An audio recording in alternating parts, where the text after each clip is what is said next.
Guess what? Aquarius Houston, what? Over. 39.4, 1.26. Are you really going up there and looking at them?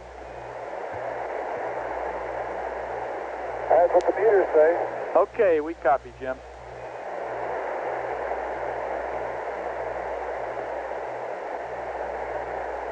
They're still looking good, bud. Touch.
Flight Capcom.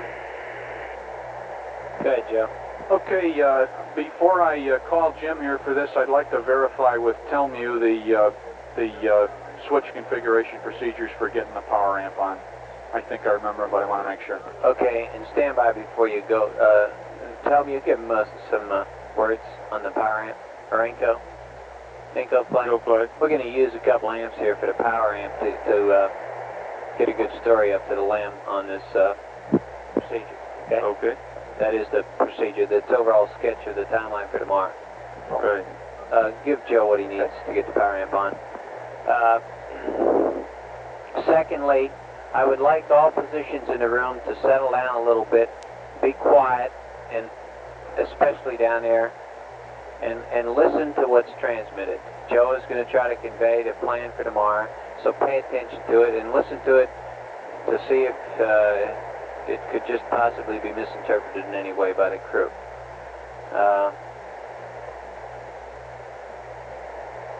And have all the people in the SSRs listen too.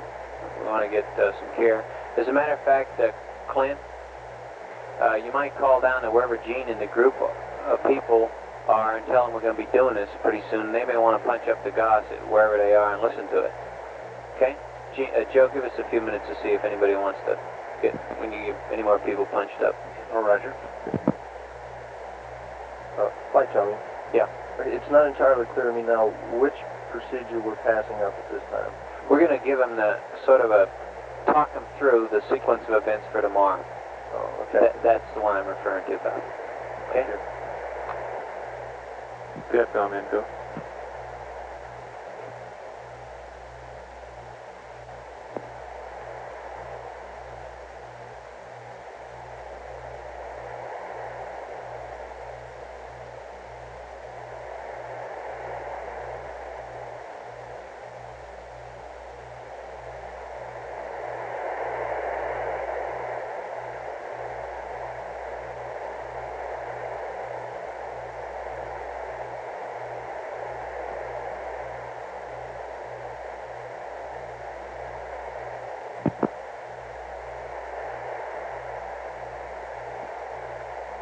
Hello.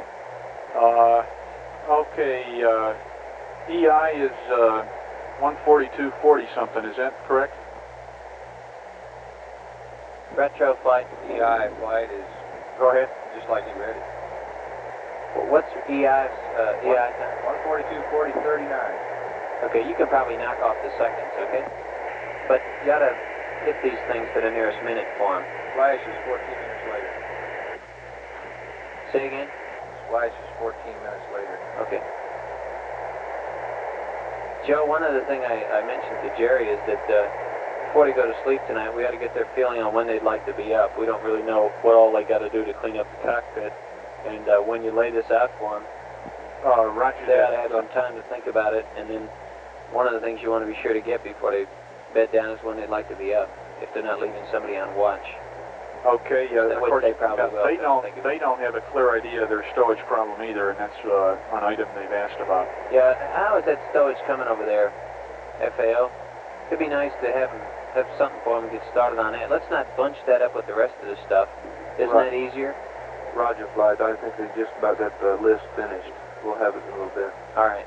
Yeah, that would help, I think, to get started on that before the sleep period. Roger, fine. And we got plenty of other stuff to talk about. That's good. All right.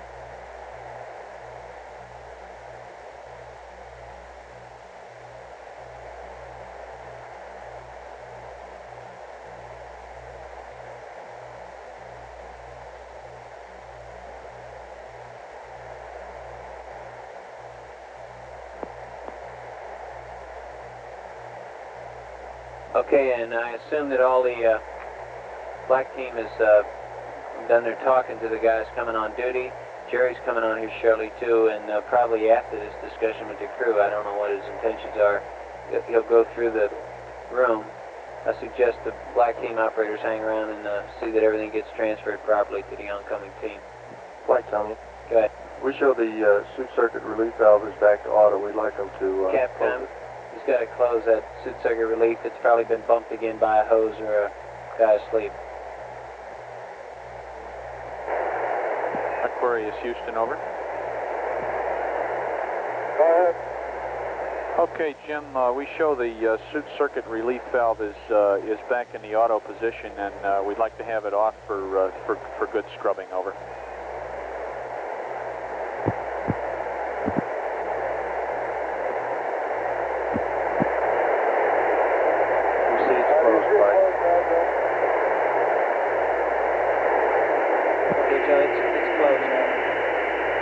Okay, thank you, Jim.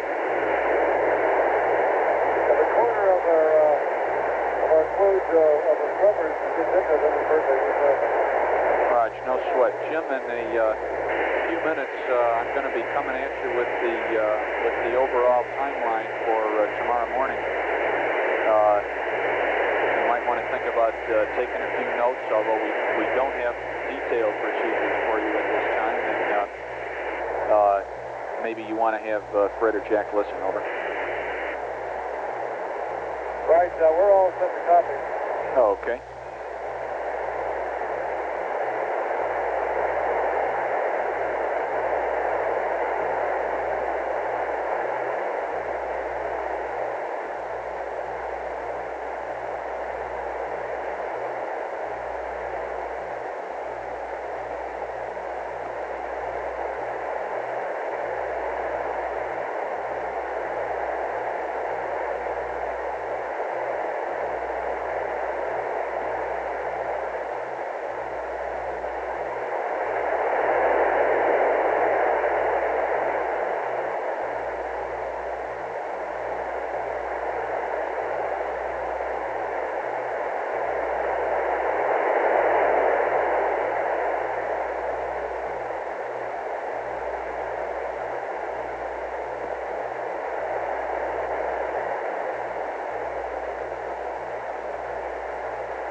This is Apollo Control at 120 hours, 20 minutes. Apollo 13 is 108,867 nautical miles from Earth. Velocity 5,585 feet per second. We're drawing an average of 18 to 19 amps Flight Capcom, you ready from to go ahead the and descent configure stage the, batteries now as power we amp? Yeah, let's get the continue to power charge up the battery A we in the triggered command raise module. switch and, Yes. Okay, so we'll get that automatically. Okay, yeah, let's get the power. Lunar module cabin temperature 51. Aquarius Houston, over. For our benefit, while we do this briefing, Jim, we'd like to have the comm better, and we can sure spare the power. So we'd like you on panel 16 to close the power amplifier circuit breaker, and on panel 12, we'd like you to move the voice function switch to voice, over.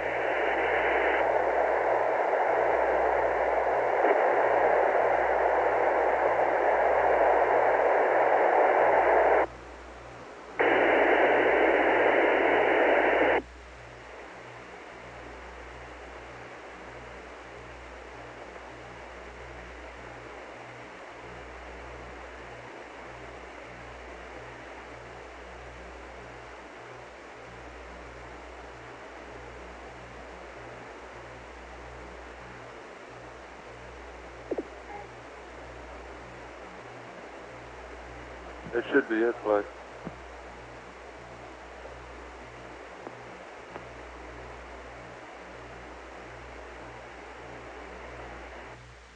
And Flight Capcom, I'll just wait for your go. Okay, go ahead. We're ready. Oh, you ready for us to talk? Right. Okay, Aquarius Houston, how do you rate? Ready, loud and clear. Okay, and you're real good. It's a pleasure not to have all that noise. Let me tell you what I want to do, Jim. As I said, we're not going to give you detailed procedures now. What we expect to have for you shortly are procedures which we'll try and get up to you in the following form. First, we'll have a timeline, sort of a flight plan thing, which will have the times of all the major events and any configurations,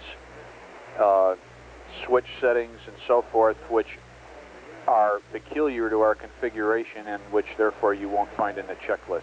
This, for instance, will be true of the way we power up the command module. And second, of course, we'll have any red lines to the checklist so that you can enter the checklist where possible to perform functions. And the timeline will simply refer you to the checklist when that's appropriate. Okay? Okay, sounds good. You're going to give me an overall timeline now, I think, is that right? That's affirm. I'm going to first of all just quickly run through the times of the major events, and then we'll go back and fill in some of the details. Okay, entry interface is at 142 hours and 40 minutes.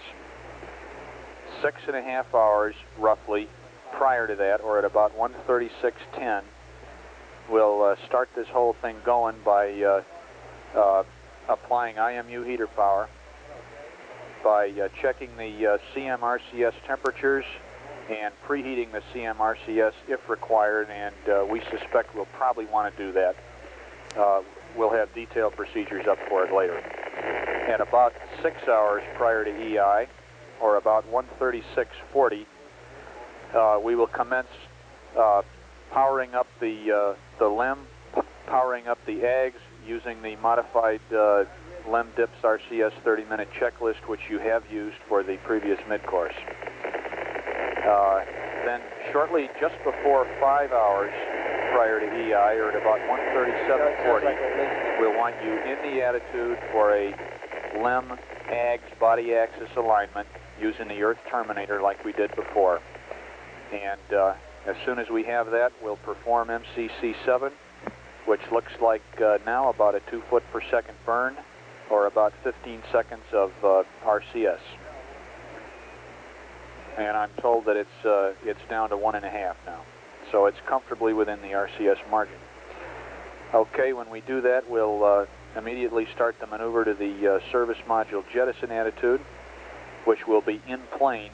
Since we're jettisoning it earlier than we usually do, we don't need and don't want the out-of-plane component. So it'll be in plane with the service module pointed back out along the radius vector.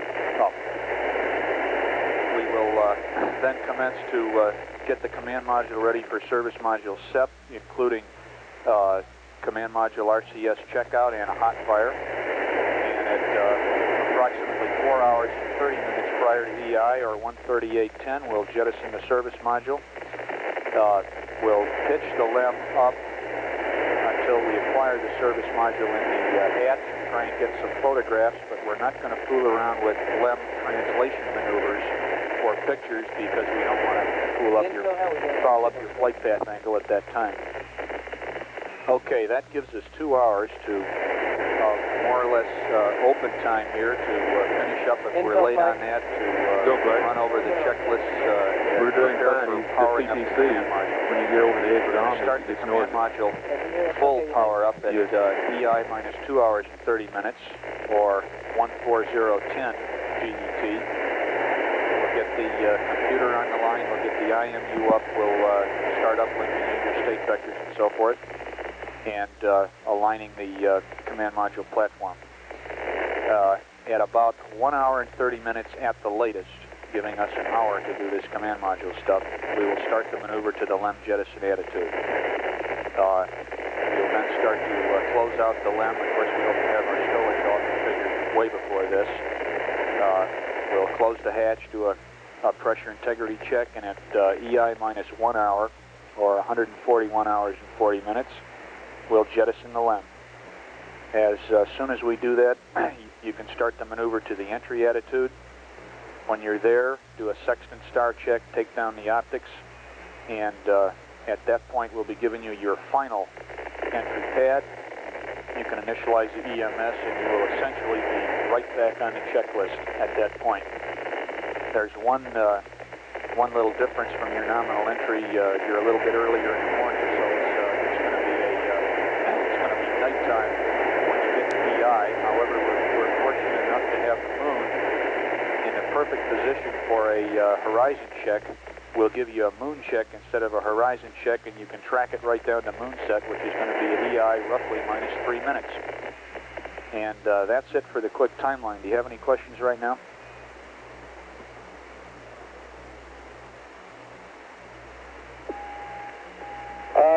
Don't believe so, Joe, right now. We'll have to look over the timeline and think about it for a little bit. Okay, real fine. We're ready to talk in some more detail about the alignment procedures, the CM power-up procedures, and so forth, but why don't we give you a few minutes to digest what you've already heard.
Houston, Aquarius. Go ahead, Aquarius. 2 questions so far on heating up the CMRCS. We assume that's LEM power, and we assume that we're going to have to power up both CM buses, right? Okay, Jim. I didn't want to talk about that because we're not quite ready to recommend a procedure. We can't power up the CMRCS per the normal checklist on the LEM power because we haven't got quite enough amps. It may be that we'll want you to heat, to do the preheat 1 ring at a time, and we're looking at that. Another possibility is that we may want to take down LEM power at that time, do the preheat, and then go back to LEM power until we have to take it down finally. Over. Okay, understand. Second question, when we finished MCC 7, that maneuver to SF jet attitude will be angles given to us by you using the AGS aligned ball, right? Right. That's affirmative. Once we get that AGS aligned and get a time hack on it, the good people down here will be able to give us AGS 8-ball attitudes for the service module separation attitude and for the command module alignment attitude, which we are going to pass you up a moon-sun P52 type alignment. We'll have AGS 8-ball attitudes for those, and we'll be able to uplink to the command module once we get the computer up a preferred refs mat, which will be identical to the LEM attitude at the time of the burn, and we'll go into details on that later. Okay. Just stand by one, I'll continue. Will do.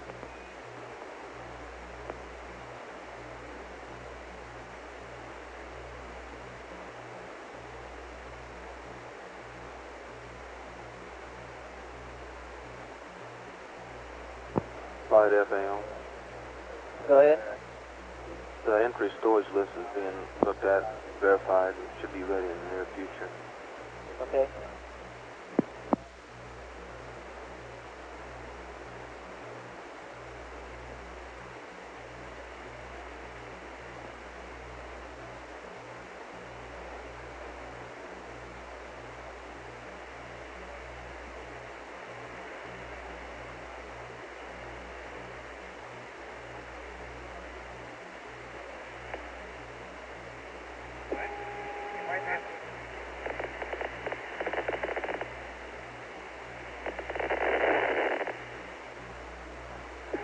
Houston, Aquarius.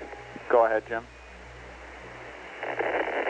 We would like to have somebody look into what the control characteristics are of the LEM command module and whether we could use the attitude controller only to maneuver the combination to photograph the service module at 4+30. Okay, good thinking. Go ahead. Okay, yeah, they can use the ACA and we are that's the recommended procedure. There's been a lot of consideration of what kind of maneuvers to let you do to photograph the LEM. I mean, the service module. We consider it quite low priority. The feeling is that it'll be real nice to get pictures of the service module, but they're not required for our troubleshooting program.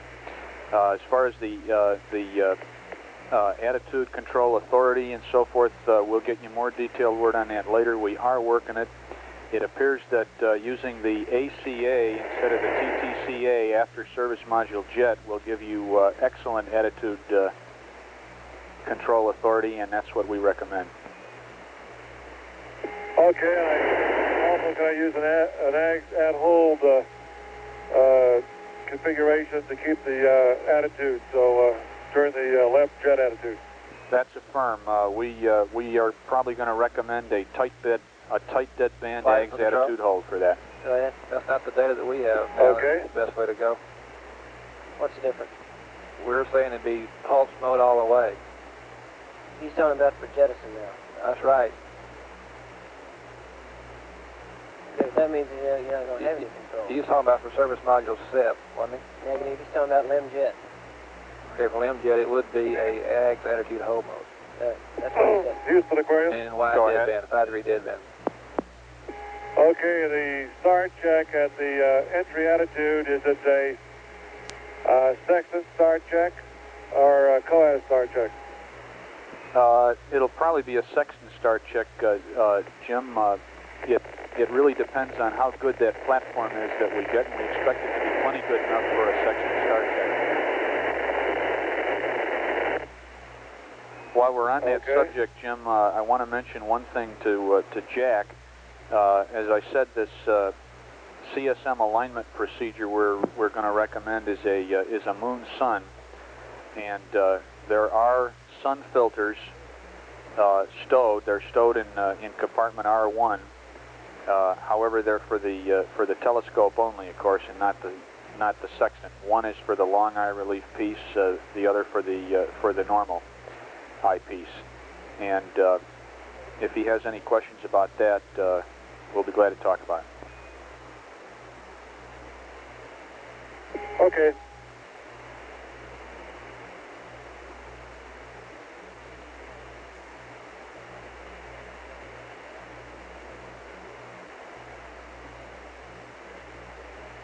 And because it'd be too late to do much about a hatch integrity check if it fails, you'll want us to have our suits on sometime during this period. Okay, Jim, we're laying for you on that one. It's a subject we wanted to bring up with you. We've been considering it, and our feelings are, of course, it's up to you, but as we see the pros and cons, you just put your finger on the pro. We do a hatch integrity check shortly before EI minus 1 hour, and if we busted, you'd have a hard time scrambling into the suits. On the other hand, the disadvantages of wearing the suits are that they might slow you down considerably, not even counting the time to don them. And someone has even raised the concern that after such and such a period of time in the suits, you might get warm, and we might have to power up the suit loop to ventilate the suits, and we don't particularly want to do that because it costs quite a bit of power. Consequently, our recommendation was going to be that you not wear the suits, since we have no reason to believe that the integrity check would show us anything but a slightly increased leak rate, and we can certainly hack that. What do you think, over?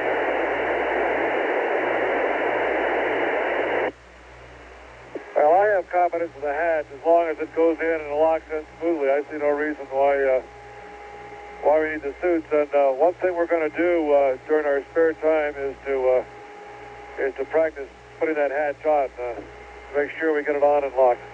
Okay, real good. And with that precaution, I think we can concur on that decision.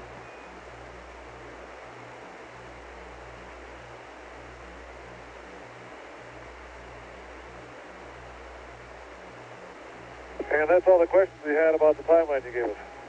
Okay, let me take a check here and see if there's anything anybody else wants to input to you right now. I think that's about it, Joe. That's real good. You might want to talk to him a little bit about the service module jet and the LEM jet, but the service module, I think all you need to say is a push-pull type of thing for service module, and we're going to leave the tunnel pressurized on the LEM. Are we still in the hatch open mode on the Okay, stand by, Joe. Okay, we're not going to leave the tunnel pressurized? I'll wait on that. I'll talk about SM Jet for a minute with him. Okay. Aquarius Houston. Go ahead. Raj, one detail that I thought you ought to know about the service module jet is that we're going to recommend a push-pull maneuver.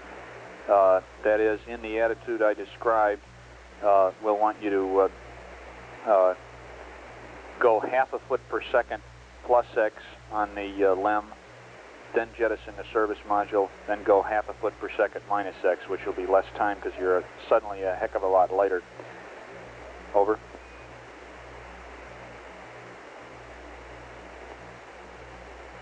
Okay, I understand you want me to go half a foot per second plus X, jet the service module, then go half a foot per second minus X. That's affirmed. We think that'll give you plenty of separation, and also will be a slow enough rate so that you'll have a chance to get some photos.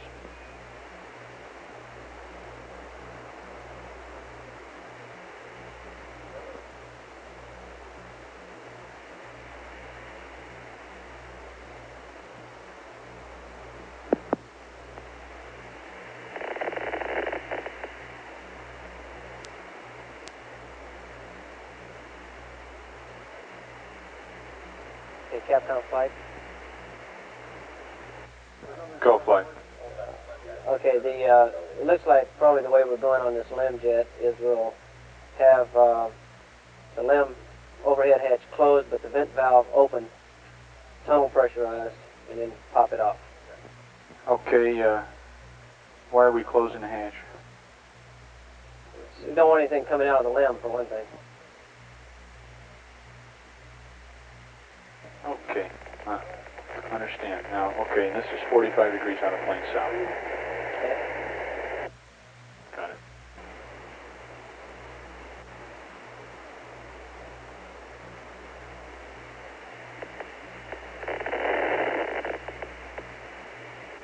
Aquarius Houston. Go ahead. Okay, one more thing we want to update you on with a little detail. As we told you, the SM step attitude was in plane. The LEM jet attitude will be more similar to a normal service module step attitude. That is, it'll be LEM up out the radius vector and 45 degrees right out of plane toward the south.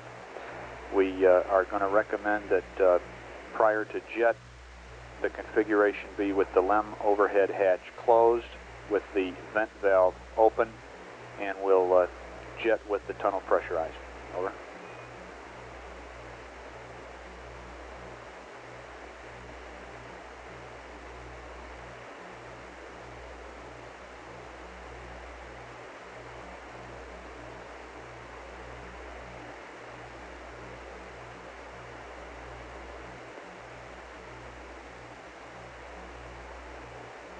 Okay, Joe, I understand that the LEM jet attitude will be similar to service module normal jettison, which will be up and out of plane. And as soon as I finish maneuvering the LEM jet attitude, I'll scramble up and close the LEM hatch, making sure the vent valve is open. And then we'll jettison with the tunnel pressurized. That's affirmative. And Deke says, don't forget to close the command module hatch on your way in. I'm always scared that Jack will have it closed before I get up there.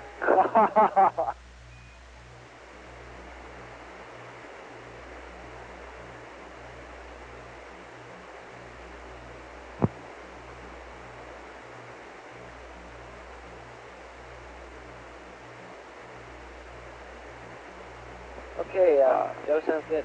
Okay, Jim, I think that's about all we've got for you right now. Whenever you feel like you don't have any more questions at the moment, we'd like you to reconfigure for down voice backup. And we'd like you to do that to move the voice function switch to down voice backup as usual. But instead of pulling the circuit breaker, we'd like you to throw the power amp switch to off this time. Over.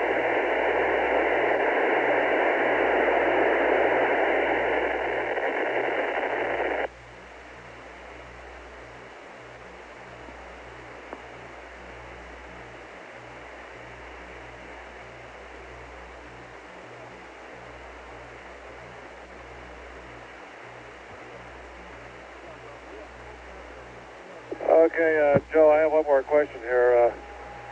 If we get a little bit ahead of time on the command module full power up after we jet it to the service module, I'd like to go to LEM jet attitude early and make sure we get that part squared away and sit there for a while before LEM jet at 1 hour. Now, will we be using a LEM power up to that time? There's two cables which we'll probably have to disconnect on the way up through the tunnel if we're still going to use LEM power.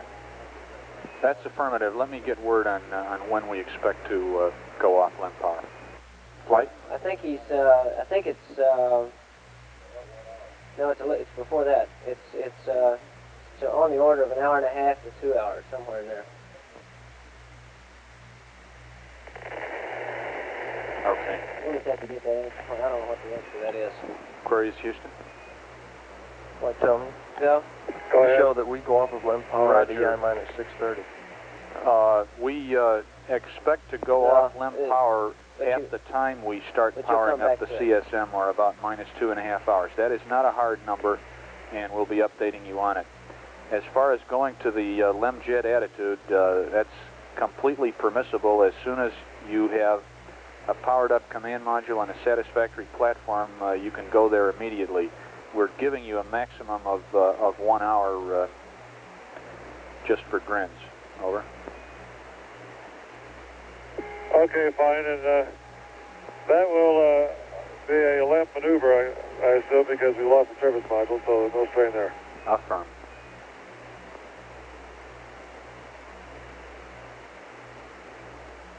Oh, and Jack would like to know what entry angle the mid-course 7 will give us.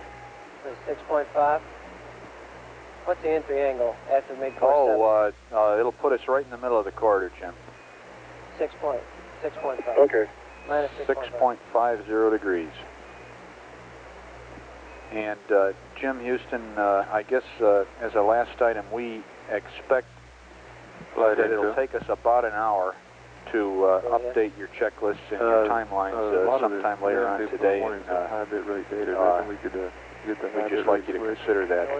I expect it'll be 3 or 4 hours before we have all that stuff ready. Okay, we'll be standing by for that, and now power amplifier switch is going to go off, and then I'll be going to down voice backup. Okay.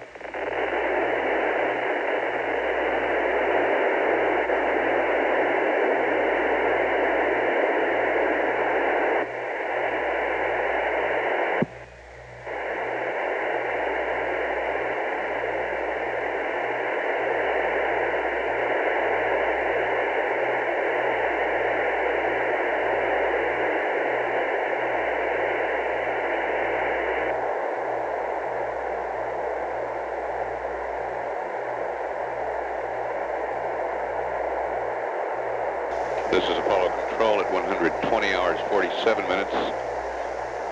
Flight Director Glenn Lenny of the Black Team is on his way to the MSC auditorium for a change of shift news conference. Glenn Lenny is on his way to the MSC auditorium for a news conference.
Okay, flight controller, we got all the goal team here. I'm going to give you about another 5 minutes, and then I'll come around and summarize what we're going to do here in the next 6 or 8 hours.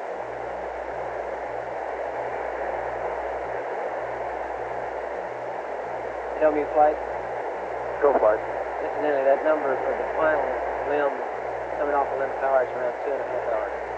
Roger. I just found that out from the back room. The last procedure we've seen was 6.5. I think that's the first time they start applying heater power through you guys is around 6.5 through the high-end unit in the command module. Okay, we're trying to start a communications link from back there out here. Okay. Flight procedures are running a checkpoint. Okay.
Flight procedures checkpoint complete.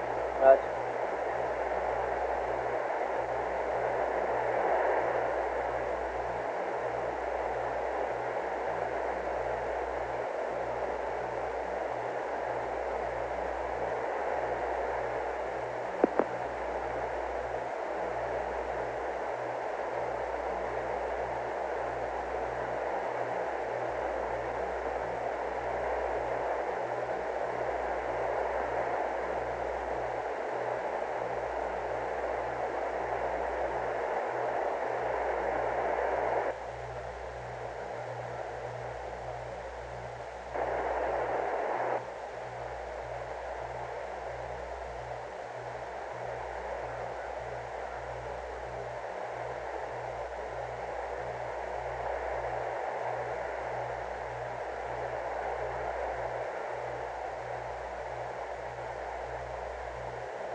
Flight econ. Go ahead.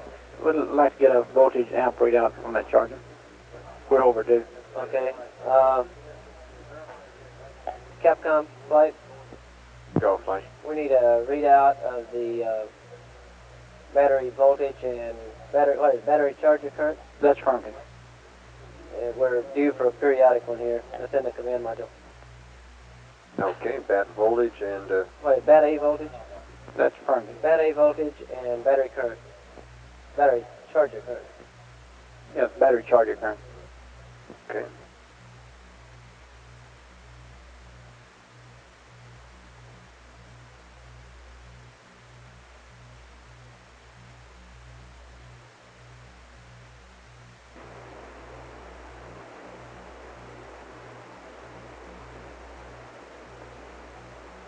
Grace, Houston. Stand back, Captain. With that.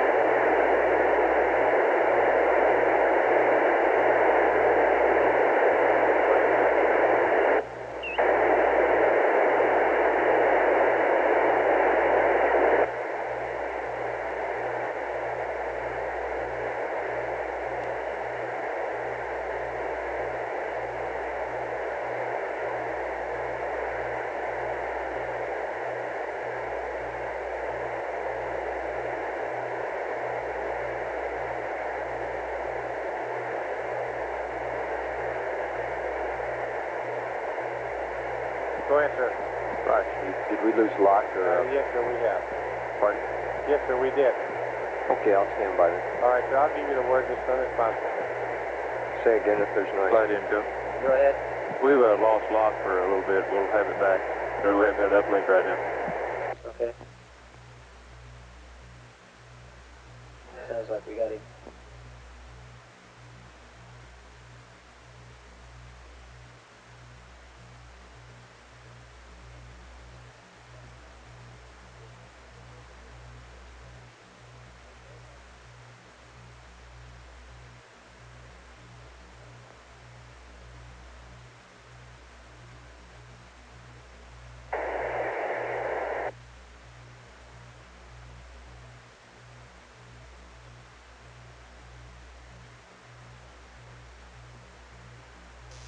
This is Apollo Control. The change of shift news conference will begin momentarily. Okay, Captain, I'm going in now.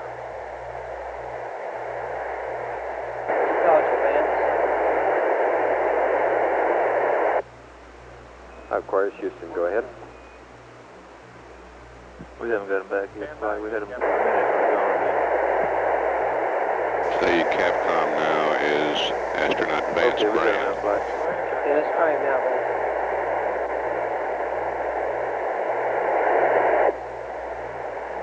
Houston, Aquarius. Hi, Roger, Jim. We're receiving you now. Go ahead. Okay, I thought you were calling. I guess we had ground switches installed down there.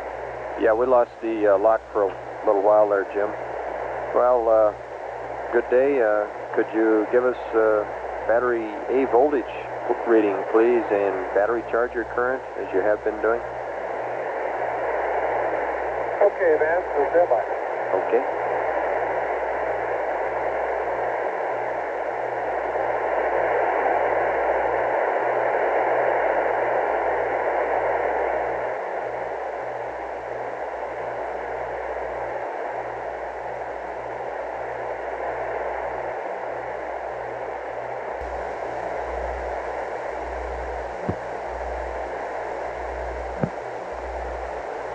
Comm control, CGS command. 3 comm control.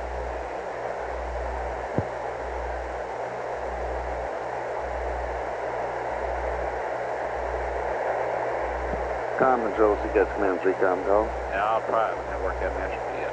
Oh, you hadn't? Okay. Lynn always gives out a good briefing. Is that ECOM? Network. That's good. Call the network. Yeah, or I'd like to put up that ships briefing. Okay, Again, if you don't mind. Okay, did we ever get GCC? Has he ever finished taking that non-mission traffic? Not yet. With me? Network GCC, elite. Go ahead. Roger, we just got through. Just finished. Right, and no interference at all. Very good, thank Go you. ahead, Jim. Retro and Fido. Stop there. Give me an amber light. That's what Okay, Wolf, 39.5.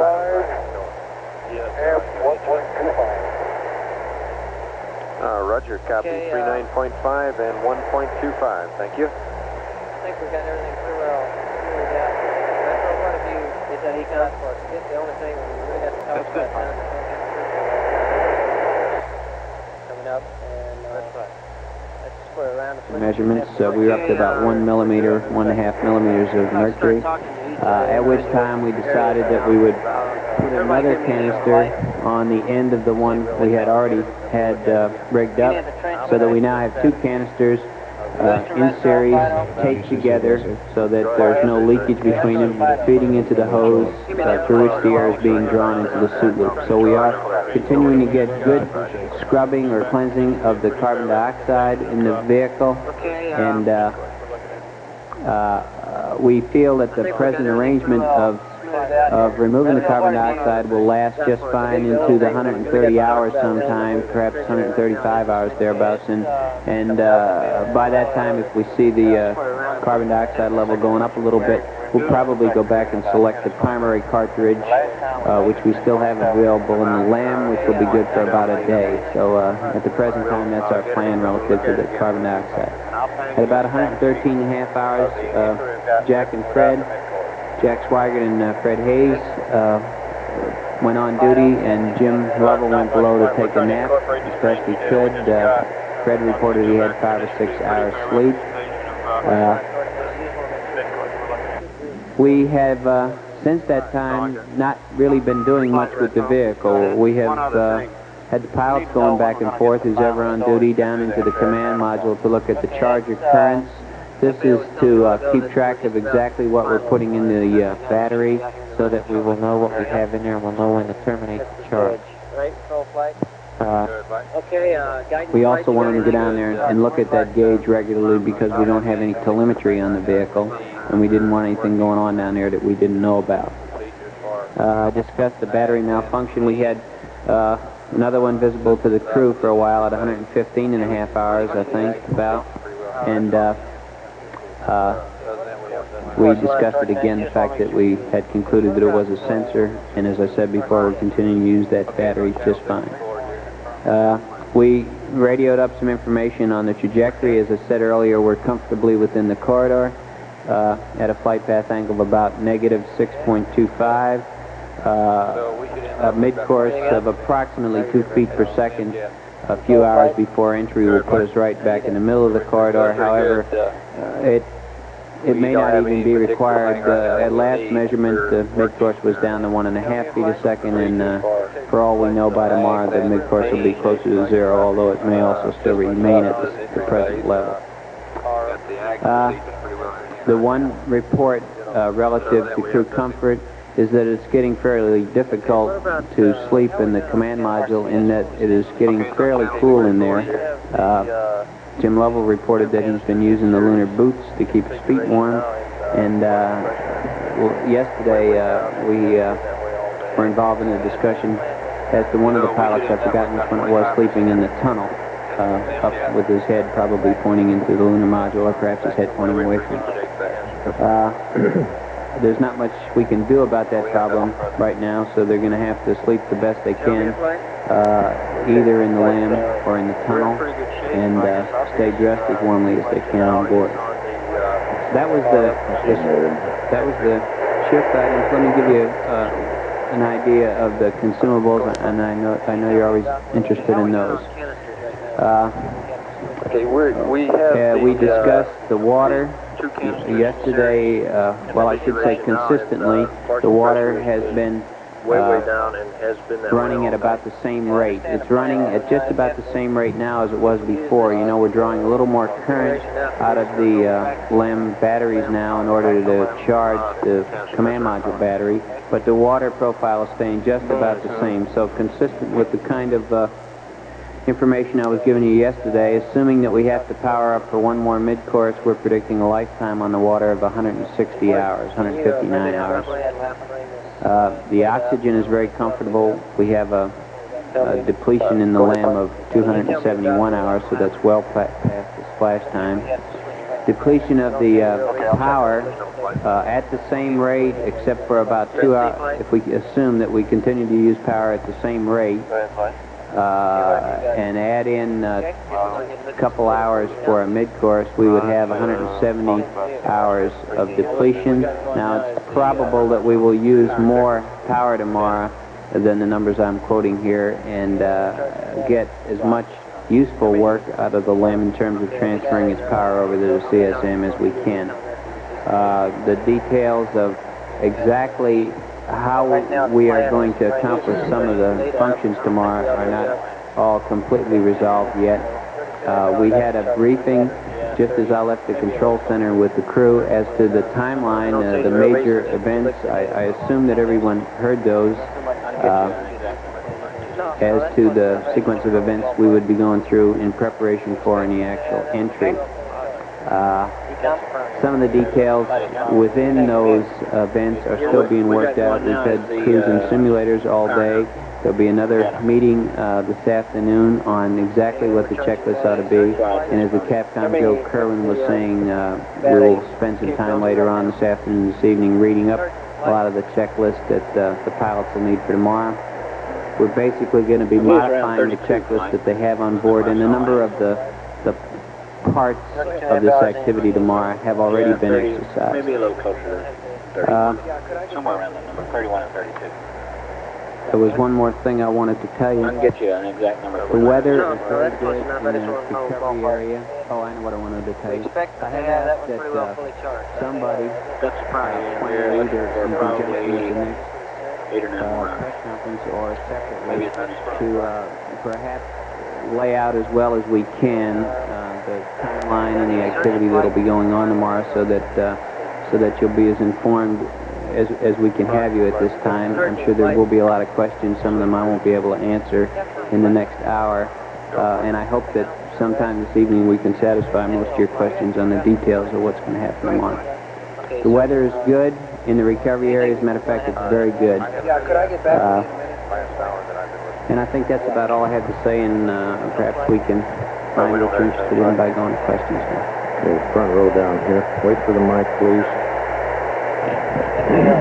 Do you have a two-part question? Do you have an estimate of how cold it is in the command module? And number two, if, as I assume, the lunar module is reasonably warm and the command module is cold, why don't the temperatures sort of even out going through the tunnel between them? I don't have the temperature in the command module. I think it's running about 40 or 45. It was 52 at 102 hours, but it's probably cooler. So it's probably cooled down. We will be turning the telemetry on here in about another hour, so we'll get another idea of what's in there. I guess the reason that it doesn't mix too well is because the tunnel is fairly narrow compared to the two volumes on either end, and there is not a lot of flow out of the hose that would force circulation. There's enough circulation in that there's no problem with the carbon dioxide level in the command module, but there's nothing working that forces the flow between the two ships. Yeah, we would like, if at all possible, it's about 3 feet. Another crew status. Mark Bloom. We still well, if you do MCC7, and assuming it's a 1.5 feet per second, how will this move the ground tracks from which? Or what's it for? What would it be for? It would be simply for what is called corridor control. The flight path angle, or the angle at which the velocity of the spacecraft, the velocity vector is coming back in, is currently at a negative 6.25. Now, if we do a mid-course tomorrow, the purpose of it will be to put that flight path angle at a negative 6.5, which is the nominal entry angle. The current angle is very comfortable. We could fly the same range without a mid-course at all. We could fly the trajectory right on down. We could fly the same range and probably land at the same place. The reason for wanting to put it in the middle of the corridor is just to give you the most room for dispersions on either side, plus it's the most familiar set of conditions for the pilots in that they've seen more nominals than they have dispersed trajectories during entry. Okay? Fourth row back here. Could you tell us, please, the astronauts who are taking part in the simulation other than the Apollo 14 crew? That would be a long list, and I haven't kept up with them. The 14, the backup, the Apollo 13, seeing the Apollo 15 crew members around. Deke and Tom Stafford are helping all they can.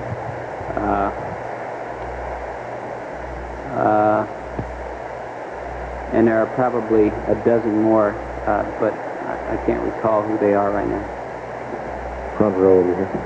Have you seen any signs of anything you might describe as fatigue in the crew so far?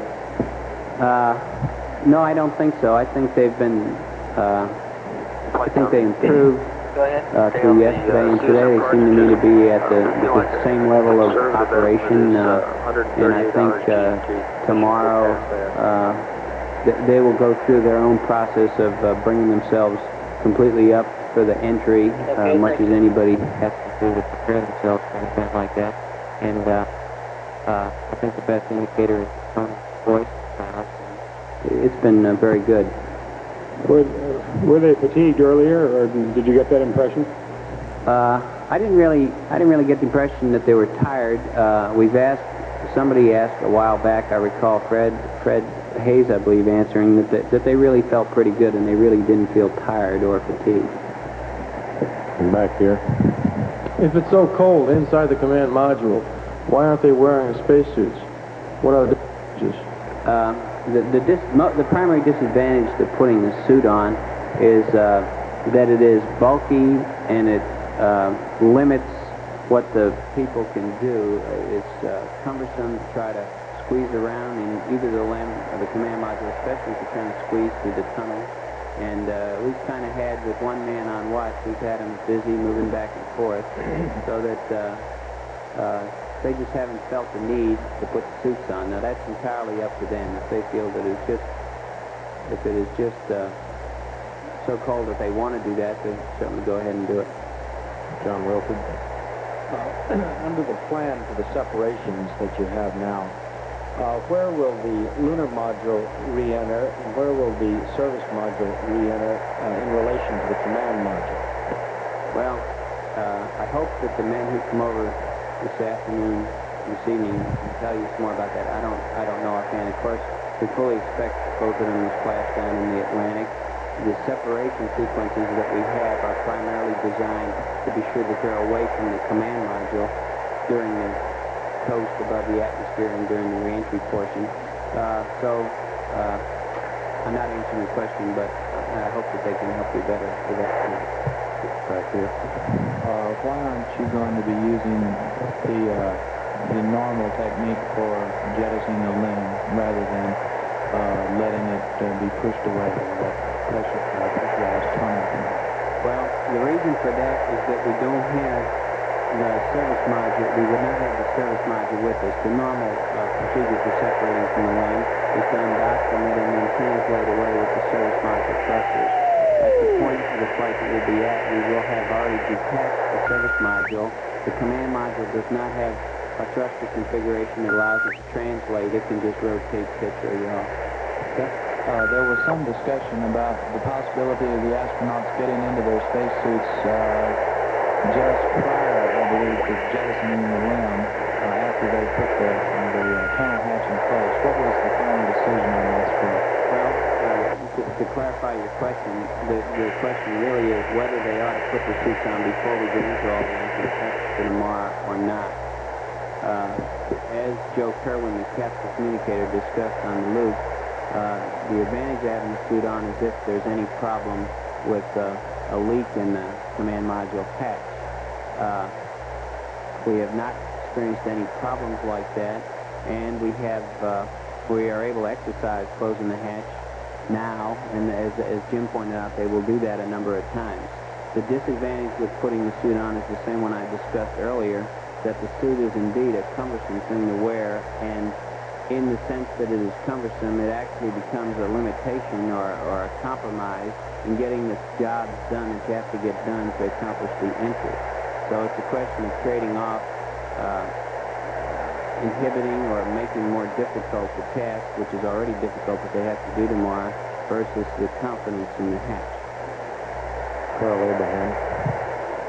Just about the time we were getting started in here, the recommendation was made that from the ground that they not wear the suits during the separation of the limb.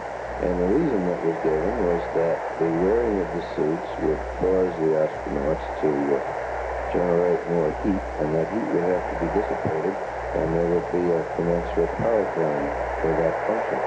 Then water requirement. And I'm wondering whether or not the numbers that you've been giving us on the water and on the power really indicate as large a margin as one might think if you don't have enough to be able to handle suited heat generated by suited activity. That metabolic heat, it can't be all that much calories, and yet you don't want to expend those consumables for that function and pick up the protection of the suits. Now, I'd like you to review that again. You'd like me to what? I question the... you give us some numbers which would seem to imply that there is a large buffer in some of these consumables, or at least adequate for doing the mission without any sweat. But it seems that now the decision on the suit doesn't reflect that, and that whatever little amount would be needed to dissipate the body heat, they're not willing to expend it for a period of several hours that they might otherwise do so.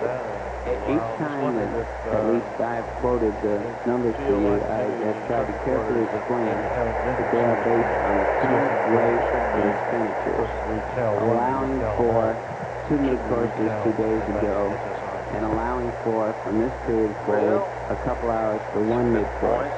The numbers that we've been quoting are consistent with that. Putting the suit on is an additional load. I don't think it's an overriding factor in determining that the water availability would be much more marginal than it is right now. I think the primary reason for not wanting to put the suit on is that it definitely encumbers the operation of the astronauts in getting the ships ready to do the task they have to do. An additional argument for not putting it on is that they'll get warmer and they'll have to dissipate the heat, but I personally don't consider that an overriding reason for not wanting to put the suit on. Mary Bob? Glenn, I have several questions on the crew and how they've been living in space. You mentioned that they're having difficulty sleeping in the command module. Where have they been sleeping, first of all, and wouldn't those beta sleeping bags provide some warmth? Well, I assume that they have continued to get out into the command module to sleep. I don't know what all they're doing to stay warm while they're down there. Jim talked about putting the linear boots on for his feet.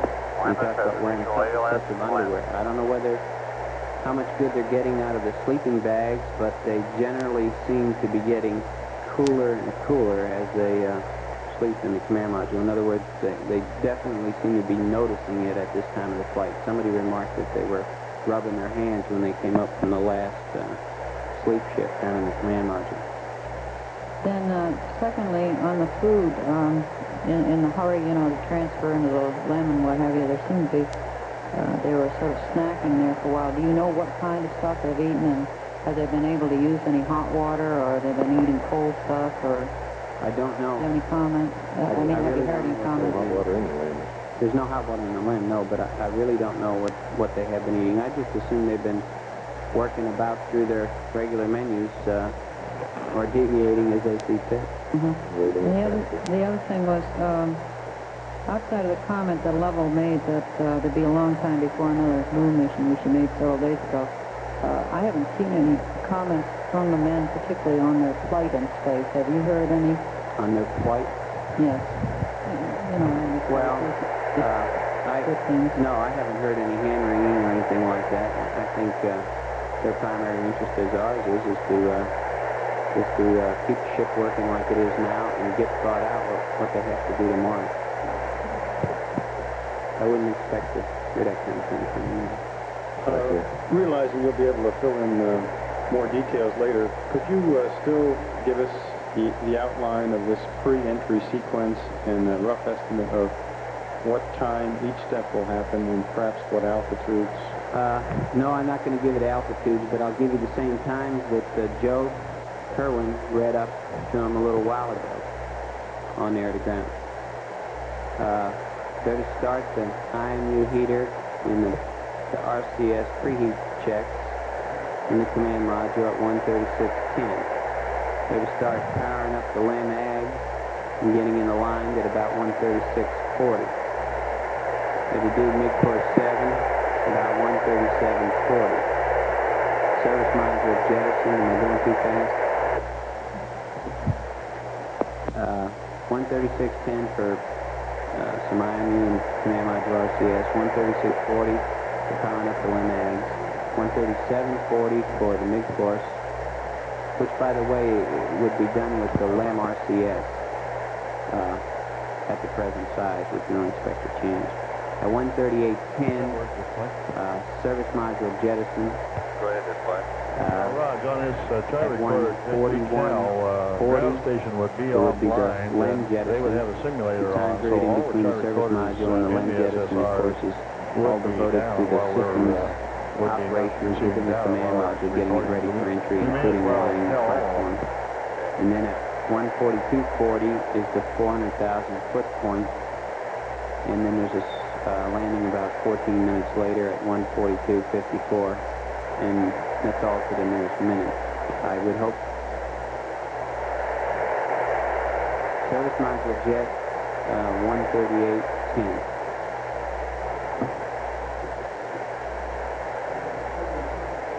Talked about earlier. Is it still the what? It's still going to be a push and pull exercise. It will with the service module. Okay. Yes. The service module jettison will occur in plane. I haven't looked at the pictures of the drones, but I think what they will do is as they're coming down, they'll point the service module behind them. Service module will be trailing, and they'll be in plane. I don't know what pitch attitude they'll be at. And what they'll do is translate that way half a foot per second or a foot per second, and then they'll separate the service module, and then they'll translate with the LEM thrusters in both cases back the half a foot or a foot per second that they put in with the push. This, in effect, starts the service module on a path 1 foot per second different, and of course over 4.5 hours it becomes a considerable distance in miles that the two vehicles would be separated by. Yeah, you push with the thrusters, okay, with 1 foot per second. You get rid of it, then you thrust back 1 foot per second to get back on the same trajectory you were on. You put the other part of the vehicle on a different trajectory by that much. Okay, you asked about the other procedure. We're going to separate the LEM much as we did on Apollo 10. The tunnel will be pressurized. Again, we don't have any translation thrusters in the command module, which is what the pilots will be in at this time, not the command service module. And by leaving the tunnel pressurized, you in effect have the same principle going for you when you release the balloon, and it'll move on away from the command module. And that'll be done, probably 45 degrees out of plane, so it'll go off to the side as we get close to entry. The LEM and the command module will be considerably lighter, I believe, have less weight after they release the service module. Now, will that half a foot per second affect the trajectory in any way? The pull part of it. The point of talking about doing it in feet per second is that yes, the weights will be different, and when you push, you got to push the whole stack, and then when you pull back, you won't have to burn as long in order to get the foot per second back because you're a lot lighter with the service module jettisoned.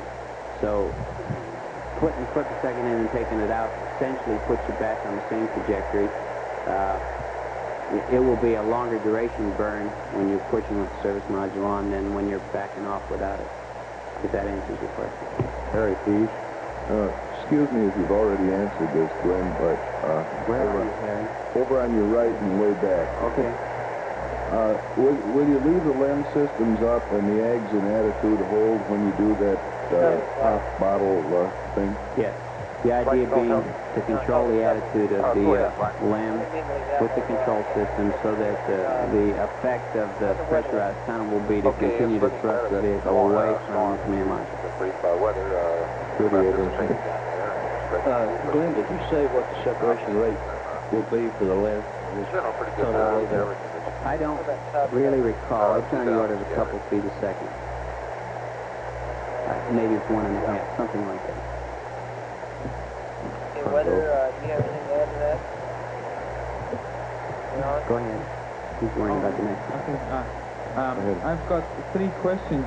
First of all, are there real possibilities to make pictures of the service module after jettisoning?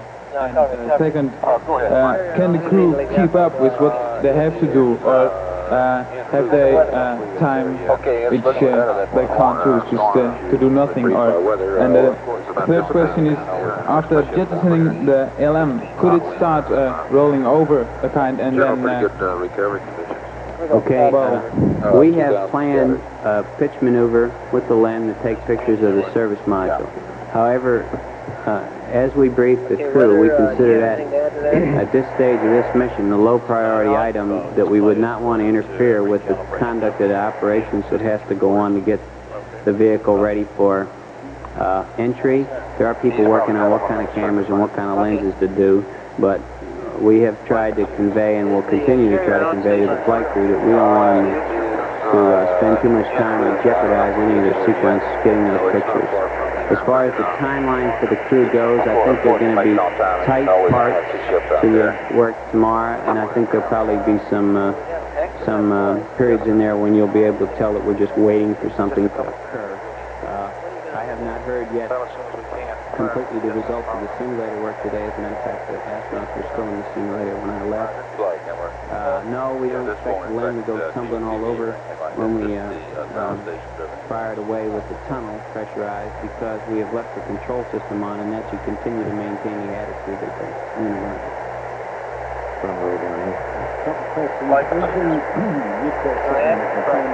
Calibrating some scripts on recorders, vehicle systems SSR. As always, we tend to delay that probably 2 years post-nation as long as we can, while we're getting as much tracking as we can in order to be sure that we have to do. And sort of in the past, as I recall, we always think we have to make more of a mid-course at this time in the flight than we really end up having to make, and it may well be small enough for tomorrow. Yeah, this won't affect DSTV or anything like that, just the ground station everything. No, I'm sorry, I said the Pacific. If I did it, I was wrong. In what shape might they be when they got that? The service module? And the LEM, after Reentry. Well, we're never going to use them again, and I expect they'll be broken up, especially the LEM. I expect it to break up. Snyder. Glenn, you've often said in the past few days that your goal is to maintain the stability of the stack. But what in the back of your mind is a major, real practical problem that concerns you in achieving that goal? Well, I don't pick on any one thing. We've been careful about the power. We've been trying to be careful about the water. We have been comfortable on the oxygen. We've tried to maintain a passive thermal control, as difficult as that has been, I think, for the pilots to perform. We've tried to maintain that to assure that, to the best of our ability to study these kind of problems, that the vehicles are still safe. We did not want to find ourselves with hot spots on the vehicle or cold spots on the vehicle. So all in all, it's just been a continuing process of watching all these variables and watching the performance of the systems and being sure that they're continuing to do the job. And I guess in summary, just being plain careful about what's going on and what we are supposed to do, and also being careful on the subject of the preparation for tomorrow. There's been an awful lot of hard work going on in getting the procedures, and we've been quite afraid of that, and maybe the difficult to appreciate, but flying these vehicles, as complicated as they are, as complicated as they are, they're on a trajectory with all the constraints that imposes. We just took an update to reflect a lot of tracking and all that rain we just got. And we'll get a little more shallow going down about 630.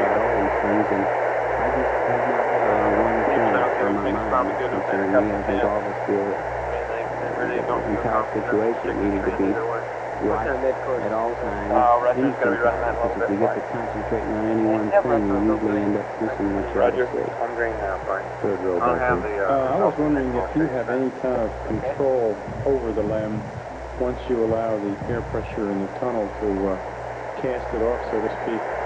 If you should want to activate some kind of a thrust mechanism within the LEM after it's separated, is there anything you can do, or is there anything the crew can do, or once that tunnel casts it off, that's the last you can tinker with the LEM?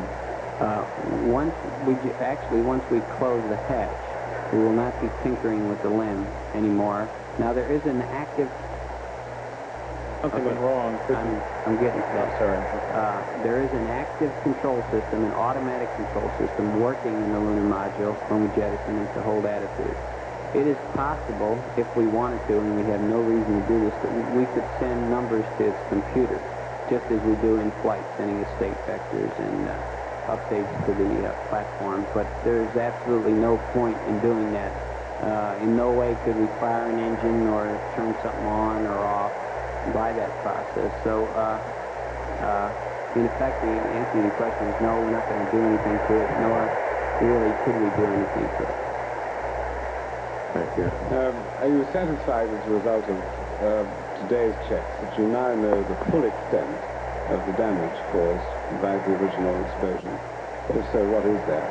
And in particular, is it true that the pyrotechnic devices leads go down into the service module, and is there any doubt in your mind that they may have been damaged and may have given trouble when separation comes? Well, we haven't done anything particular today to satisfy ourselves on that any more than we have all along. We have had the telemetry on the command module. We have verified the integrity of all of the equipment other than the cryogenics and the fuel cells that we can on telemetry. We have looked at the batteries which supply pyrotechnic voltage to fire the circuits. There are circuits down to the service module, but the only one that we're concerned about tomorrow is the one right up by the command module, which cuts what are called the tension ties, these being straps of stainless steel that hold the command module and service module together 3 places. We have to cut these tomorrow with pyrotechnics, but that is in an area that's enclosed and above the area where the cryogenic problem occurred. There's really not anything you can tell from telemetry about that area other than that the temperatures in that area seem to be normal. Mary Bub. Before reentry, will the men actually get in the command module and start getting ready? And how does this period of time of X number of hours compare to the X number of hours that they would normally use in, the same checklist? Well, I know they're different, but I mean, in getting ready for reentry. And usually the men always have a storage problem, too, getting everything put away and that kind of thing. And I was just wondering how they would compare. In reverse order, the stowage problem, strangely enough, is a little bit easier because we haven't had time to take much out before it's been stowed. And what we're going to do is really not worry about any stowage at all, much in the way of moving things around. Our main concern is what it is in the LEM that we would want to bring back into the command module to bring home. And there really aren't very many items in that class. Now, as to the time, the hatch will be closed at about an hour and a half to go between the command module and the LEM. At which time the 3 men will be in the command module. Up until that time, I think there'll be some traffic back and forth, but primarily the CMP will spend the last 6 or so hours in the command module actively doing something, that is, in a sense, getting the ship ready to fly, although he won't be doing something every minute. In that sense, the amount of time that we have somebody in the command module will be about the kind of time that we usually prepare for this kind of entry. However, most of the time, we'll only have one man in there rather than three. Secondly, we have a lot more to do in that most of the equipment is usually up when we come back from the moon at this stage of the flight. For example, the guidance system, the cooling system, the batteries, fuel cells. In this case, none of that equipment is up, and it all has to be brought online slowly to be sure that the batteries warm up to support the increased load. So tomorrow, I think you're going to see primarily, and the other new thing that the pilots will have to worry about, as we will in the control center, will be the fact that the LEM is really the thing that's doing all the steering until we separate with the command module alone, so that we will have effectively two vehicles to fly.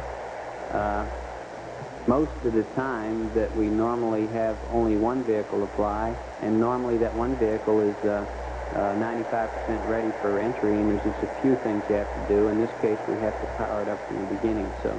So there's quite a bit of work to do tomorrow, and the pilots will have a fairly busy task. Now, the effort that's been going on here for the last few days is to be sure that the way in which this is laid out is a reasonable thing for the crew to do in that order. 2 men in the LEM and 1 in the command module, and we think we have that. But they'll be, I think, a fair bit busier than usual preparing for this entry. Any further questions? Front row down here. Let's take 1 or 2 more and close it up. Glenn, despite the fact that Dr. Payne has called the mission a qualified failure, you must have learned a lot of new emergency procedures, new ideas on the capabilities of the spacecraft and the man. Can you comment on that first? Well, I guess we've learned a number of things, certainly in operating the LEM like this. Now, we had in the past considered how we would do some of these things if we had to go in and use the LEM in the present fashion that it's being used.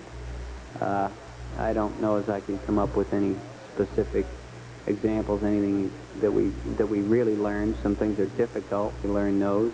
The control tasks from the LEM with the entire stack are difficult. We kind of knew that, but sure appears that they can be difficult for the pilots. I guess all in all, I'm just going to wait until tomorrow before I start thinking about what we have to do for the next one and what we learned from this flight. Back here. Realizing that they were awfully busy when the trouble first broke out, is going through tomorrow's new checklist from scratch going to be the most hectic hour or two that the astronauts have experienced so far in the flight? How would you compare it to the Monday night activity? Well, we will have an advantage on what we had to do Monday night, in the sense that we've had several days to think about it and some time to run a lot of this work in the simulators. We'll have a well-briefed crew on exactly what we want to accomplish tomorrow, you know, on almost a minute-by-minute basis, but it really isn't that detailed. Monday night problem was different in that, in the first place, one wasn't sure what the problem was for a while, and that always makes it quite a bit more difficult to handle. Plus, you just didn't have all your procedures written out for the particular problem you were dealing with. One, you weren't sure what the extent of the problem was, and two, procedures might or might not have worked. So they had a more difficult time, I think, the other night, and we have a lot going for us in the preparation for tomorrow. I've talked some about the procedures here. I think my purpose has been to explain, one, why you've heard so much air-to-ground traffic on the subject and will today, because it's different and it takes a fair amount of thought, planning. We'll wait a while. And two, just to acquaint you with the problem that the pilots will have in getting the vehicle ready for entry tomorrow. I don't mean to overdo that in the sense that we've given them an impossible task. I think we've tried to make the task a reasonable one with the power that we have available and with the system's help that we can get from the limb tomorrow. Procedure that he got. Any further Charge questions? it up just in reverse. I understand Neil Armstrong will make some sort of briefing in here, presentation at about 3 o'clock. Then if you want to run to the back door, I'll try to hold them off. Keep up, flight, copy my question. Thank you very much.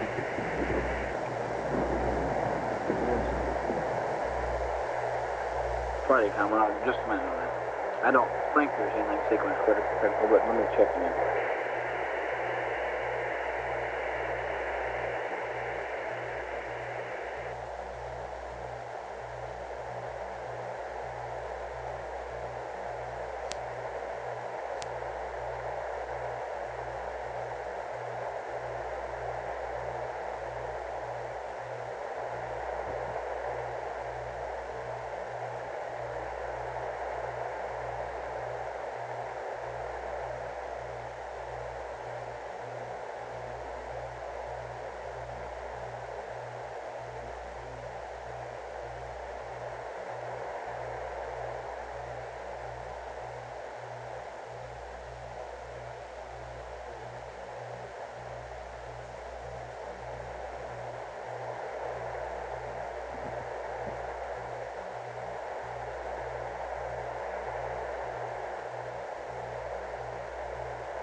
Flight Econ. They should be done in the order that we have put them down. And we'll read them out. In the reverse order? No, they should be done in the order. We've got a procedure for charge termination. It should be done in that order listed. Oh, we do? Okay. I didn't, I can't find that in my notes.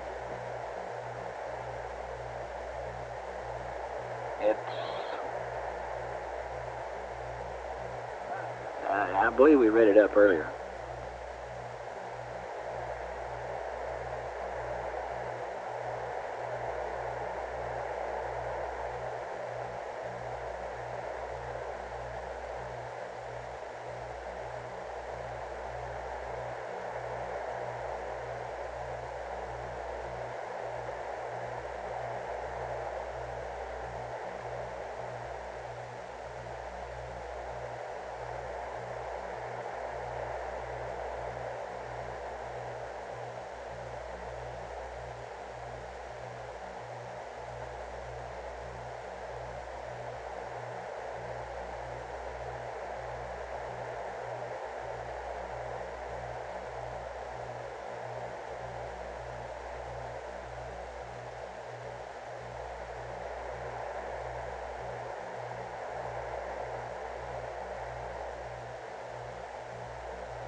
Flight Econ.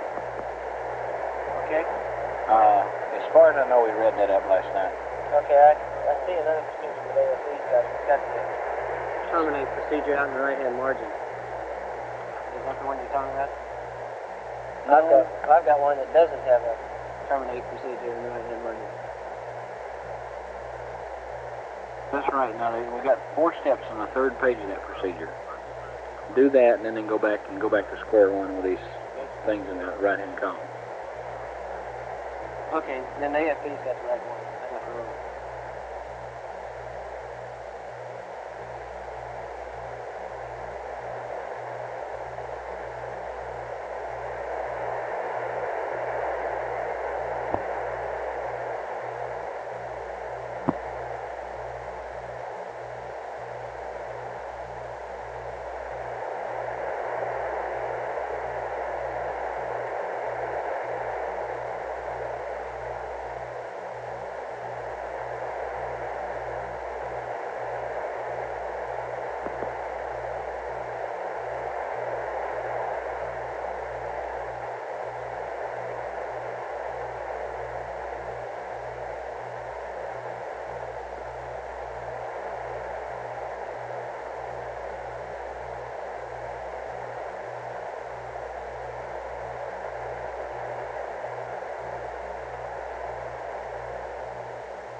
flight account.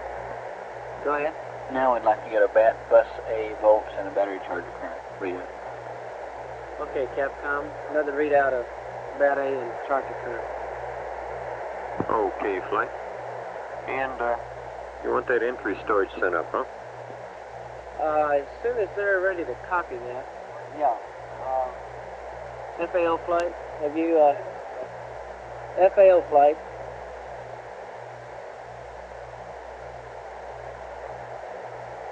Go, flight. Are you satisfied with the storage list now? Is it, Yes, sir. It's been properly checked by all the appropriate people. Yes, sir. Okay, and as far as time of application, we're leaving that open. That'll come in the timeline later. Yes, and he. This is Apollo Control. I just let him do his own. The Neil Armstrong News Conference When he wants to. will begin momentarily in the MSC auditorium. Go ahead. You asked earlier about the status of this battery. We've got about almost 34 amp hours back in it, looks like, and probably we can cut down the time estimate to around 5 or 6 hours in case they happen to ask. Okay.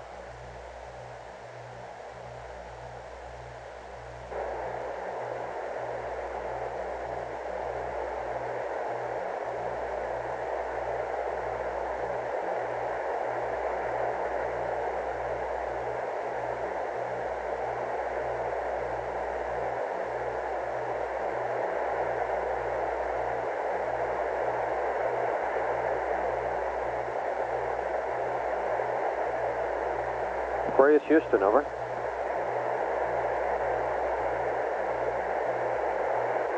Aquarius here, go ahead, Houston.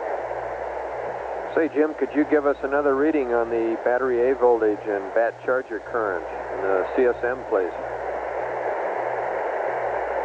That amp's coming up. Okay.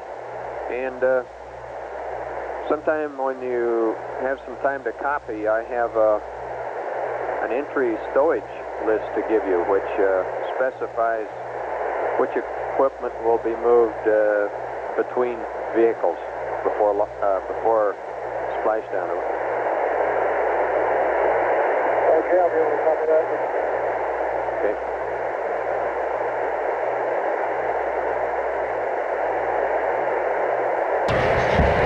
I might explain that this is not a press conference as much as it is a mass interview.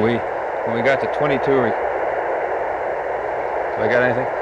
When we got to 22 requests for interviews, we decided we couldn't possibly get them all done before the mission was over, so we decided to do them all at once. And so it might be a little bit more informal than a normal press conference.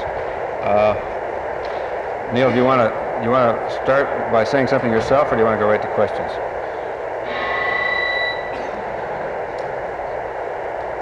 No, I think. Okay, we can go right to questions. Now, I should explain that I've been asked to take the EBU correspondence all at one time. I'd like to go into about 10 minutes and then go to them and take all the EBU correspondence at once, and if you don't mind, we'll do it that way. So I'll hold the EBU questions until we're in about 10 minutes. Houston, Aquarius. Go ahead, Aquarius. Now, can we start? Right here? 39.4. I have 4 questions, and first is, Roger, copy, thank you. would you know if there's any situation now left which is not being rehearsed in some simulators, which could occur in a mission? I think perhaps one, like could LM pull the CSM out of lunar orbit when it's just, a normal orbit, lunar orbit? And another question, what do you think of the future? Could the section 1, which is now, I think, left empty, be used for extra consumables? And my other question is, would you know of any press conference coming very soon with the crew now? I think I can answer all those questions, but I may be able to help with the press conference when you're through. Probably ought to point out that I'm probably not the most expert person to answer some of those questions with respect to Apollo 13. I do not have a assignment in Apollo 13, except when I'm occasionally called for conference. Consequently, I'm perhaps not as up to date on a number of the I'll give it to you in two parts. details that are occurring in Apollo 13 as those of you are who are following it minute by minute. The second part will be the reverse command module to So I'll have to equipment transfer. preface my answers with represent those deltas statements. I'm from not the launch here. These were requests for interviews that really didn't have to do with Apollo 13. Equipment transfer. I'm not here attempting to be an expert on Apollo 13. On the question about the press conference of the 13 crew, the best thing is to keep checking with the news center across the sidewalk, because there's no final decision on that, but they'll know before anybody else will. We are still have the simulators on standby for problems that may be arising in the flight, and they have been in the process, of course, of reviewing the procedures prior to entry in the simulators. Beyond that, I'm not aware of any additional simulations that are going on at the present time. You can, in fact, use the LM to pull the command module out of lunar orbit, yes. However, you can't find a likely situation in which that is a realistic occurrence. You can conjure one, but it's unlikely. Once you get into lunar orbit, usually there's a very short time period then before you separate the LEM and it starts its descent. So something would have to happen in that very short time period that would require you to recognize it before you burn the propellant that was in the lunar module. However, yes, the answer is you could do such a thing should the circumstances warrant. The use of section 1 in the future. Section 1 now is in the service module is empty, I think. Is that right? You know, or Bay 1. Bay 1. Yes. Could you use it for extra consumables? Because now it's for the extended lunar exploration.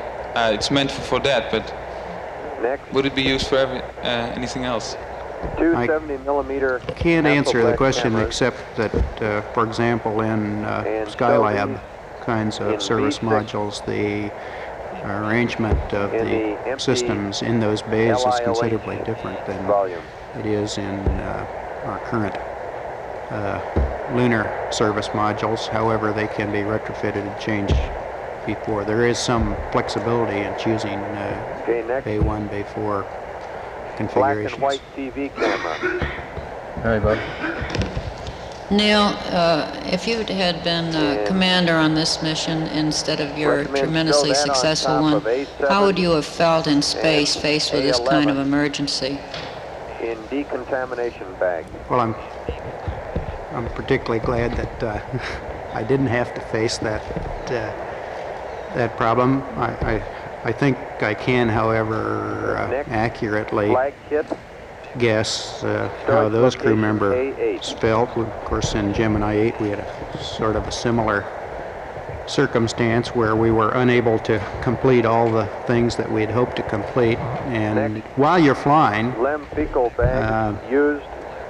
you really concentrate on the job to be done. But I know when they get back on the ground and think about it, they'll be considerably disappointed that they weren't able to use all that practice they've had in the few months and have that wonderful opportunity to walk on the moon surface on this flight. Okay. Or should there be, in your opinion, any opportunity given to them for another trip, should they so desire it? That's outside my province to answer. I know, I suspect that at least some of them will hope they get another shot at it. It's not practical to stick them right back in the next spacecraft since configurations are different and so on, but I know that at least some of them will like to get another shot at it. I certainly did. Once I got on the ground, the thing I wanted to do most was get right back in the spacecraft and try to do identically the same mission profile over again. Not the emergency one, but the planned one. Number 2, Right here.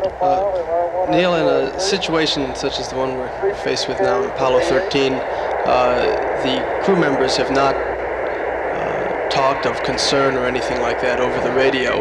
But what really goes through an astronaut's mind when he's faced with this type of situation? Is there a concern that you don't speak, but yet you do feel, as to whether you'll be able to get back safely and whether any other mechanical failures will come up to hamper you?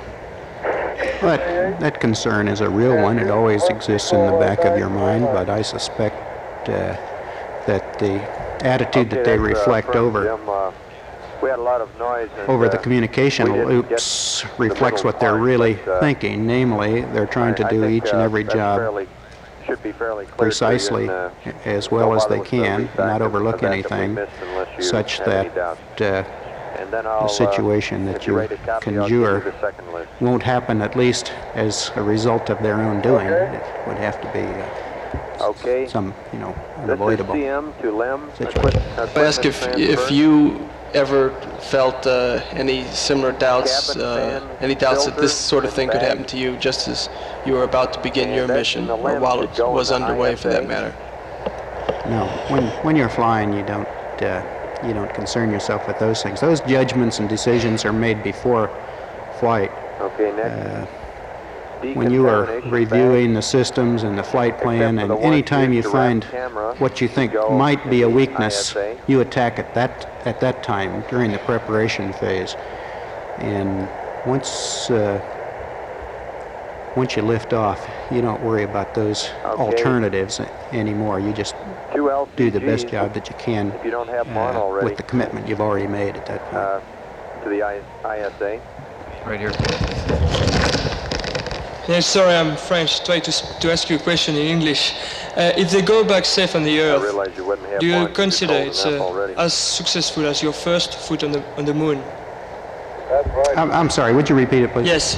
If they go back safe on the Earth, do you consider it's as successful as your first foot on the moon? You understand my question? Yes, I understand the question. Well, I feel quite certain that from an overall mission standpoint, they nor anyone else will consider it as successful. But from a performance point of view, both on the part of the crew members that are flying and also the people on the ground who in the control center that are supporting them, they're every bit as successful, and perhaps more so in terms of doing a perhaps even more difficult job in doing it correctly. To the plis on the floor. Do you think the Apollo electrical system should now be restructured?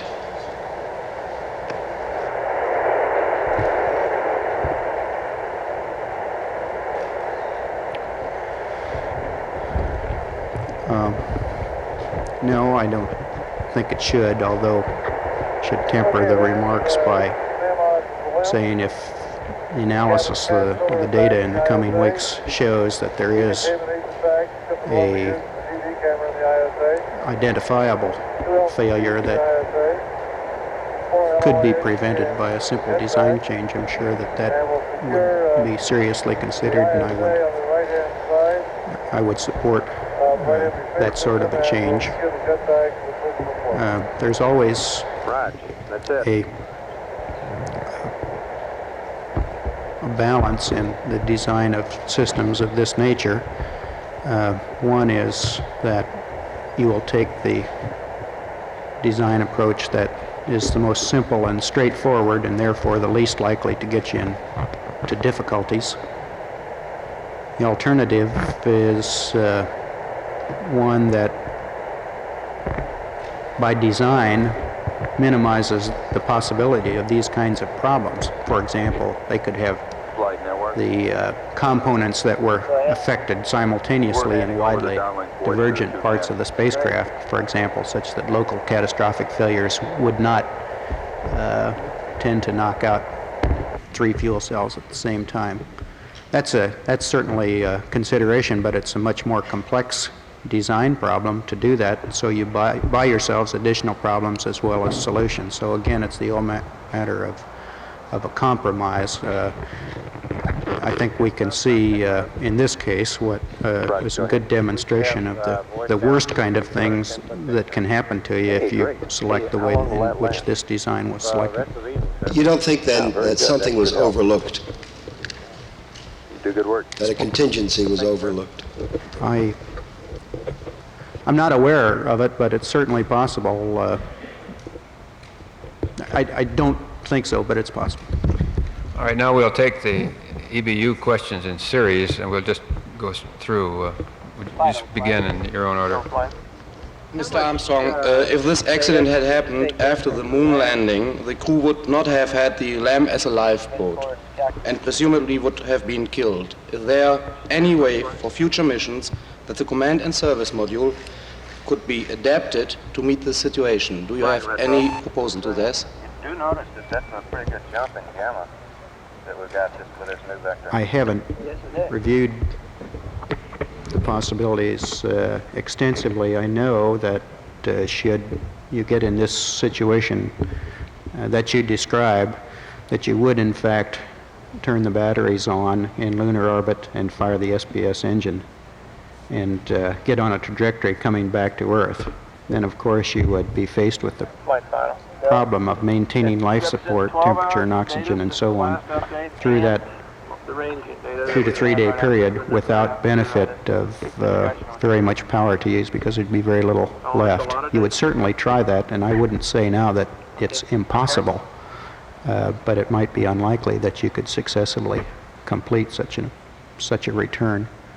We, of course, were aware of these risks throughout the design phase and felt they were acceptable.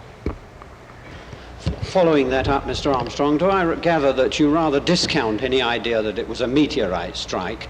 And if that's right, do you think moon missions should be suspended until this is sorted out?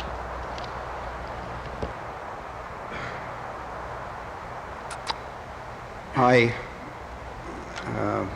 think that there's some possibility that it was a meteorite strike. I think it's rather less likely than an internally generated failure of some type, but I wouldn't completely discount either one at this point. I haven't had the advantage of seeing what the analysts are now proposing. Perhaps you have more information than I do in that area.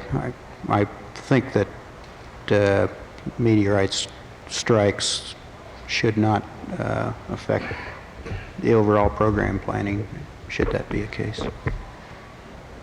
The chances are still pretty low. We still have quite a few meteorites hitting the surface of the Earth every day, and hardly ever hear of anybody getting hit by one.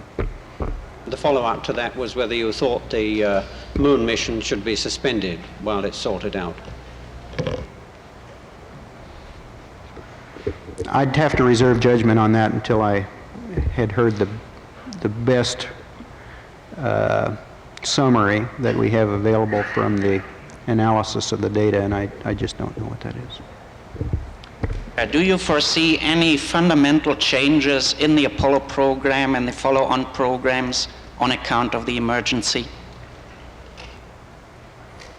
I don't at this time, although I'm quite certain there'll be a very careful review and a lot of suggestions from both competent people and those less so about what the future course of the program should be.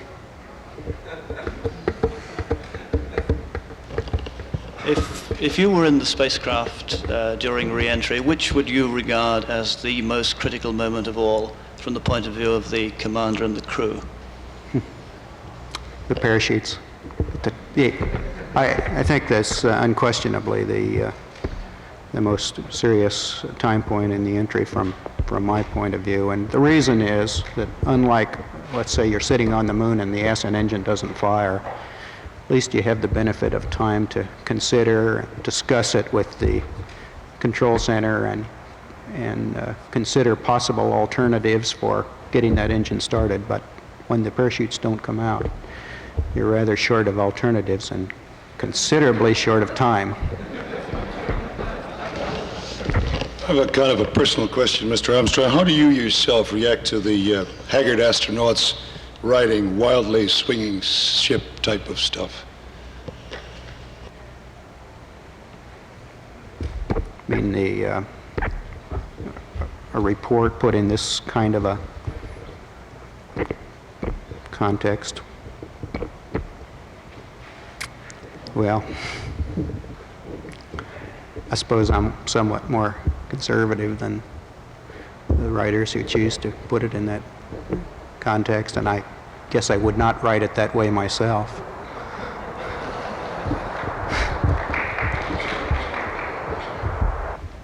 Armstrong, during your Gemini mission, you have to pass through a phase of imminent danger.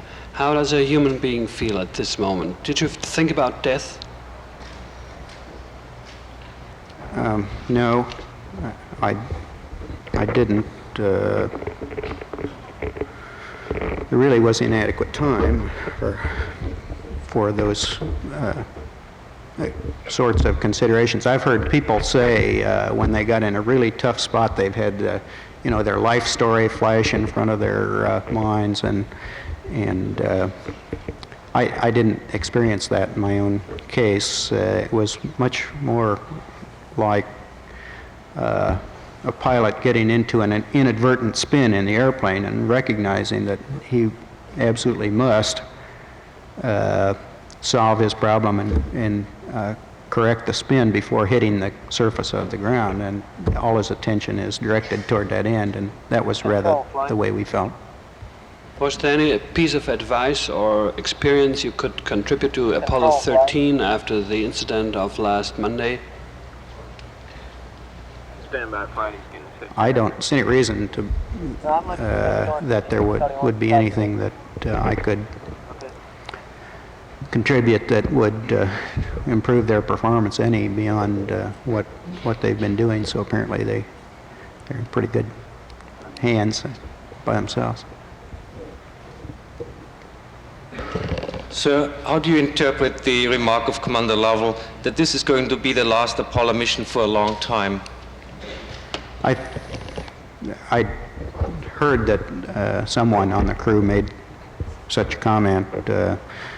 I suspect that they felt that this kind of a difficulty would have to be rectified before the next flight, and it might take them a long time to figure it out since there didn't seem to be very much information to go on.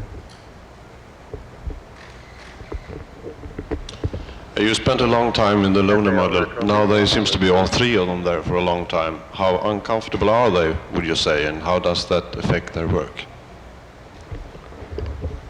The lunar module is actually quite voluminous since there is standing room for at least 2 people and probably 3 in the crew station area. In addition, there's quite a good-sized volume on top of the ascent engine cover, which opens up immediately into the tunnel into the command module. So it's really very little problem to have 3 or more in the lunar module simultaneously. Of course, you could not do it comfortably without the zero gravity or weightless state. That, of course, makes the whole thing really quite possible, and I suspect that they had 3 people in there together quite a lot of the time, comfortably. Mr. Armstrong, everything seems to be under control right now, but would you say that the hazardous moments in this flight are over?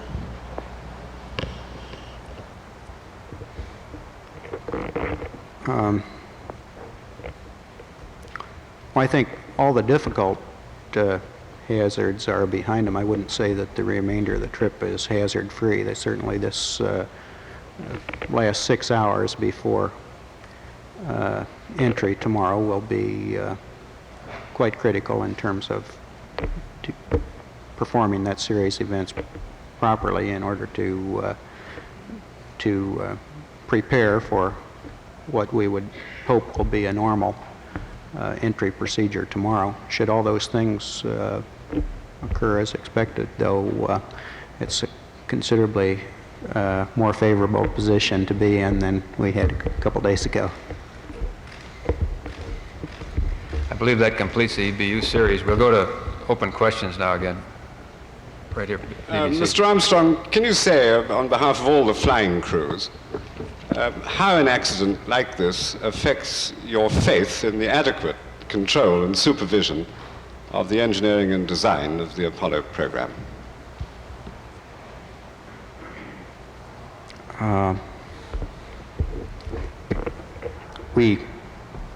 I think I probably reflect the feelings of most of the crew members, at least most of those of us who have been flying for a long time, in that we inherently expect a certain amount of these things to occur, and it's no great surprise. Perhaps I think we're more surprised when things run perfectly well, as they did on Apollo 11. As a matter of fact, I'm still somewhat amazed that everything worked so well during that flight. We spend a great deal of our time in preparing for these kinds of situations, and usually when they do happen, they're a little bit different than anything we ever prepared for, though. I don't fault the design engineers or the test teams in this case for this particular incident.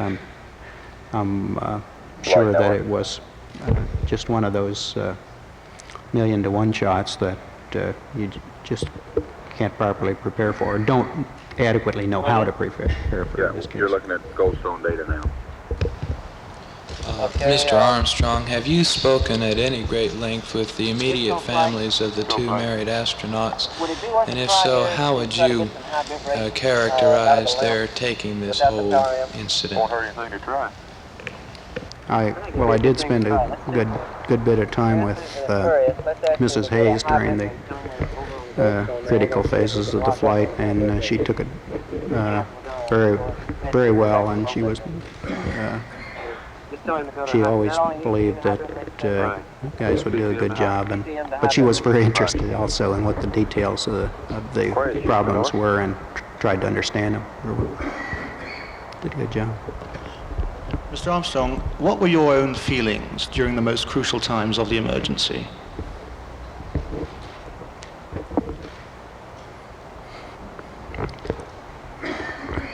I think my own feelings were very much those that I saw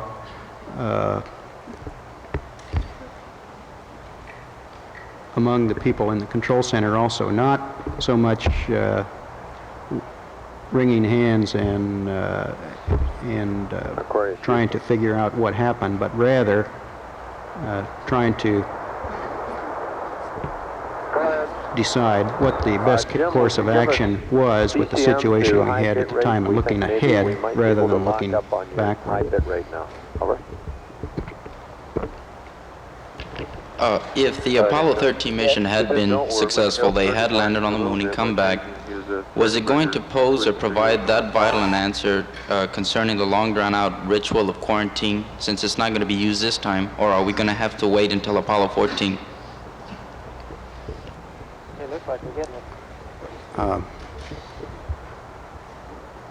I guess the crews have never had anything to say about whether or not the quarantines existed or not. I really don't know what they'll decide. I suspect, it would be my guess, that the same people who made the decisions on the quarantine for this flight would probably make the same decision for the next one on the same basis in the absence of any new information. Take one or two more. I realize that you and most of the people here have been most concerned with getting the mission, the crew back safely. But you must, with your intimate knowledge of the spacecraft, have some idea about what happened yourself. What is your best guess? Go ahead. Okay, Jim, we're getting it intermittently. We think we might get it steady and improve circuit margins. If you would, in addition, I think that the highest probability would be an internally generated structural failure due to probably due to an overpressurization, but now that's the reason for the overpressurization. That's in some local area. Okay, and On panel 12, power amp to primary. Right here, yes. Mr. Armstrong, where do you fit into the program now? Are you going to make another trip to the moon? Well, I'm just standing by for assignment at the present time.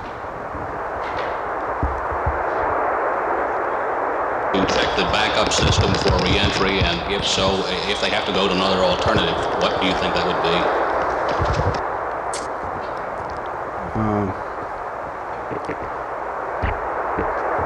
Under the current plan, the spacecraft will make a normal entry on the normal primary guidance system, and hopefully then would arrive in the vicinity of the ship as previous flights. Now, the alternate procedures are there are actually several available should that primary system not be available.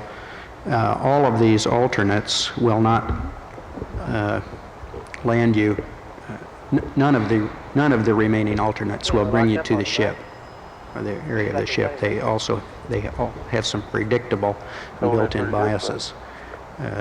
However, the trajectory itself will be largely the same. Geometrically, it'll be approximately the same, and the accelerations involved, temperatures, and so on will be by and large the same. Is there anything that can be done manually? Yes. First, there's the entry monitoring system, EMS, that can be used that allows you to, in a closed-loop fashion, guide yourself to the proper downrange distance, and you will then land Are we going to lose voice when he rolls proper downrange distance. However, you will have an error in cross range. In other words, you'll land out of plane to the north or south of the recovery fleet. Should that system also be inoperative, you can make a successful entry on the accelerometer alone, a independent normal manual accelerometer like you find in aircraft. That's satisfactory and will get you to within several hundred miles of where you expect to be. Lose data. Thank you very much. And probably voice too during a portion of each roll, so you might expect that. The other thing is, if anyone has on any biomed, would you switch your switch to your biomed switch to that position? Understand the first, Vance, and no one has on any biomed. Okay. And Jack are maneuvering things around right now, and mine is long since departed the scene. Okay. Copy.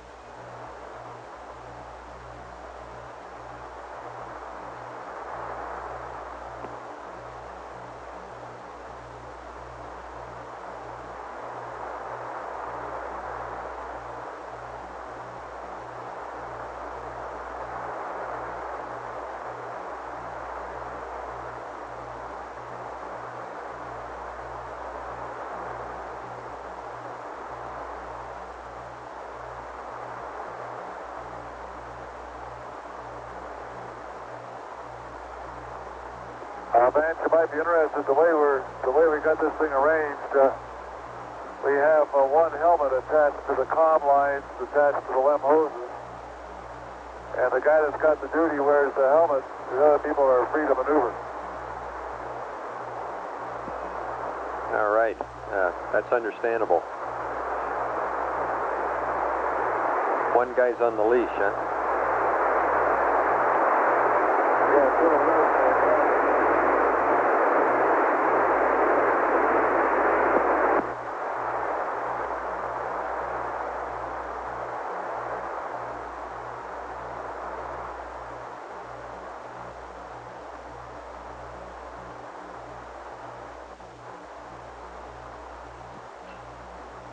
Okay, Capcom flight, I think we ought to tell him at their convenience.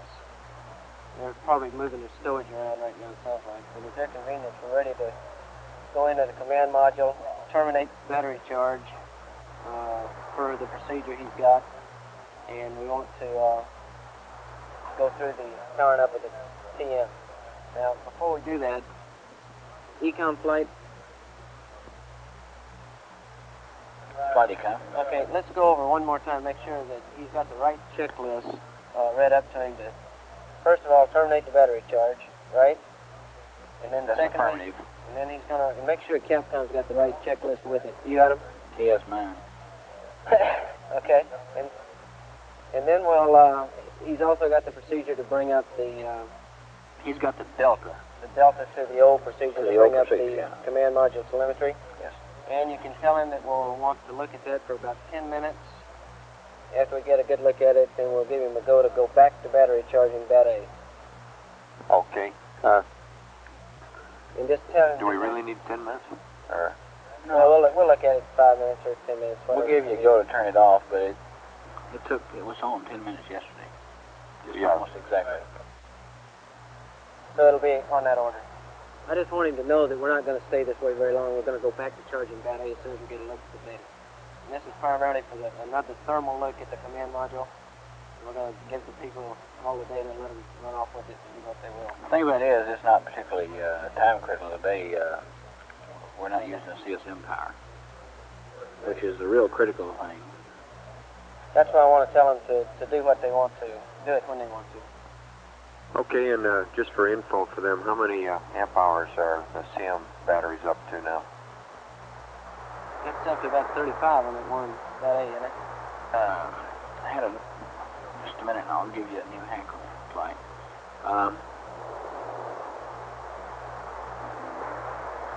We are probably up to around 35, that's right, and take about between, well, we're predicting if we didn't have an interruption, 126 hours it'd be terminated, which is about 3.5 hours now. With the interruption it'd be about 4 hours probably, or a little less than 4 hours.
This is Apollo Control at 122 hours 24 minutes. We plan to take another telemetered look at the command module before too long. Read out the thermal parameters. Apollo 13 is 102,019 nautical miles from Earth, velocity 5,819 feet per second.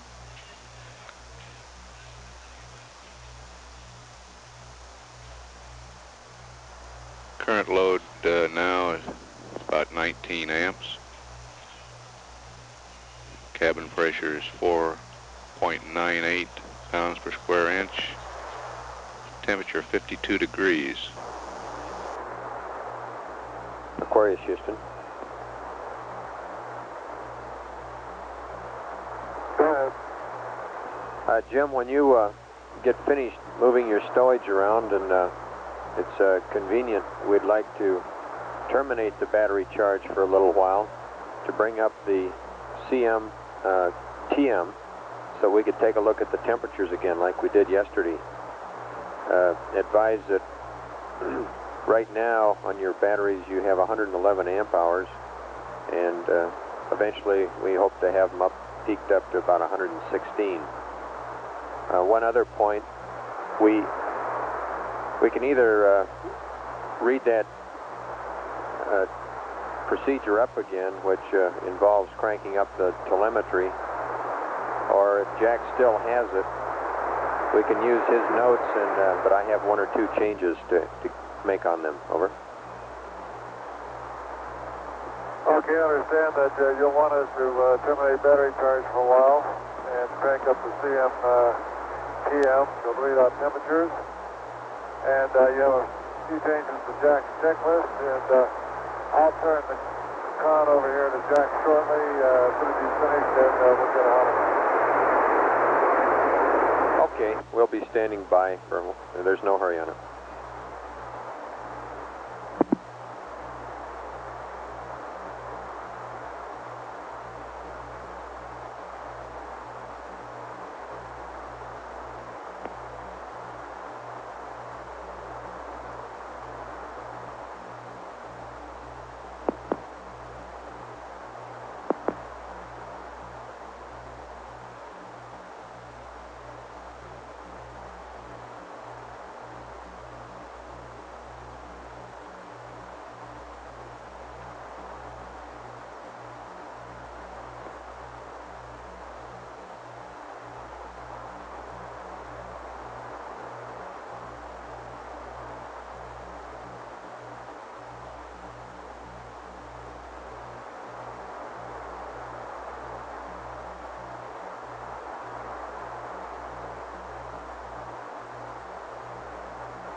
Victorious. Go ahead, Jim. Just out of curiosity, Vance, what's our distance to velocity now? Stand by, we'll get that for you. Hey, Flight stand out. by 1. Go, flight. You're speeding up, I think. I didn't hear it, flight. We're working. Go ahead. Distance and velocity. Roger, flight. Okay, flight. We seem at 101,000 miles. Velocity of 5848.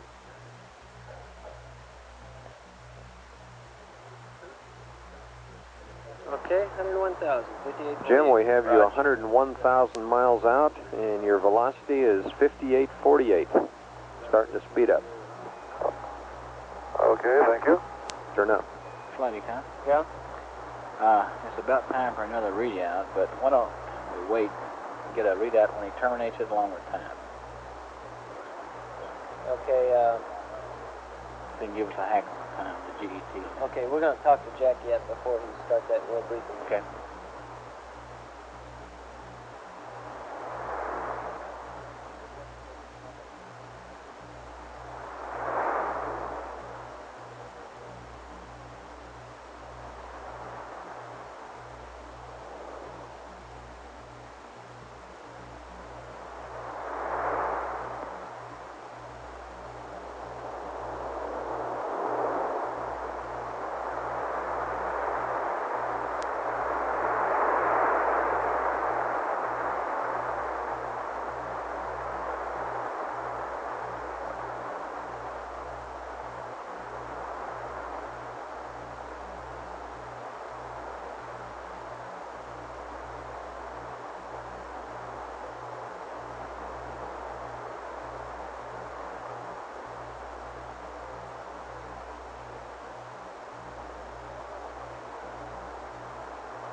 Capcom flight. Capcom flight. Go.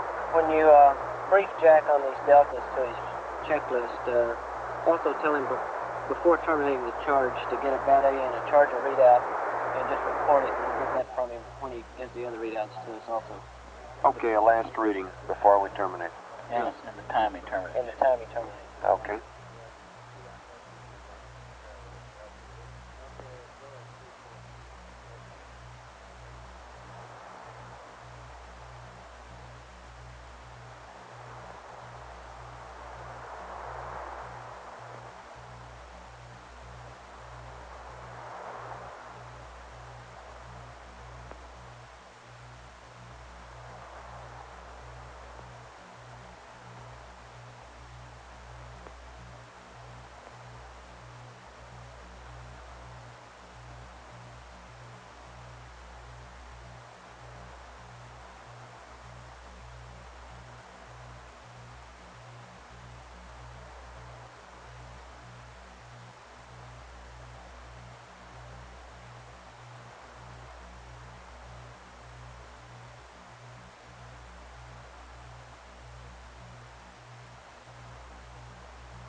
Okay, Houston, where are you? Go ahead, Jack. Okay, Vance, Jim said that you want to terminate battery charge on battery A. That's affirmed, Jack. Request to, before you terminate it, get the usual readouts on voltage and current. And we'd also like a time of termination. And understand you have the termination procedure. Is that affirmed? Okay, that's affirmed. Stand by. Let me just make sure I've got everything here before I go off on a tangent. Okay, Jack, and your battery charge termination procedure remains unchanged. But when we go to power up the CM and look at your TM, we have a couple of additional steps. Over.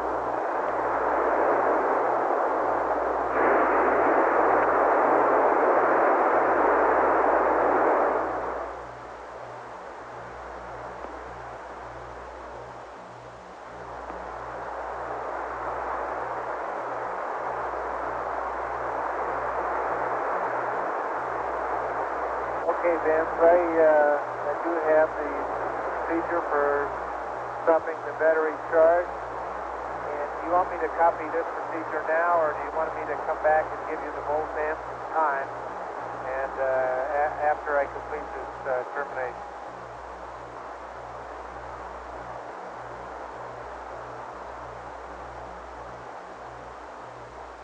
Okay, just give us the volts and amps just before you start the termination of the procedure. And understand you say you have the charge, the procedure for taking the charge off. Is that affirmed? That's affirmed. Okay. And just give us a hack on the time. Do you want to review it at all? Unless he wants to. Negative, unless you want me to. I'll tell you what, I could run through it very quickly just to verify that we're getting started off on the correct path there. Yeah, okay, the first 4 or 5 things that I have is panel bat charge off on panel 3, AC inverter 2 off, panel 5, main bus high, bat AC on, panel 250, CB bat A, power entry post landing open, panel 275, inverter power 2, main B open, and then just to go ahead and reverse the position of the switches and circuit breakers that I started out with, and these don't have to be in reverse order. Is that Charlie? Raj, that's Charlie. Have at it. Yeah, I think you ought to go ahead and tell him that we we'll only... get a volts and amps right now. Okay. I think you ought to tell him, too, in advance sometimes, that we are going to go back and reestablish the battery charge after we get a look at the data, make sure you understand that.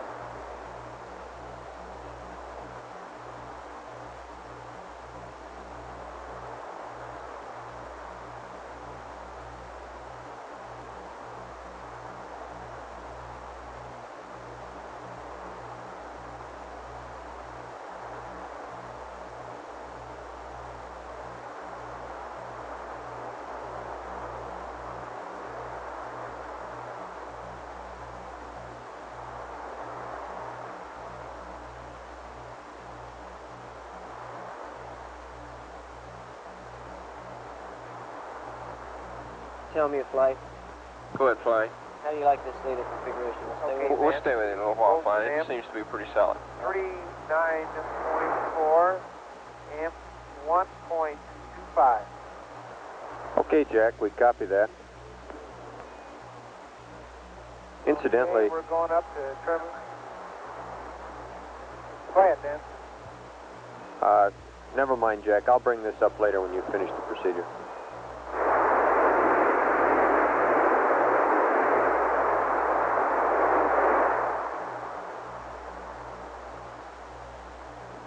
Okay, going off the air, I'll put Fredo on. I'm going to stop the battery charge. Okay.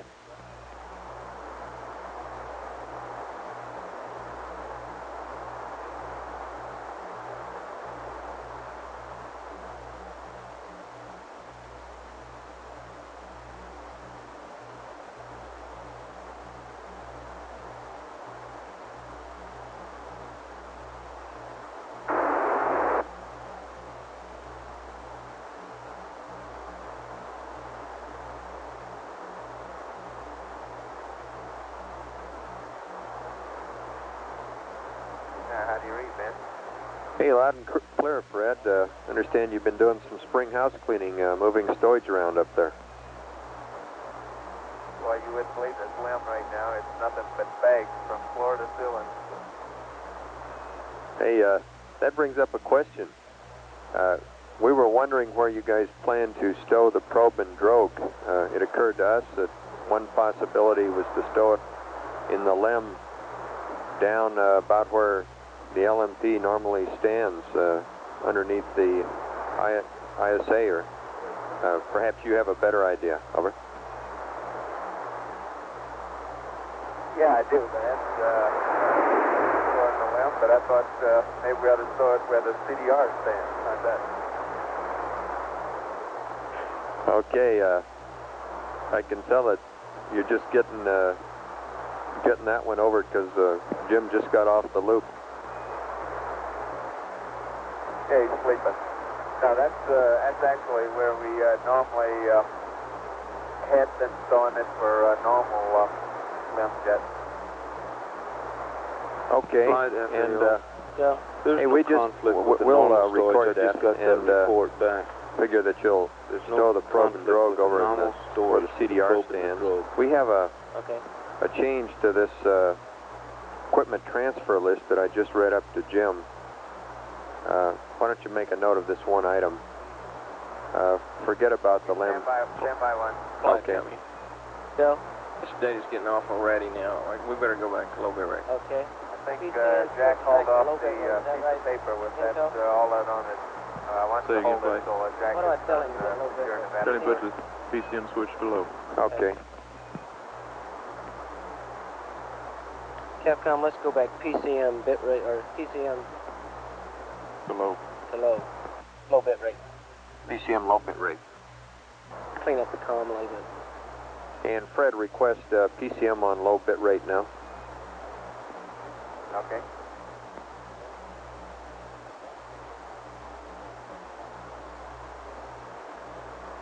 Yeah, there was one piece of flight data that we needed that we didn't bring along this time. What was that? That's a big book with a lot of just plain old blank pages in it. Yeah, when you get off nominal, why you just need scratch paper, don't you? Yeah.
Okay, Vance, I got the storage list now. Okay, I gave you two lists. And Jack said he's completed the securing the battery charge now. Okay, Econ, mark the time. He says Okay, he's and finished terminating we're the battery recording the charge. time that was complete.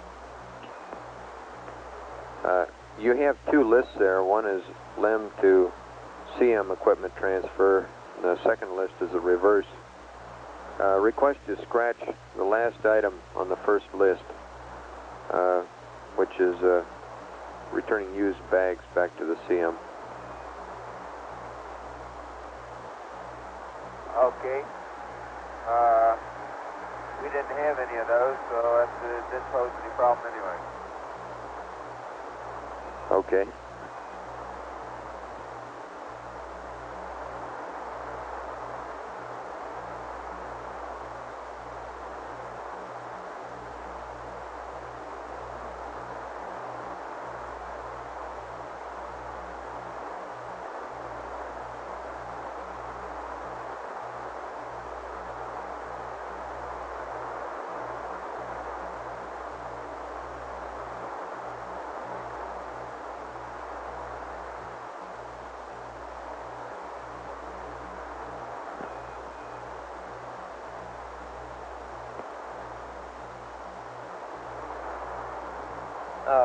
Capcom flight? Go. Did you get the deltas for the power up to Jack? For the power up of the CSM? Negative, but it's about enough time to send those up. Yeah, why don't you tell Fred that we've got a couple of deltas before he starts that power up, just to make sure. I know you told Jack, but so Jack doesn't get into the thing. Aquarius, Houston. Okay, Vance, Aquarius is back on. Okay, Jack, I understand you completed the securing the battery charge. Now, if you're ready to copy, Jack, I'd like to give you the two changes that we have to the power up for the TM procedure. Over.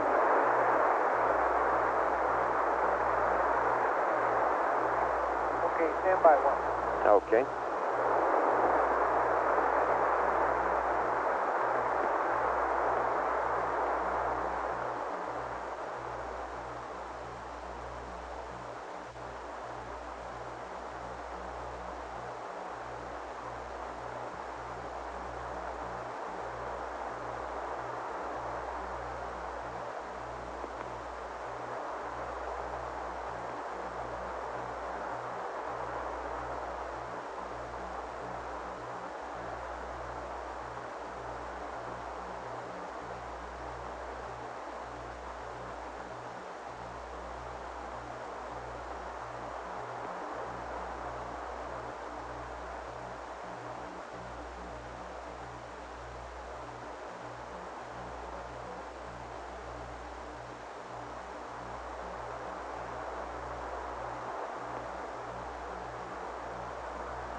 Okay, Vance, you say you have some changes in the procedures that I used before to get telemetry and check out the CSM system? Yeah, that's correct, Jack. They're pretty simple. About halfway through the procedure, we have a step on panel 3, which is power amp high. We'd like to change that to power amp low.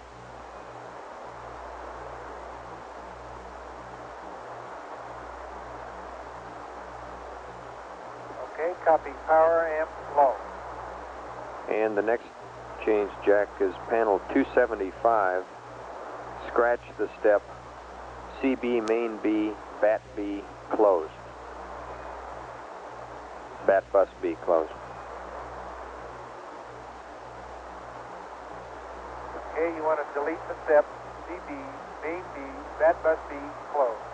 Raj, as you know, we're going to do this on LEM power, so this reflects that.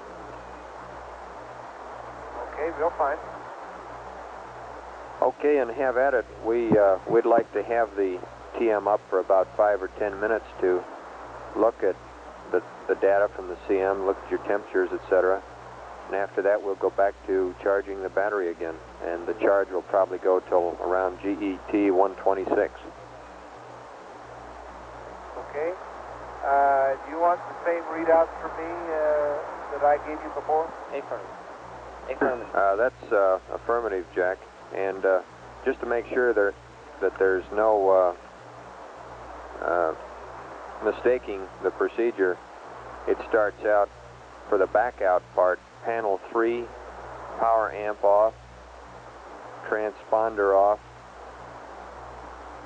AC inverter 2 off, then goes to panel 250, etc.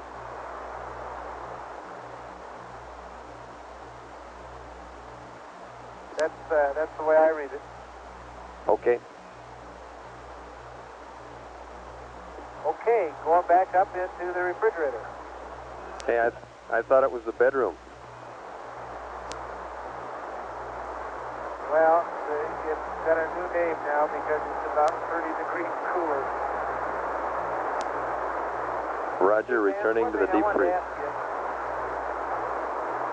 Is on the sewing list where you have us putting the black and white camera on top of A7 in an A4 decontamination bag. I was wondering if it would be possible, or if there would be any problem in putting it into V6 along with the 270mm Hasselblad cameras. Just tell him we'll work that one and give him an answer. Jack, I don't think there'll be any problem if you can get it in, but let us work that and get back with you, okay? All right. I was just thinking I'm trying to get as much weight as possible down in there in that LED. We have no SRCs, and then our waste tank is, rather depleted. I think it's about down to 40% or so. So I'm trying to get as much L over D as I can, and any heavy items we can get down there, I'd be greatly appreciated if you bring it to our attention. Okay, we copy that, and we owe you an answer on your last question. Okay, and I'm in work, going to give you some telemetry. Okay.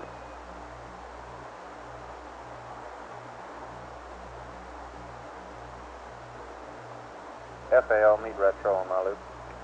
Okay, we got FAO working on the stowage.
FAO, meet retro again, please.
Network flight.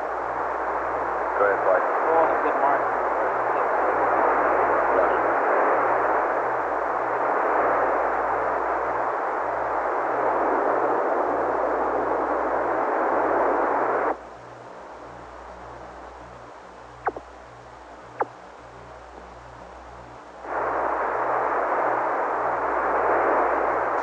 This is Apollo Control at 123 hours, 2 minutes. Apollo 13 is less than 100,000 miles from Earth now, 99,868 nautical miles. Velocity 5,897 feet per second.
flight.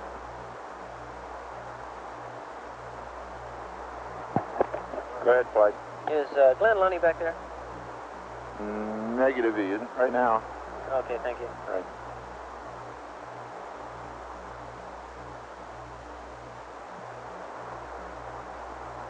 We're getting CSM data, flight. Okay. Hey, flight.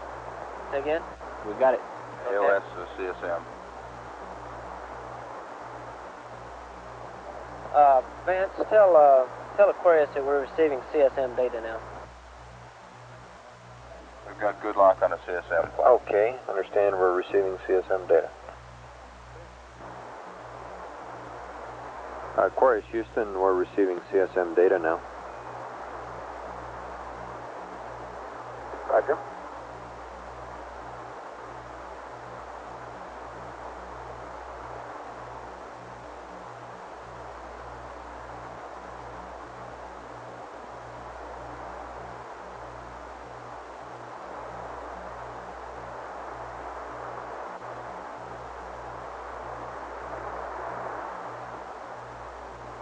Flight, tell me. Go ahead. Okay, our current's up about 24 amps and the voltages are holding good. Okay.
Flight Echo. Yeah? We'll need him to give us the best omni from these signal strength meters. I believe it's in there, but we lost data. Okay. Capcom flight. Go. Would you ask Aquarius to have Jack select the best omni? We've lost data. Okay. Aquarius Houston. Flight Econ. Say again, Ben. Go ahead. Fred, we just lost data on We can go ahead and Aquarius turn it off on whenever we get ready. Jack. Okay, Would he's you have probably him still select getting some readouts, best so we might omni, as well look please? at a little more while he's... Okay. Okay.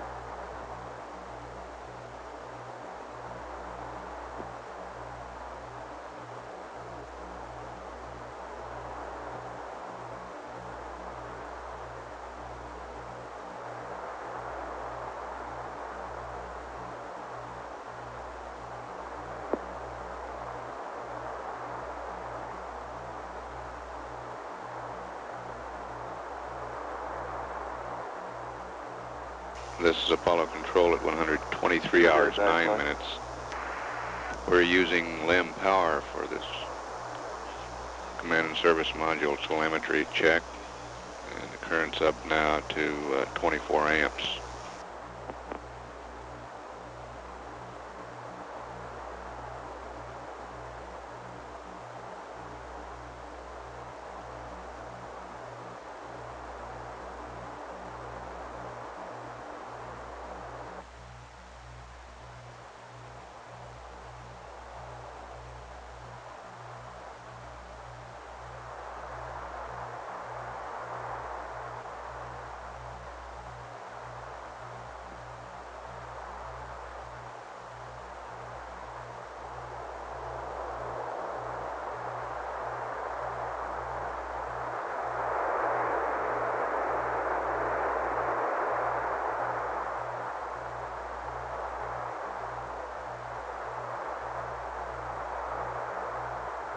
Okay, okay, Vince, you can tell Aquarius that to tell Jack that we're ready to power down when he is and reinitiate the battery charge and tell us when he does it. Right? Right.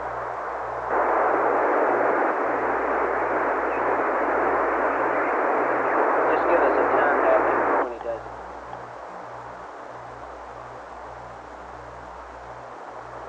Aquarius, Houston. Go ahead. Fred, we have enough data.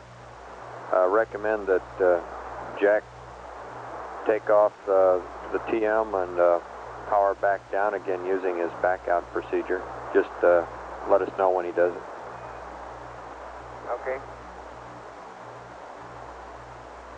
And after that, we'll start the battery charge, and we'll have to know when he starts that.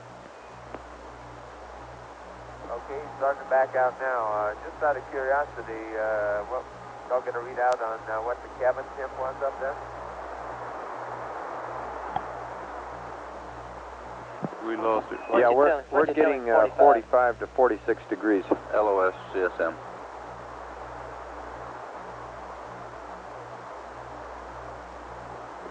Now you see why we call it the refrigerator. Yeah, it's kind of a cold winter day up there, isn't it?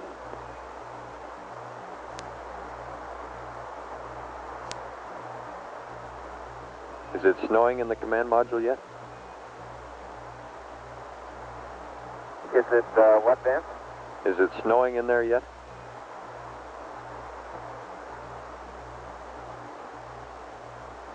Oh, snowing. No, no, not quite. The windows are in pretty bad shape, and I guess the service module will be trying to shoot out of the LEM windows because every window in the command module is just covered with water droplets, and it takes a lot of scrubbing to get those cleared off. Roger, understand. Deke says to tell you you'll have some time on the beach in Samoa to thaw out after this cold experience.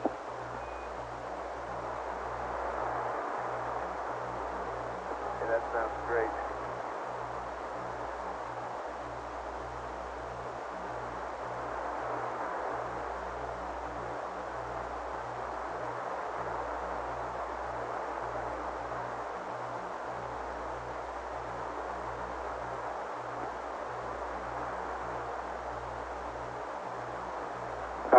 Vance, y'all thought about what cameras you wanted to use? Right now, we've got configured a Hasselblad with the 250, and I've got the lunar surface #1 Hasselblad, and I've got the lunar surface sequence camera also rigged and ready to go. Did you have any other druthers about other options? You're referring to the photography of the service module, is that right? That's correct. We have some procedures in work, and I've seen them, Fred. I think pretty soon we'll be shooting them up to you to specify which cameras and settings. But that sounds pretty close. Okay, you might let them know that if they had thought of it, that we got this lunar surface sequence camera on board, which has its own battery pack set up and shoot quite a few pictures with, and that could also be used for this. Raj, I know we are planning to use that camera, among others.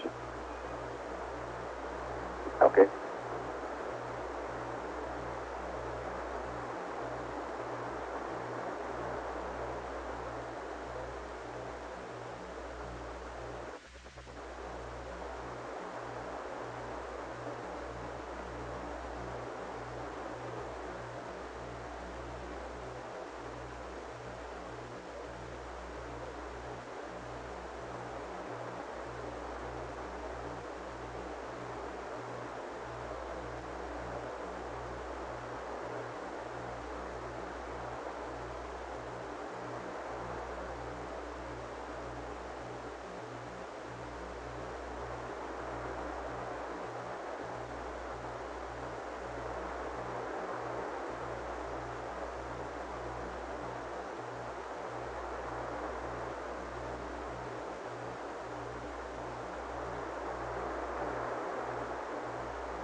Okay, Houston Aquarius.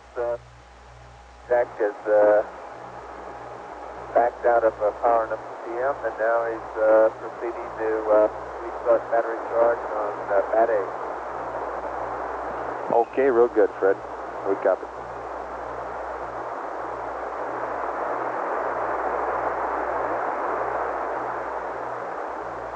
Flight procedures writing a checkpoint. Okay.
Checkpoint. Raj.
Okay, and we're charging battery A now. Roger, charging battery A, Fred.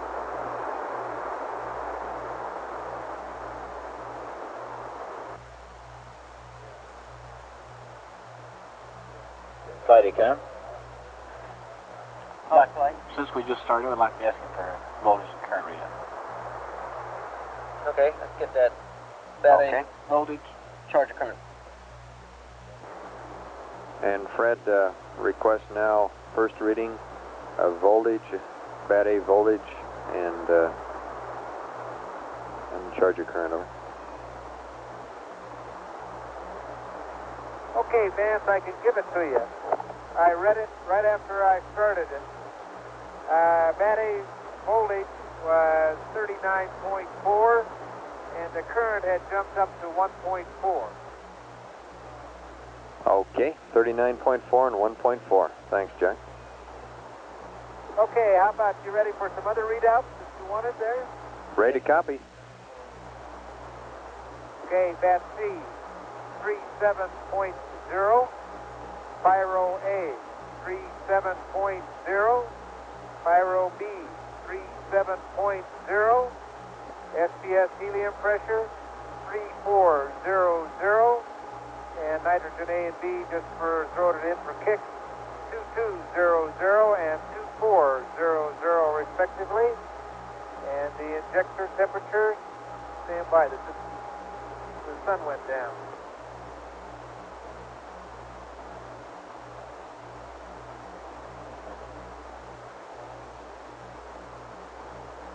Okay, the injector temperature, 5 Charlie, 3.9. 5 Dog, 3.2.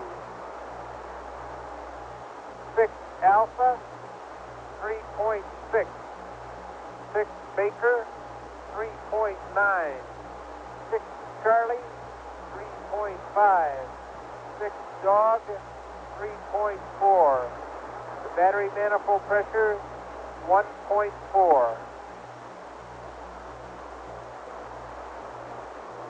Okay, we copy all that, Jack. Thank you. Okay.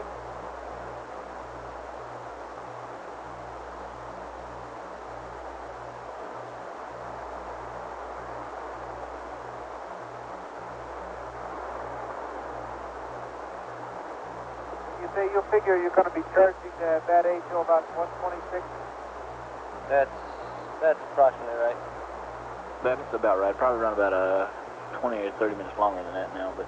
Raj, about 126.30 is an estimate, Jack.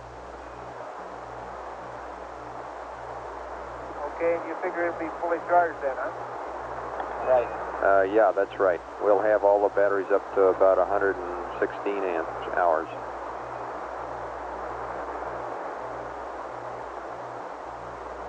That's good news. That's better than 99, huh?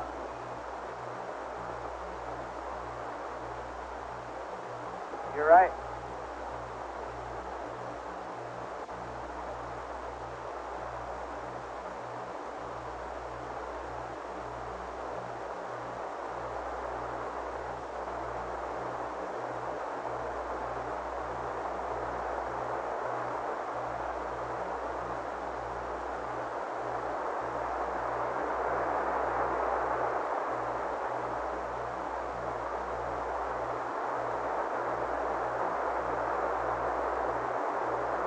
How did all the systems look on Huntford, Dan?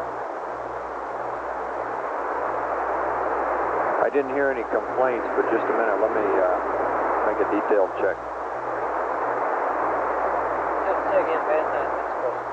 Flight, he wondered how the parameters looked on this TM check. Okay, we'll get him a summary of that. We'll work up a short one of some of the more interesting parameters and read them up to. But on first look, it looks like it's a little colder than it was the last time we looked, right, Ecom? But not too bad. What the ambient temperature look like, Ecom? Yeah. 45, 46. About 45. It looks like it's dropped, everything's cooled off about 5 degrees from where it was yesterday. That's we were around 52 yesterday. Yeah, it's about 6 or 7 degrees. But we'll get him some of the more important stuff later if he wants to hear it. But it looks like it's in good shape still. Aquarius, Houston.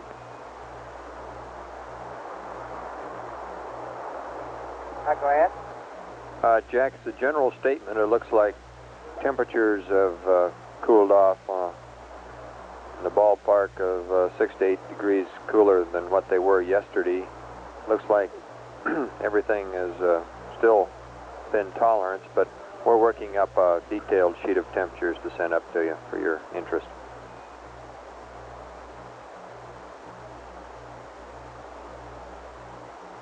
Okay, that sounds good. Span flight. Flight span? How about working up that list of some of the more significant parameters, temperatures? Yeah, I would limit it to about 10 parameters. Just pick about 10 that sound kind of interesting, would you? All right, we'll do that.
Flight, FAO. Go ahead. On the restorage of this black and white TV camera, the word we're getting right now is the camera, even if you took the lens off, would not fit in the B6 location. It'll only go into A7. Has somebody tried that? Or is that just... That's the storage people. They've apparently tried it, yes, sir. Go ahead, Aquarius. Okay. Okay, Vance, Joe brought up the alignment at EI minus 2 plus 30. Were you going to set up or have a discussion about that later on? Yes. That's correct, Jack. We just about have procedures in hand, detailed checklist type procedures to send up to you. In other words, a timeline with reference to entry checklist and any changes in the entry checklist. So if you have a few pages of scratch paper, why, I think we'll have that to you within an hour. Okay, I'll be standing by. Okay, would you tell him, too, that our storage people have looked and said that that camera, even with the lens off, will not go into B6. It's going to have to go into A7. One other thing, Jack. You still with me? Yes, go ahead.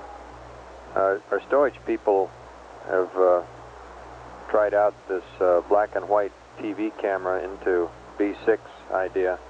They say even with the lens off, they can't get it in. So still recommend that it be stowed where we had it on the list. That's A7. Okay, no problem.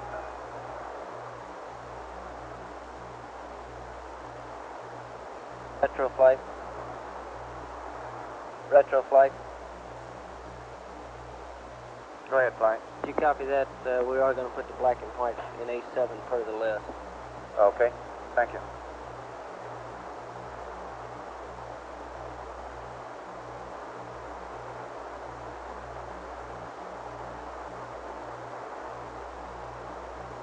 Flight econ. Go ahead. We'd like a readout of the charger current and bus A voltage. We'll get a kind of frequent interval levels on. Okay, when you want that? Right now, we can be. Capcom flight. Go. We'd like another readout of bat A charger current. We need them kind of frequently here till that thing levels off again. See what we've got back in there. I suspect it's going to level off. We anticipated flight.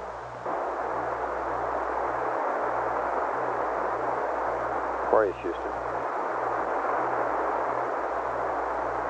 Go ahead. Jack, request another voltage readout on bat A and current on bat charger.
Okay, Vance, the volt 39.3, amp 1.3. Roger, copy 39.3 and 1.3.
Decon flight. Flight, tell me. Go ahead. Okay, I guess that suit relief valve has been bumped again. We need to get it closed. Okay, Capcom, suit relief valve's been bumped to auto. We want it where? Off?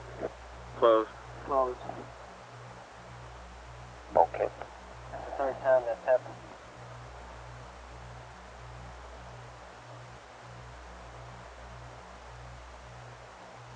Flight account. Go ahead. Did you tell me how long ago? Yeah, stand by one.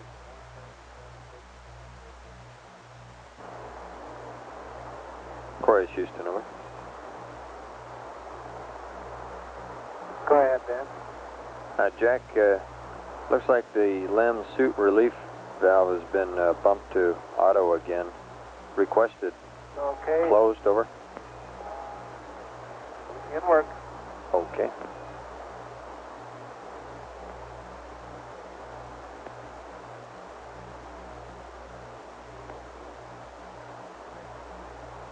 All set right there.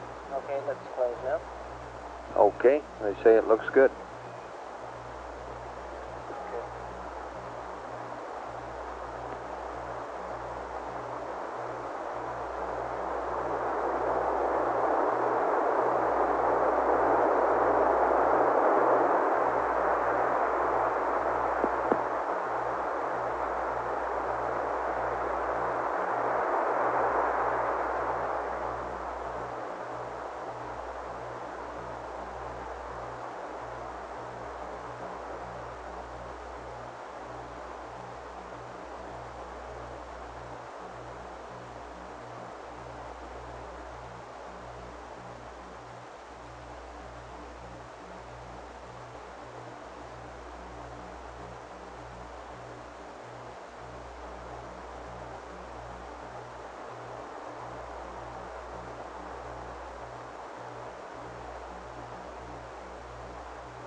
Flight econ. Go ahead. Need another readout. Already?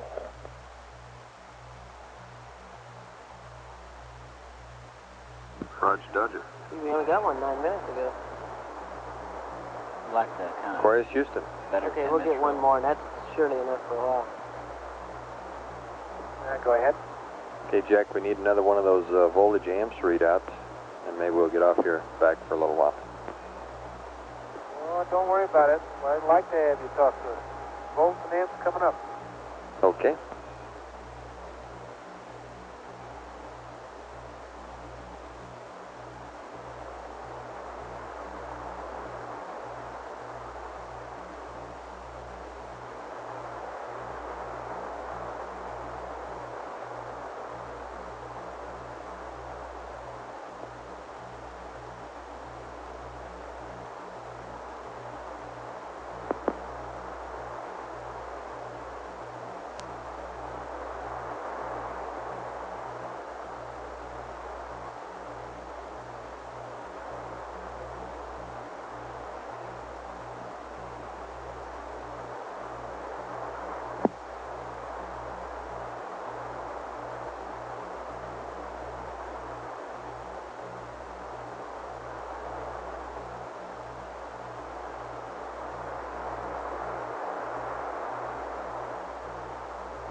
Okay, man. The volts 39.4, amps 1.25. Okay. Ecom's got it duly recorded. Is John Aaron on?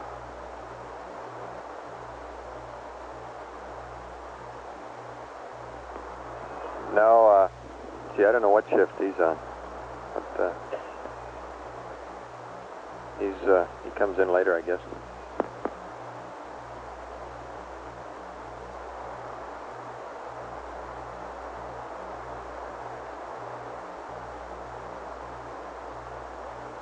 Actually, all the shifts are morning shifts to us. Say that one again. The sun is always shining. All the shifts are morning shifts to us because the sun is always shining. That was a short night.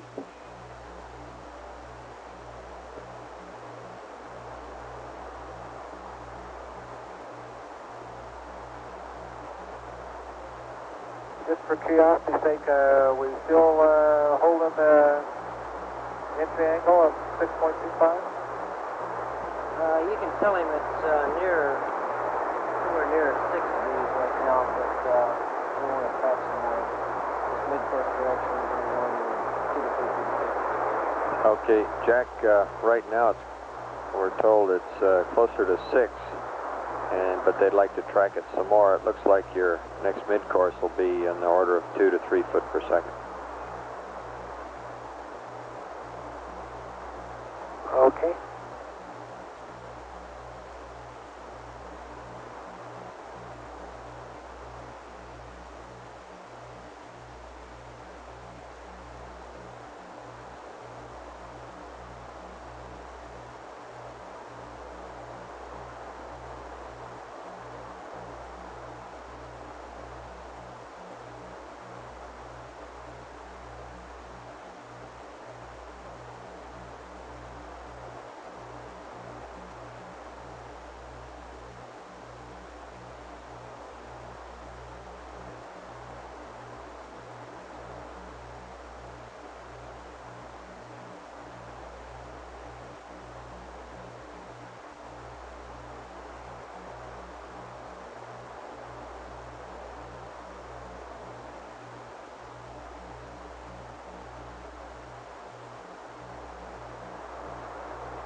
This is Apollo Control at 123 hours 48 minutes.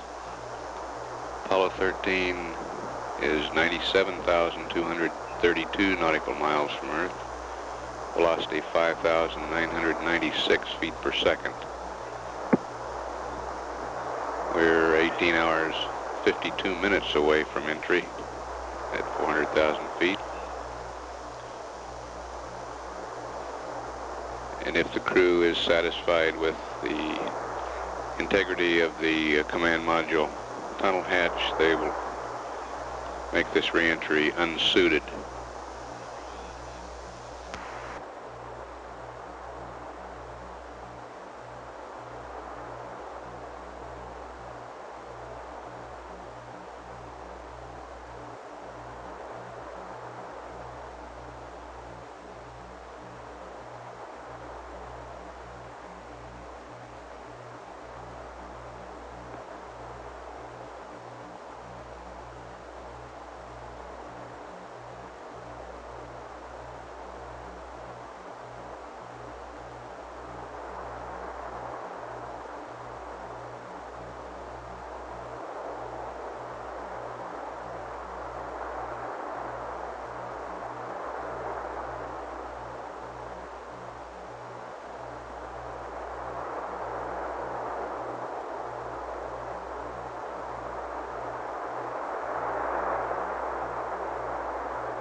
just got a good view of the Southern Cross, Alpha Beta Centauri, and Atria.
Houston 13. Go ahead, Jack. Okay, we're still in good shape as far as water goes on the LEM. Roger, flight.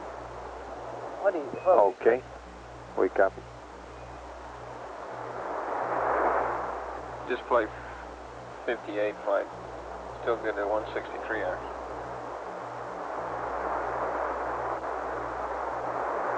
The reason I ask is I'm assuming that we are, and I have no idea each time I pressurize the surge tank to get water out of the command module how much I drop that surge tank. And if we're in good shape as far as water goes on the LEM, we'd like to fill a couple of drink bags to get some water for drinking purposes. How much? Okay, have you run out of CM drinking water yet, Jack? Oh no, we got plenty of drinking water. I think the what I don't have any idea what the surge tank pressure is.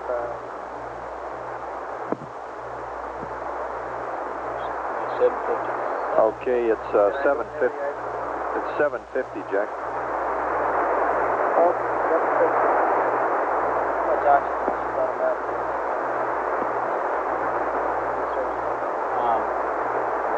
Well, it must be around 3 or so. It's virtually full. Well, yes, it would normally be at 9. No, it's normally at 900 psi, you mean? Well, there's a minimum 850 now. Yeah. We're down 100. Aquarius, Houston. Go ahead, man. Okay, stand by one, Jack, and we'll give you an indication of how the water situation in the LEM is, which is your question, right? Okay, well, I guess what I was really asking is if you'd have any violent objections if we filled 2 drink bags from LEM water rather than repressurize the surge tank. Okay, stand by on that. Also, Jim's asleep up there, and Flight we network. didn't want to bother him either. Go ahead. We'll be handing Okay, over we the understand. uplink here in 1 minute. Okay, we're going to lose 30 seconds to handover. Just momentarily. And Jack, we'll be changing stations in 1 minute, so we may have a temporary dropout in comm. Okay. FAL flight. Go fly. How much water is in a couple of drink bags? We'll find out just a second.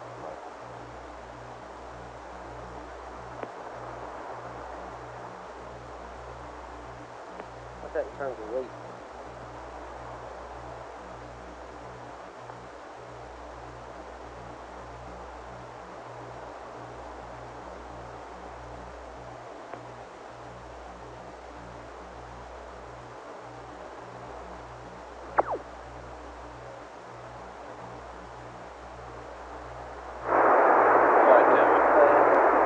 Pad you see on channel 58 there, that's assuming that we continue at the present rate, and I'm sure you're aware that there's a lot of talk of powering up early, and essentially reduces that pad. It makes it pretty tight with the power up they're talking about. Well, what do you mean by early? They plan to power up to do the mid-course, at a specified time, 6.5 hours. Yeah. Or 6 hours. Okay, all I'm saying is this figure here wouldn't include that power up. Right. All right. So I was How just saying, about taking one drink bag, and that's about a pound or so. Okay, So that's you don't fine. have to go up in the command module and Go. drink.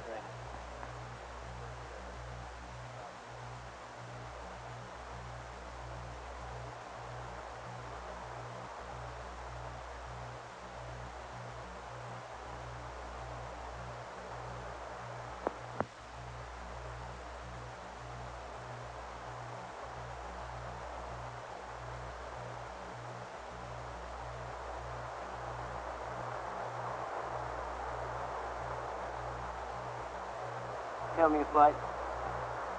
Go ahead, fly. Okay, we're in the noise zone to let them fill at least one drink bag up. Yeah, go with it.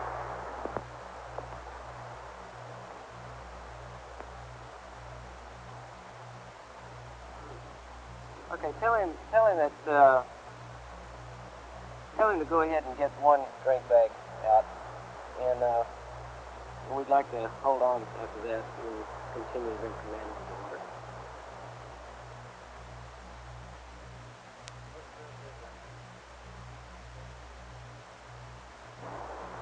Flight, tell me. Aquarius, Houston. Go. I wonder if we could get a mark too when he does that, so we can makes our calculations a lot easier. Okay, Vince, go ahead. Loud and clear. Okay, Jack, we're going to bargain with you on this one. Instead of two, would wish that you'd just get one bag full. That shouldn't do any harm. However, we're not all that fat on water that we want to do any drinking out of the LEM as a regular thing after this one bag. So would you let us know when you get the water out and give us a mark on it so we can watch the TM over? Okay, Fredo's about to withdraw the water now.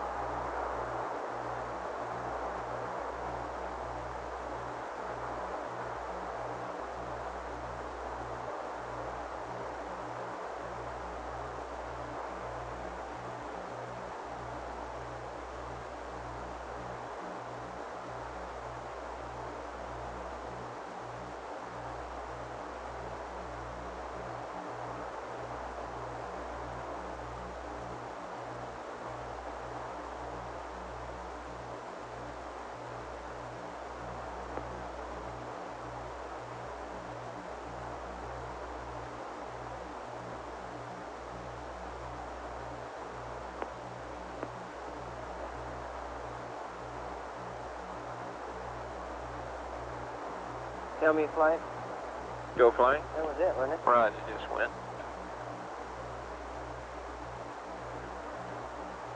I saw the percentage change. What did the quantity do? How much did it drop? It went down about a pound.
Okay, Vince, we would drawn about 8 ounces of water.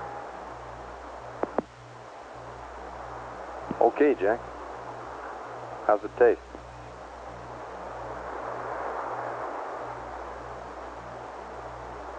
It's good. It's not quite as gaseous as that in the command module.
Span, flight. Flight span, go ahead. Stand by 1.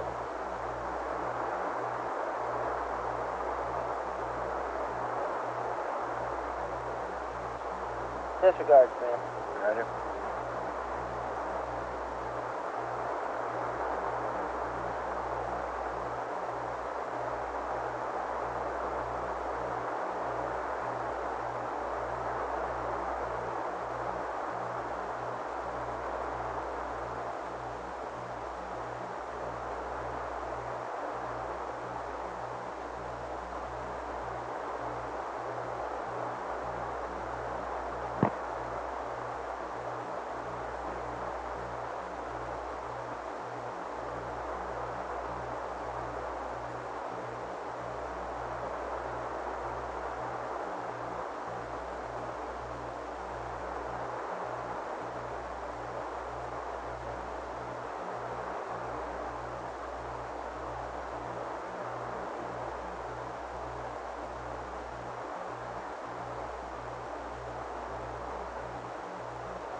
Span, flight. Flight span, go ahead. Hey, Rod, how about getting a copy of this entry sequence out here for SIG? Will do. It evidently wasn't in your list. Okay.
FAO meet retro on my loop.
Flight final. Stand by 1. Roger. Go ahead. Okay, just want to tell you we took another trajectory update, and the gamma EI continues to be less shallow, or more shallow. It's down to 5.93 now. This represents 2 more hours of data than we had before. Absolutely no prediction whether it'll increase, decrease, or stay the same. It does have quite a bit of rangy data though, so still should be pretty reasonable. Okay. based on that last one you had, the 3.1, what RCS flight is that? Delta T? Yeah. 24 seconds. Okay. The flight bomb numbers we had last night would say that we could do a dips burn if it was greater than 3.5 at 10%. But I don't know if we're there yet or not. We can check. But I'd hate to get into something that we don't need to. Yes. I don't know of any reason from a trajectory standpoint you couldn't do it either way. Doesn't matter. You might check with jet control as a preference. We'll hang with the RCS as long as we can.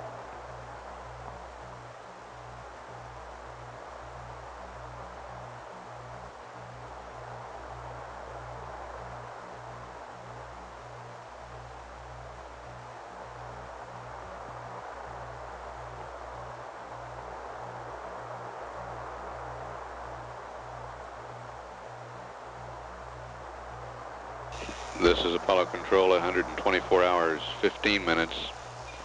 Apollo 13 now 95,638 nautical miles from Earth. Velocity 6,057 feet per second. The temperature in the LEM cabin now reading 51 degrees. Pressure 4.98 pounds per square inch.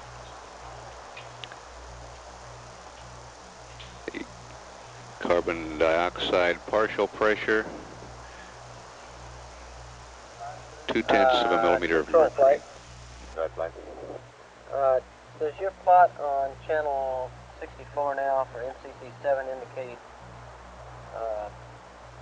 what size burn for MCC7? I think that's still updated on the 2.2, 2.1 foot per second line. Why don't you go redo that around whatever the latest number is that Fido's working with, 3.1 I think. Okay. Slide account. Go ahead. Back another readout now. Okay, battery voltage, charger current, Capcom. Okay.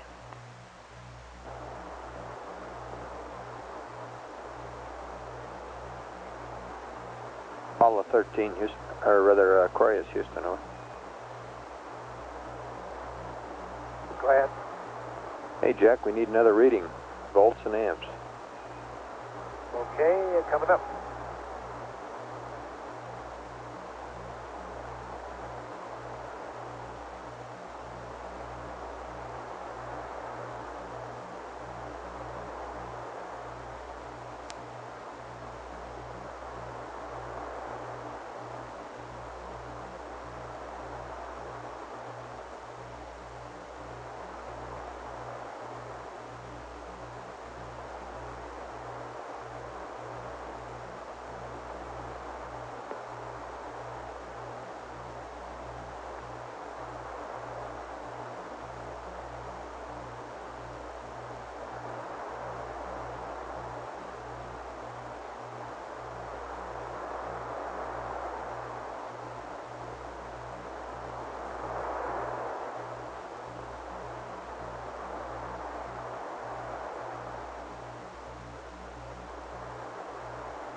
1.14 and 1.245. Okay, there he comes, recording those numbers. Charlie Dumas this time. Oh,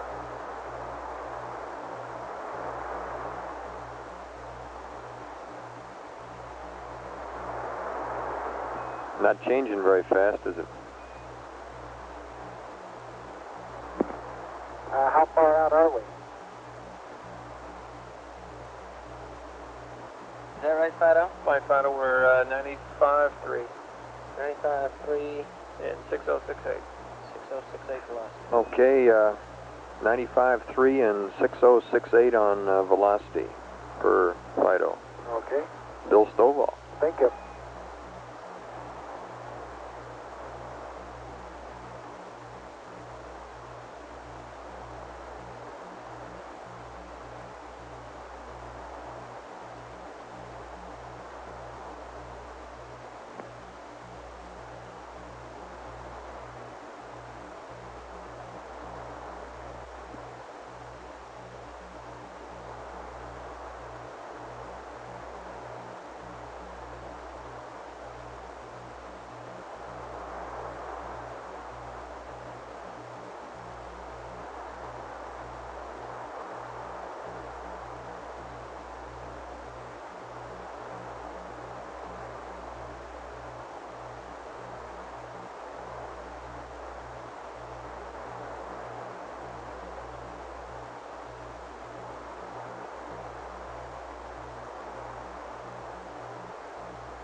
Flight control.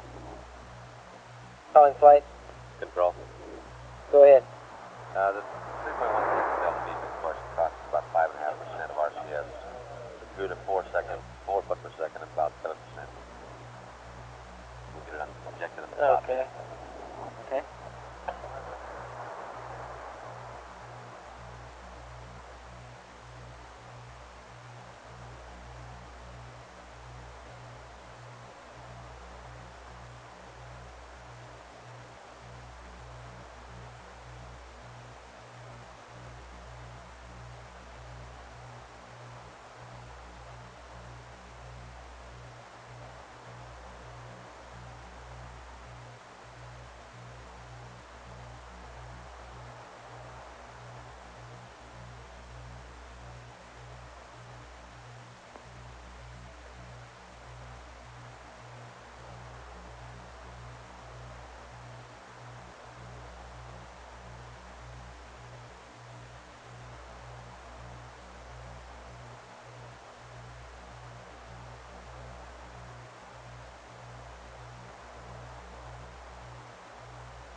flight, Fowler. Go ahead. Control, I'd like to lay something on here if you got a second on this maneuver. Hold on just one. You bet.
Okay, what we got is that we could do, we're looking 3.4 feet per second right now. And we could do that with the dips burn time of about 6.5 seconds. Now, if we follow the same procedures last night, we'd cut it off a second early, which would give you a dips burn time of 5.5 seconds. Let's talk in terms first of RCS. RCS, be on the order of 25 seconds. Your constraint is 40. Right? Control. Okay, we've built this checklist, which is a giant undertaking based on RCS maneuver, and I think we'll stick with that as long as we're within our fuel and burn constraints. I'm not listening to you. I'm not hearing you anyway. Yeah, there's very little change in the checklist he has now. All you really have to do is tell him either burn RCS or dips. What he's got now we gave for F-65. And what's the advantage? One advantage I can think of is that he wouldn't have to keep that everything in the coalhouse that much longer. I don't know how hard that is. That's not hard. I mean, okay. It's not sensitive. That's sensitive anyways. No. If you seriously want to consider doing a dips burn, I suggest right now you get down to 210 and talk to the procedures people that are writing this thing up and see how that would fit in if it grows bigger. It has to be done with dips. Talking to Charlie Duke earlier, he said that it wouldn't make any difference. The crew could use that one checklist. No problem at all. Well, I know it's not the same checklist, though. It's got another engine in it.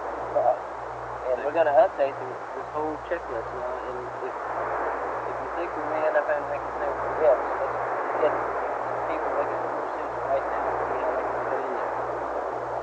Well, I don't think grows before flight.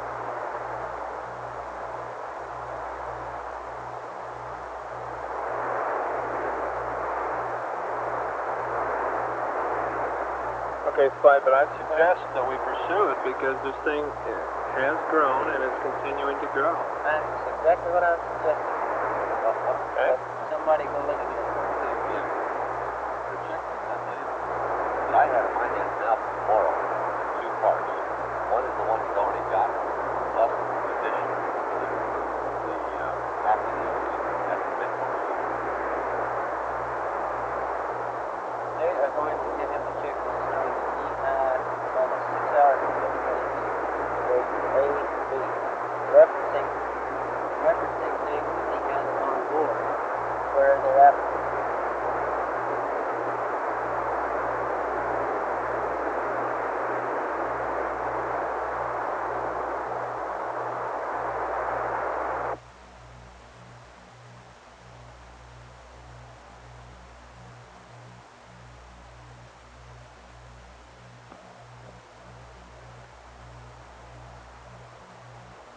Okay, All I'm saying is you and Charlie Dick have talked about that. I think you better make sure that that is discussed with that group downstairs doing that checklist right now. Yes, that's right. Now all I'm saying is go down there and tell them that that's what you're thinking about. Okay. And it may come up with some clever way that if we had to go to a discipline later game, that we can tell them that when we're reading the checklist.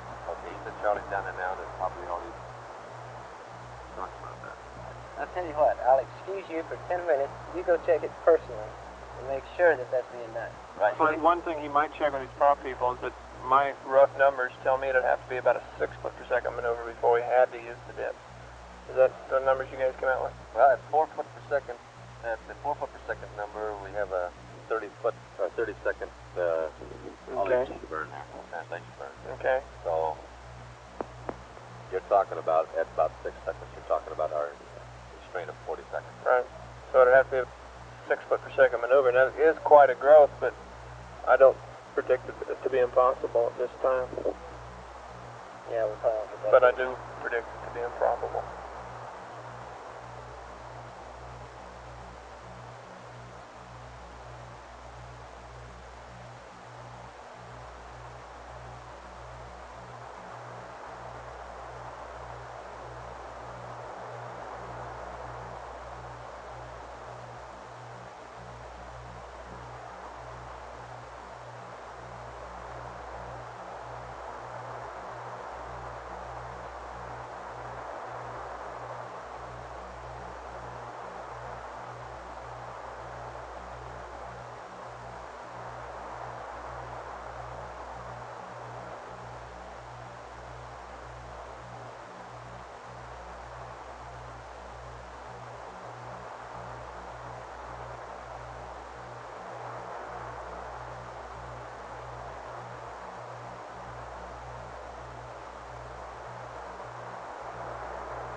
Flight, I really don't. All I can say is that I've talked to the navigation people, and this trajectory, I mean, this set of circumstances is so much different than we've ever looked at before that they're just afraid to make any predictions.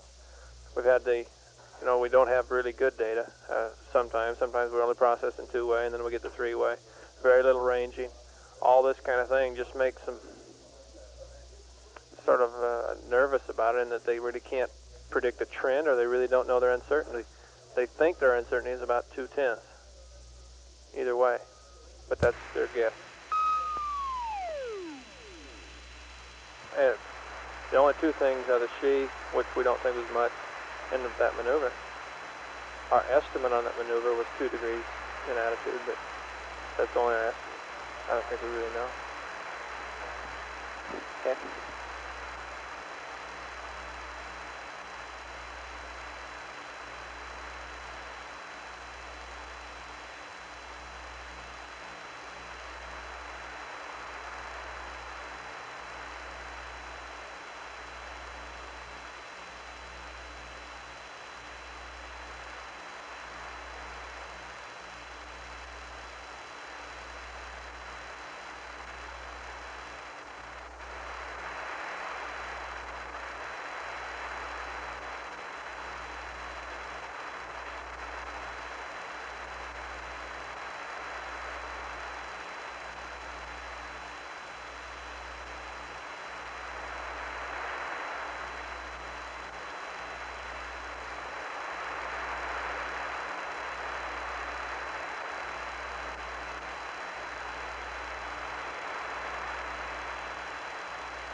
Chris, over. Go ahead, Aquarius. Are the flowers in bloom in Houston? No, not yet. Still must be winter. Suspicion confirmed. Yeah, I doubt if they'll be blooming even Saturday when you return. I concur. Hey, Jim, we have some photo information to pass up to you. Discussed this briefly with Fred earlier. It's instructions or suggestions for which photos or which cameras and lenses to use during your service module photography, over.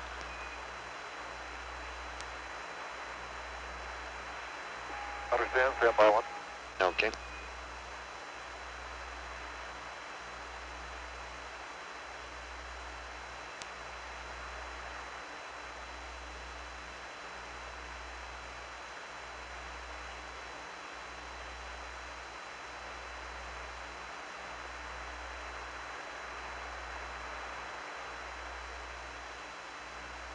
Go ahead. Okay. We have 3 cameras here. 2 of them to be used for picture taking from the LEM. 1 to be used from the number 5 window of the CSM. First I'll hit the LEM cameras. And this camera that I mentioned now has first priority. It's considered the one to give you the best results. That's the 70mm DC Roseau camera, Hasselblad that is, with the 80mm lens from box A13.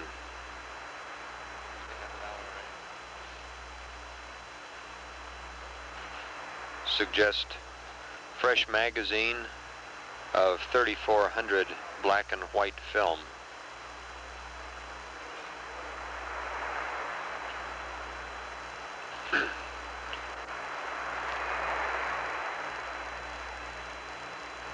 Okay. Okay, suggest either magazine R or magazine S from A13. Transfer all of this to the LEM.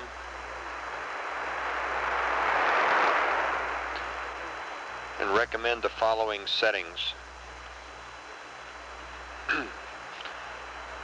LM/DC/80/BW 3400 in parentheses f5.6 at a 2/50th.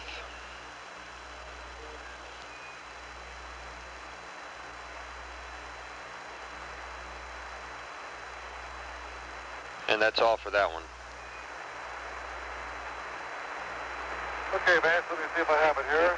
For the LEM, want to use a 70mm DC Hasselblad 80mm lens with an A13 using 3400 black and white film, mag R or S. We'll transfer that camera to the LEM, and the settings will be LEM DC 80 BW 3400 f5.6 250. That's correct. Okay, next. The next camera. Stand by one, I've got noise here. Okay, the next LEM, or the next camera for the LEM will be the 16mm. And these photos are considered to be priority 3. Okay, 1, get the 16mm DAC and power pack from A8.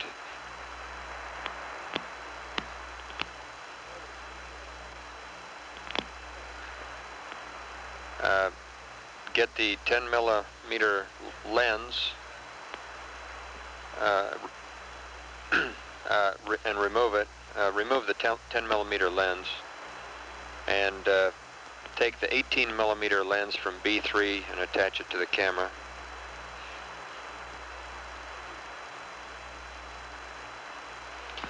and attach the power cable, transfer to the LEM.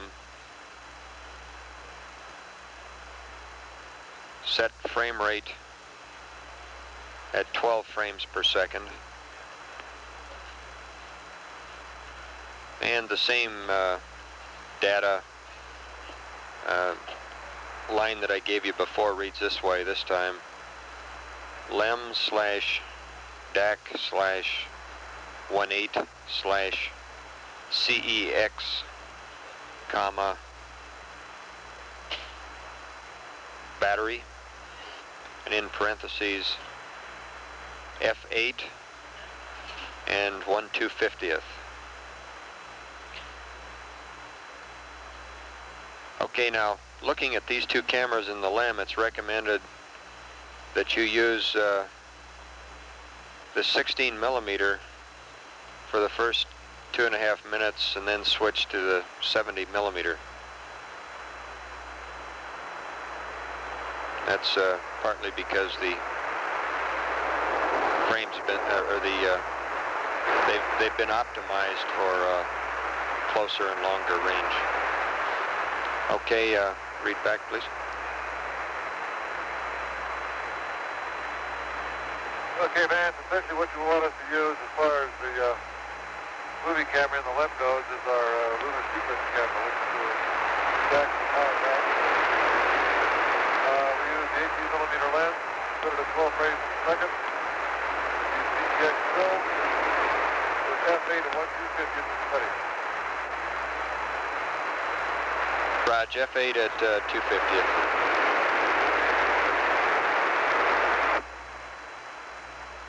Right, F8 at 250th.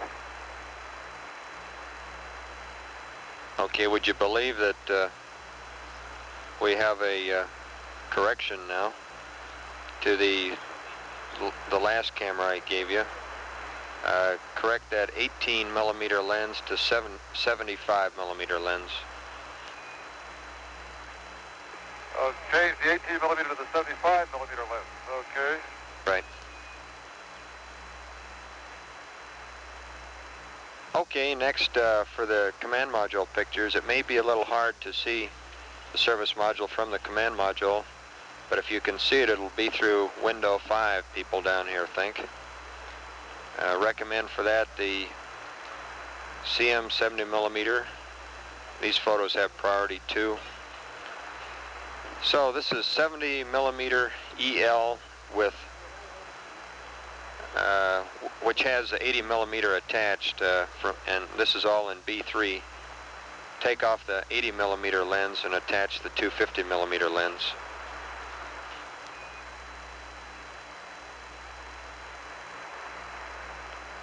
And the 250 millimeter lens can be found in U4. Use CEX film from A13. Ring sight from A7. And these pictures will be F8 at a 250th. And I think probably by now you probably all already have these cameras configured, and this may be redundant information, but here it is anyway. Over. Okay, Vance, you're right. We do have cameras almost configured like you said. For the command module, you'll think that the EL with the 250 lens, CEX film, F8 at 1/250th is the best bet. And you're saying now that where you think you'll see it is out window 5, is that it? That's right, Jim. Okay, my procedure now, after service module 10 is going to be to pitch up in order to try to get the service module into the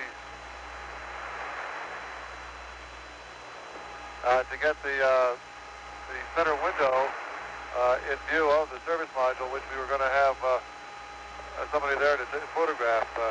Why do you think window 5 will be it? Well, that's a good question. Let's see.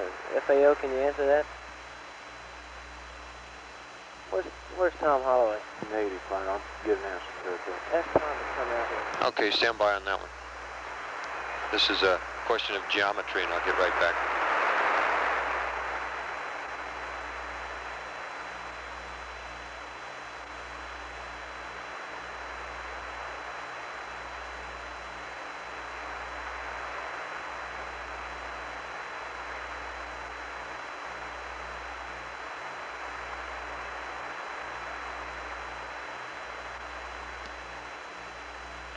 Actually, we need a model to see how this all works.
This is Apollo Control at 124 hours 55 minutes. Apollo 13 now 93,329 nautical miles from Earth. Velocity 6,148 feet per second. We're 12 hours 45 minutes away from the planned last mid-course correction. Tracking to date indicates that would be about a 3.4 feet per second delta V. If it stays around that number, it will probably be done with the reaction control system. It would be a 25-second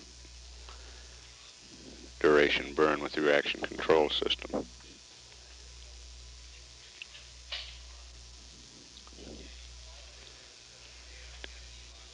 Capcom Vance Brand will pass up more information here shortly on the photography task at service module separation. We'll stand by for that.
Flight retro.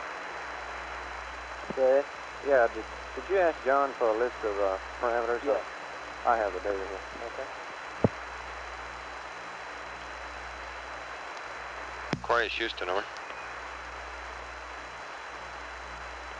Go ahead, Houston.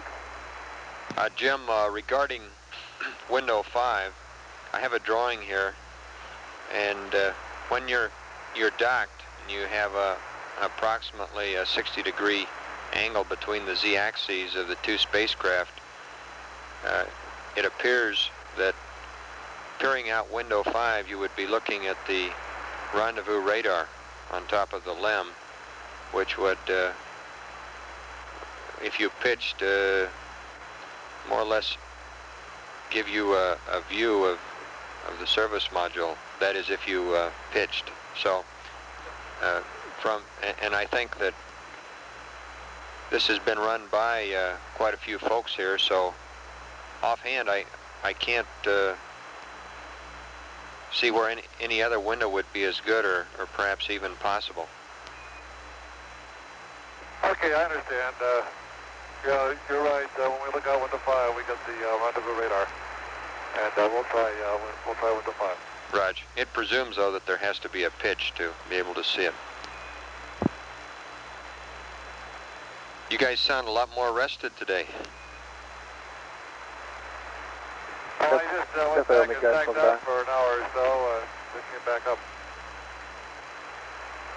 Very good.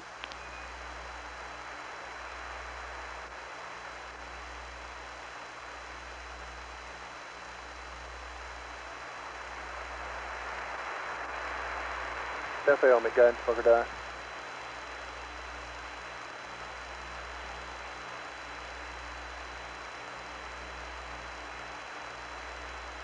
Retro flight.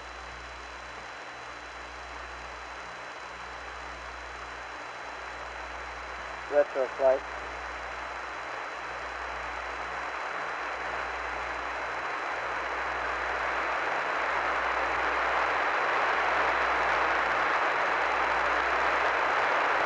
Could you also look up the fairing phase road, mean, and landing time? Inter-sequence time? Yeah. Assuming the mid-course. Assuming the mid-course. Roger. I have it on display. I just copied it. In fact, if you'll just tell me what display, I'll start it up.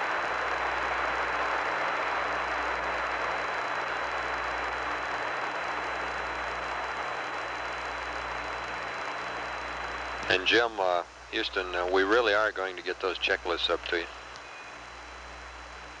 Okay.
Flight retro.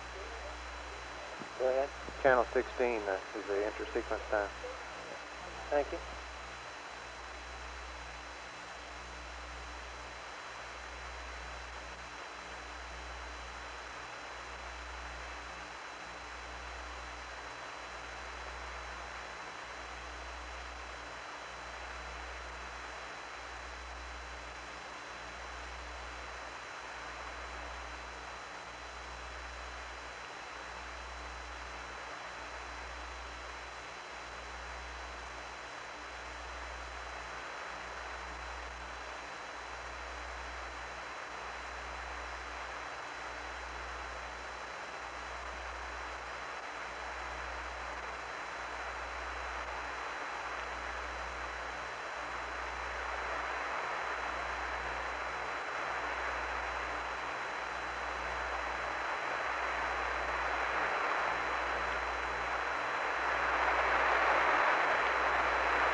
Retro flight.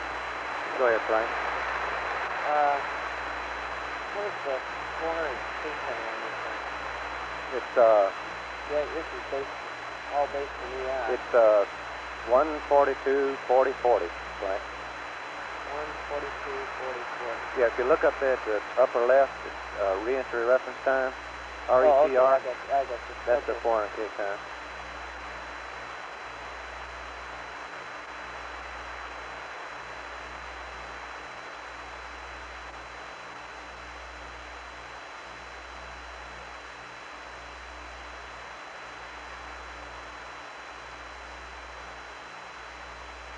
Flight FAO. Go ahead. Just to go back when they asked about the drinking bag, you had checked it out, and it does contain exactly 8 fluid ounces, which is about a half an ounce. So if they filled one, that's all the water you could have lost. Okay.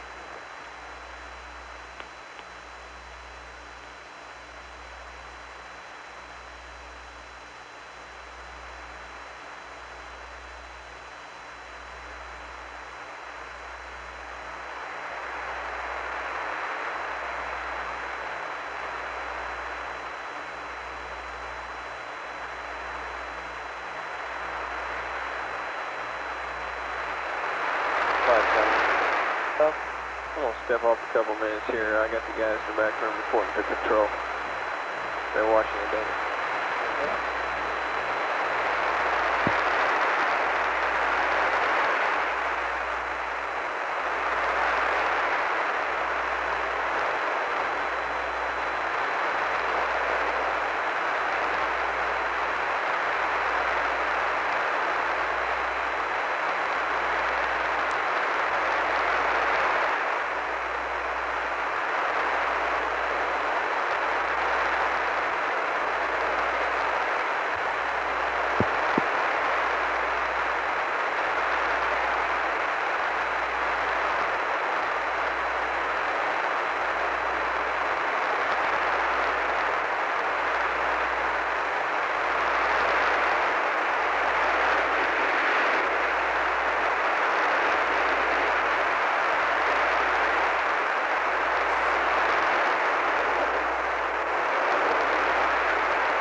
It's time for my readout.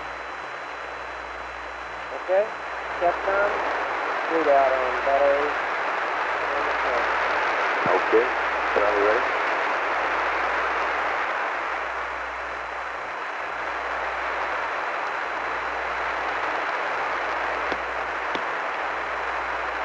Aquarius Houston, over.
Aquarius Houston, over. Go ahead, Houston. Jim, it's time for readings on the battery charging again. Request the battery voltage and the charger amps, over. Okay, stand by, man.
Houston, Aquarius. Go ahead, Jim. Okay, we have no more water in the potable tank. We tried to get some more out a few minutes ago, and there isn't any. Okay, understand you ran out of water in the CM potable tank. Affirmative.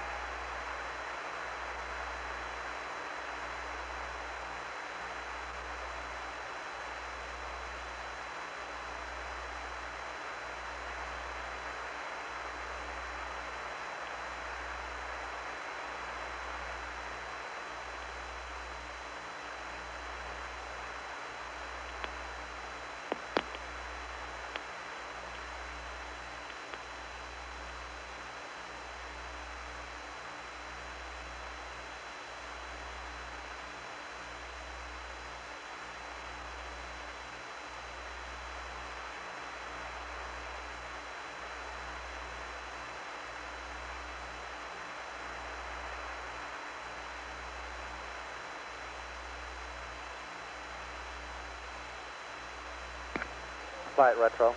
Go. As a status item, we have taken the latest definition of storage and gotten the inter-aerodynamics computed and loaded, and we're seeing the entry displays with the aerodynamics that we predict for entry. Okay.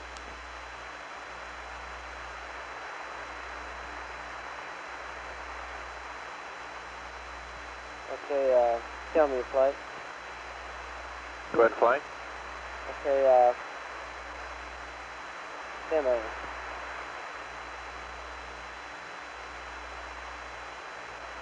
Okay, what should we tell him about drinking water now? What kind of pad are we looking at, etc. in the limb? At the present time. Okay, on channel 58 here, we've got some new numbers, including the power up there asking at 136.15. We just ran those out. That includes the power up at 136, which brings the pings up, which shows that we deplete at 155.42. Okay. Okay, so that's about on the order of 13-hour pad. Right. And what does that mean in terms of, okay, 13, what does that mean in terms of water? Well, let's see, depends on the rate at 6 pounds per hour. You're running out. I guess what I'm saying is how much additional water is there other than in terms of hours? How much water do we have at depth? At limb jet, which is present profile. Yeah. Okay, I got you. That's the pounds of water at limb jet is what I'm really after. Okay, just a second. Because I assume then that much would be available for drinking purposes. For drinking. Well, we want to allow some pad, I guess. Oh yeah, but just tell me what the total is, and then we'll kind of look at that. Okay.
This is Apollo Control at 125 hours, 24 minutes. We have an update now on the lunar module consumables lifetime. These figures include powering up the LAM at 136 hours, 15 minutes elapsed time. Including that power up, we have enough water for 30.7 more hours.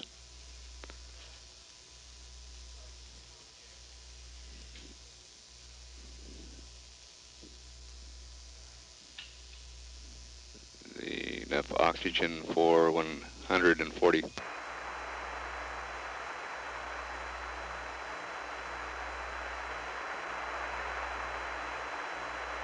flight, Tommy. Go. Okay, so I guess run at about 78 pounds. 78 pounds? Stand by, that doesn't sound right. That's kind of high. Yeah, let me see. Enough oxygen for 146 hours.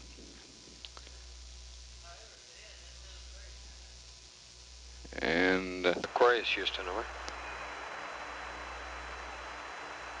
Ahead, Houston.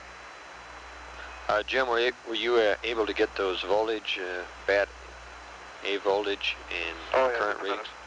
Fred's up enough. Okay. And we're ready to read you the first checklist installment. This will, what we're going to read up is going to be a LEM timeline, a CSM timeline, and checklist changes to conform with these.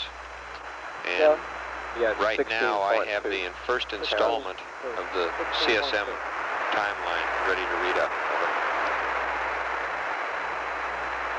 Okay, Jack, I'm going to get, Van, I'm going to get Jack on the line for that, and he'll stand by. Okay, and he'll need a lot of paper. FAO flight. Have you got copies of this update? Okay. Where did this come from? Where did this one come from now? Bolt to 39.5 and 1.24, stand by. Okay, we got it. Hold on a minute, read out a minute. We need to get these guys so that they can follow the thing and make sure they understand it.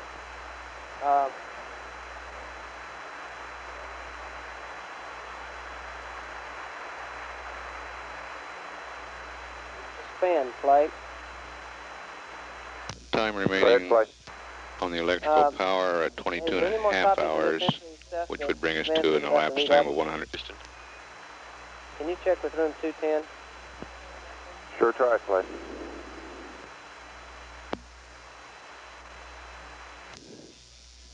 Would bring us to an elapsed time on the electrical power of 147 hours, 30 minutes.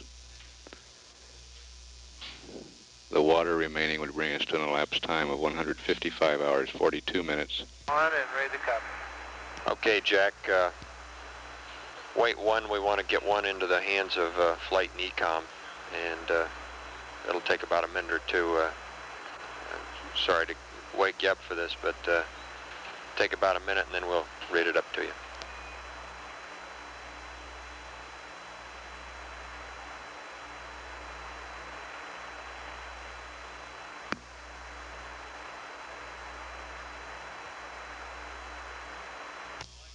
And we have 137 hours worth of lithium hydroxide left. The partial pressure of carbon dioxide in the lunar module now is at 0.3 of a millimeter of mercury.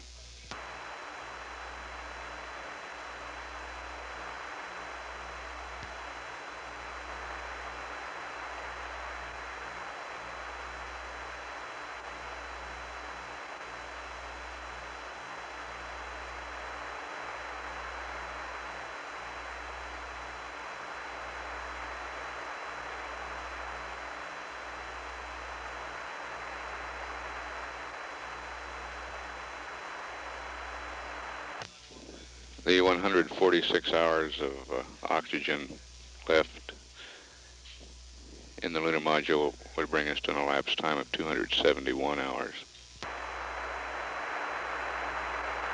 We're 17 hours and 11 minutes away from entry into the Earth's atmosphere.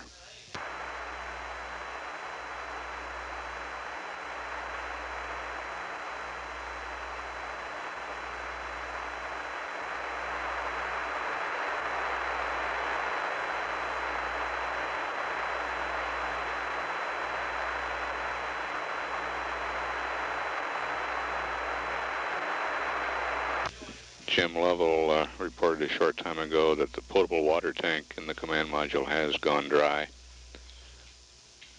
There is enough of a pad in lunar module water, though, that the crew will not have to go thirsty.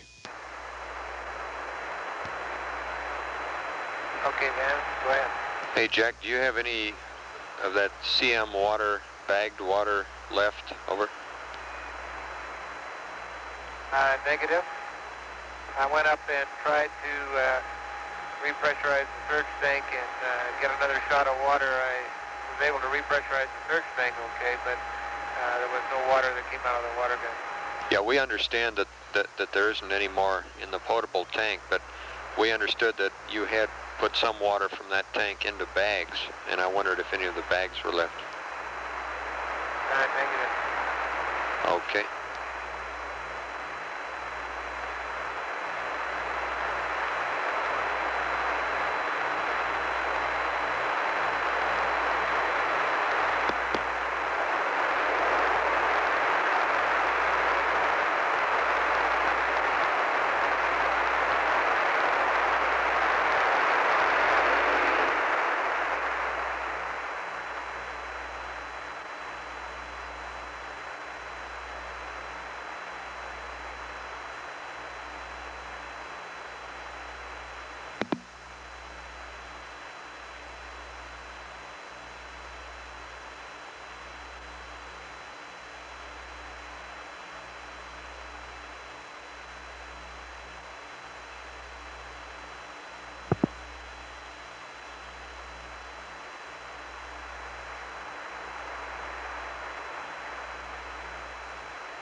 Okay, Jack, ready to copy?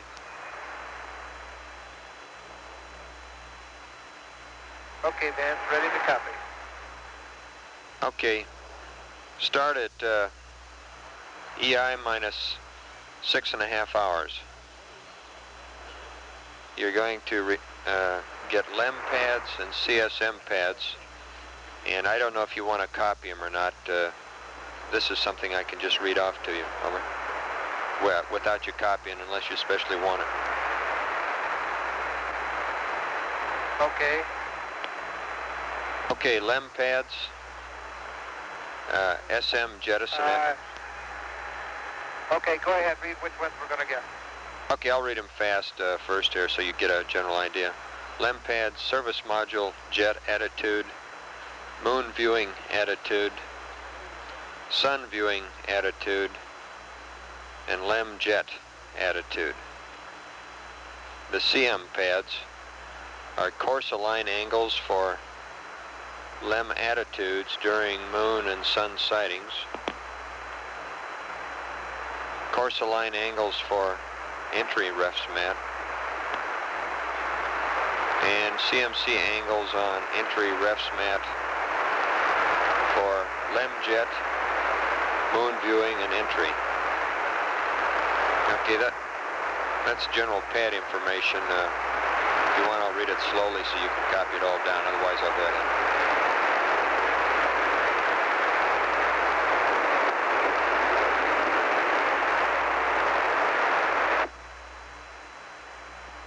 Well, I was trying to copy it as you were reading it, Van.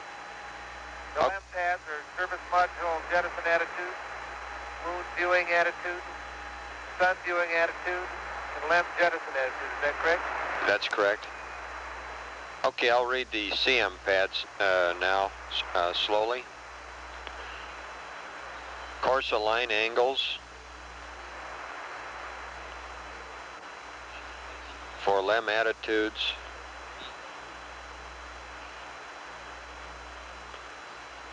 During moon and sun sightings.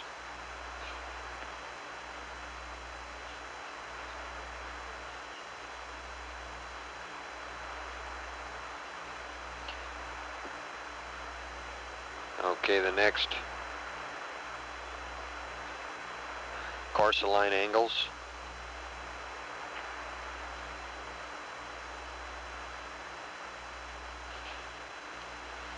For entry refs mat.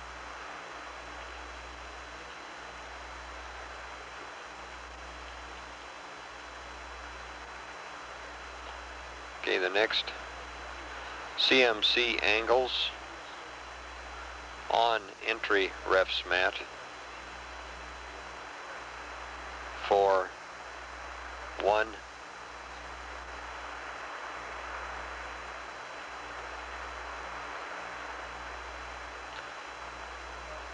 LEM jet,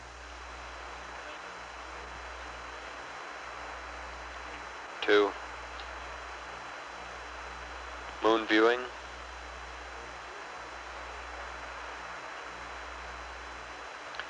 3, entry.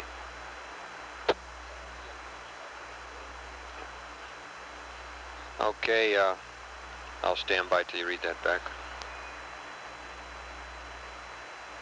Okay, the CSM pads will be course align angles for LEM attitudes during moon and sun sighting. Course align angles for entry ref mat. CMC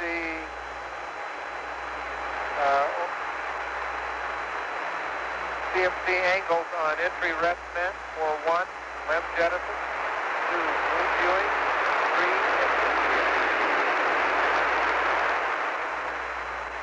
Okay, that's correct.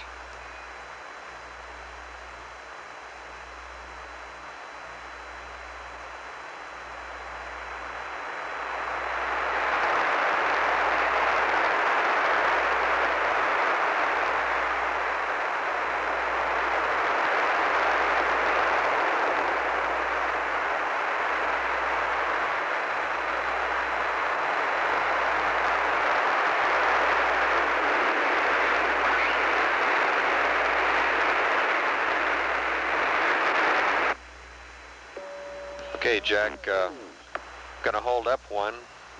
All the hordes of people that devised this procedure are gonna be coming into the room in a minute, and they'd like to hold up till everybody can listen in.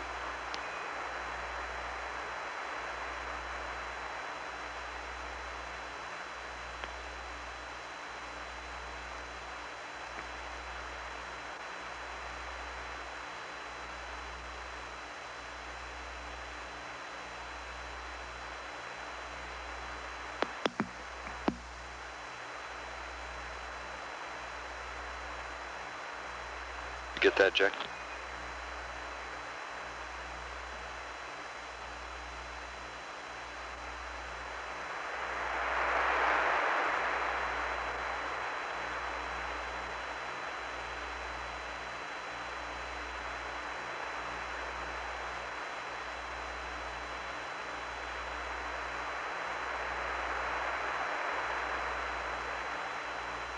Okay, Vince, we're ready to go.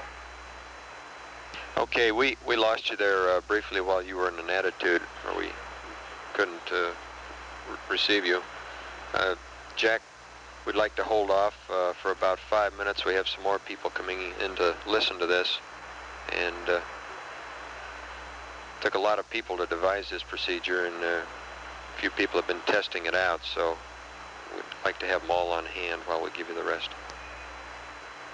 Okay.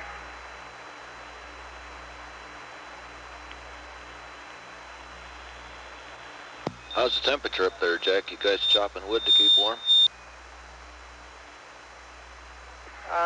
Deke, it's about 51, I think, or 50 in the lamb, and it's about, I don't know, 45 or a little bit less in the command module.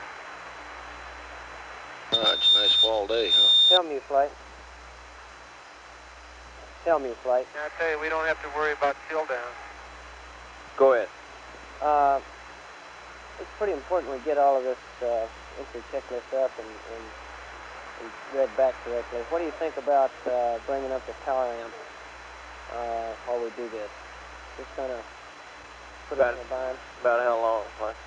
It may be up to an hour, I would think. 30 minutes to an hour.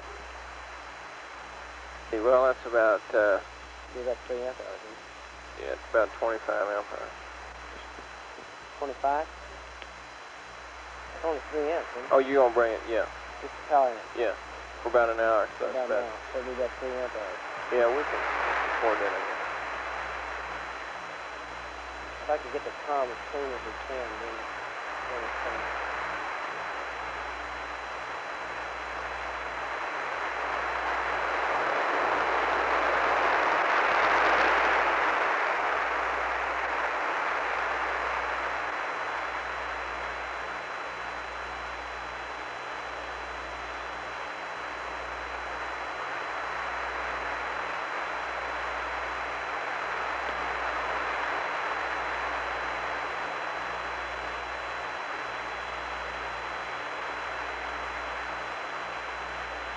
Plenty, Tom.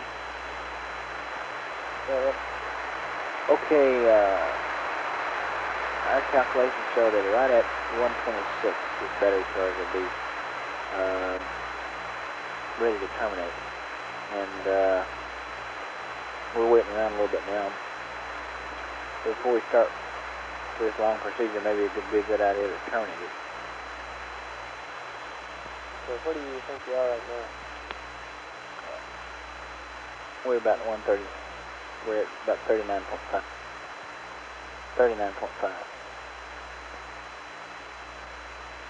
What I'm saying is, we got a few minutes. Just wait until the last thing before you start it, if you'd like. Okay.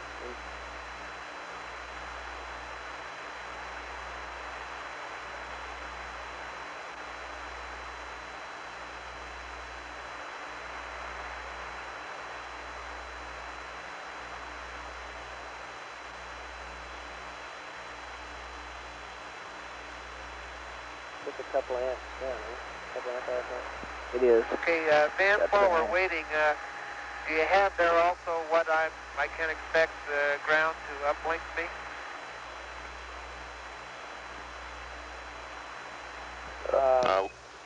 We'll have that, Jack, but stand by for that. But I'm sorry, I missed his question. He was asking, he said while we're waiting around, could we tell him what we expect the uplink to hit? Yes, that's in the checklist and comes up in the time frame in the checklist. We can give them all things now, but might as well just describe it as it comes up in the checklist. Jack, probably the thing to do is to give you all of the checklist, and it will include things like this. And then we'll have a big question and answer session afterwards, if that's okay by you. Okay, that sounds good.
Okay, Vance, while we're waiting, just for your information, the command module has been stowed per your checklist, with the exception of the 2 Hasselblad cameras.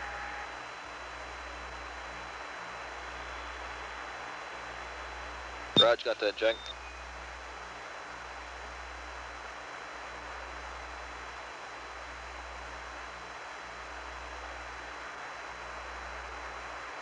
And the LEM is pretty well stowed, with the exception we have yet to bring in the probe and the drogue.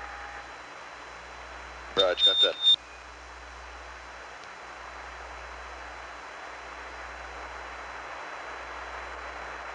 That's Deke Slayton talking to Jack Swigert.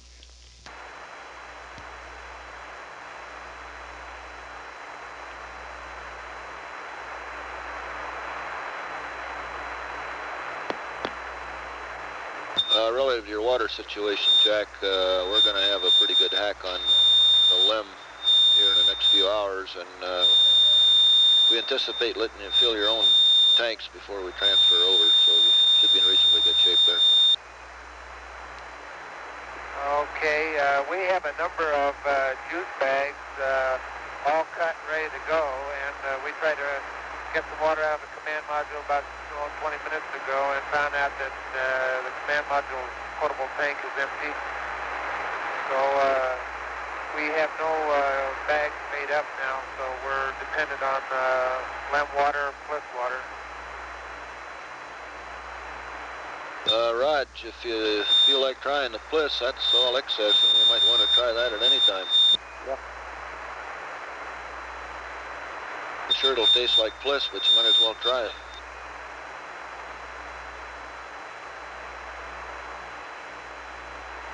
Okay.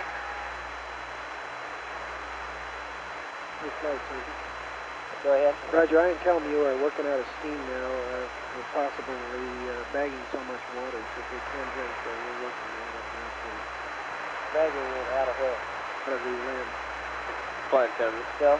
Yeah, we was just discussing it with Sergeant. And we had 16.5 pounds fat, as previously indicated.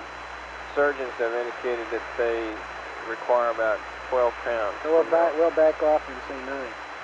Okay. Give you a better pad. Great.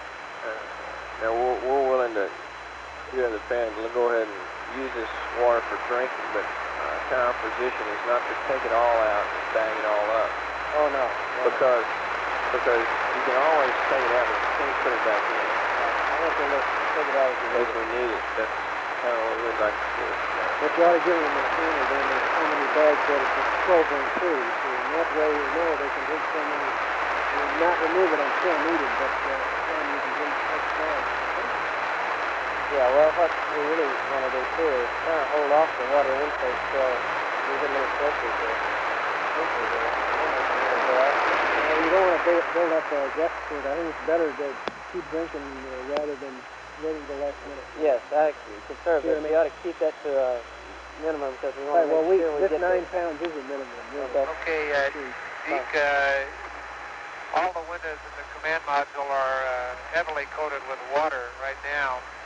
So I don't know what kind of pictures we'll get out of them, but I'm going to try and clean them off and do the best I can with the 250 millimeter lens and the Hasselblad. Raj, that's why we have the top priority stuff in the LEM. We figure you got a much better chance of getting it through there. Okay.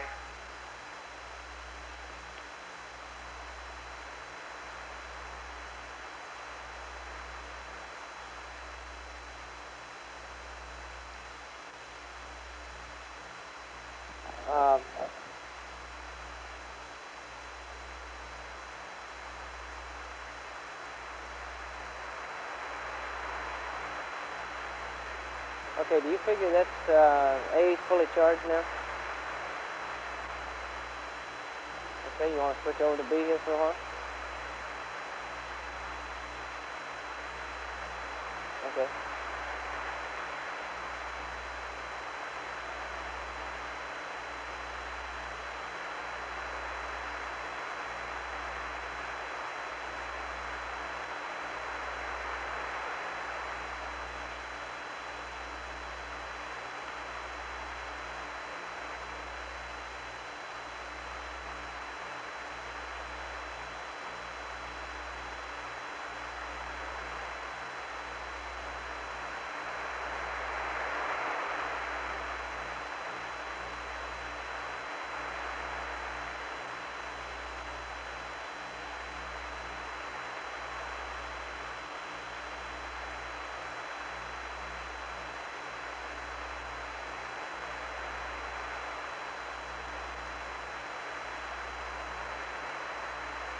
What do you think about going ahead and starting that now, Ecom?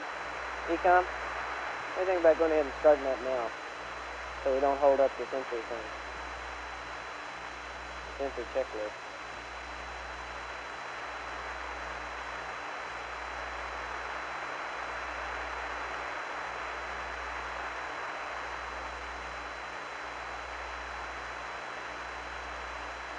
Let's start it, Dwight. Let's go ahead and read this procedure up to him, and he can go ahead and switch over and start charging bat B. We'll get 2 more amp hours in it, and top it off, and then we'll be ready to terminate altogether. How long will it take, Ecom, approximately? Oh, no longer than a couple hours.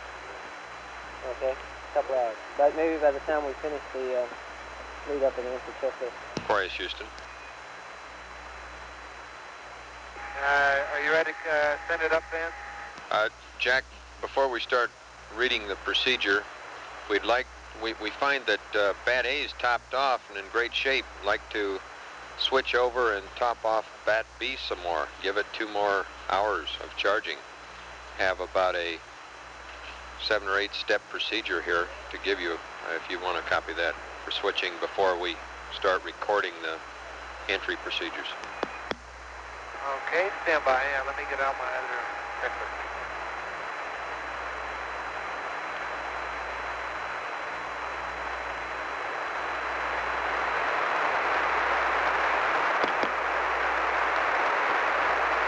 Okay, man, ready to copy. Okay, panel 3, switch battery charge to off.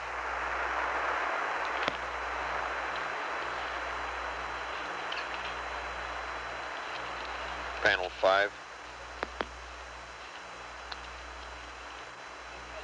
Main bus tie, bat AC.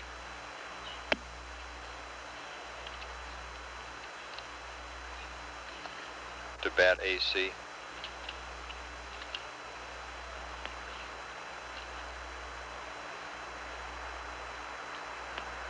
CB, battery charger. Bat A charge.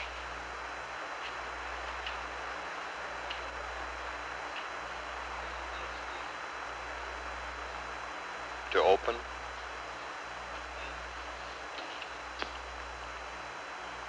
CB battery charger, bat B charge.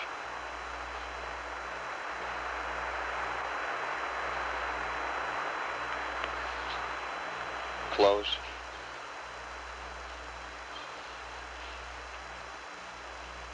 Next panel 250.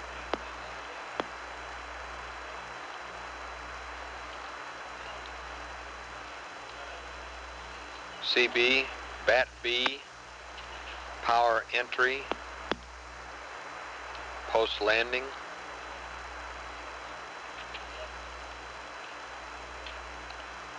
to close.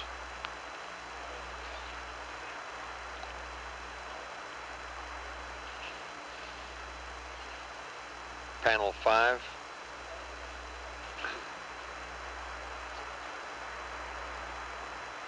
Main bus tie, bat BC. Off.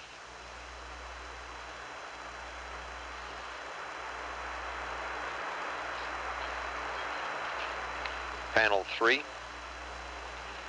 Battery charge to B. Advise. We'll stand by.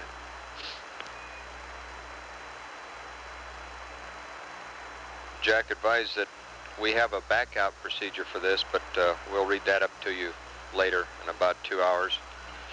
And also that this procedure is a delta to the first battery charging procedure that we gave you. In other words, it's a delta from where you are right now.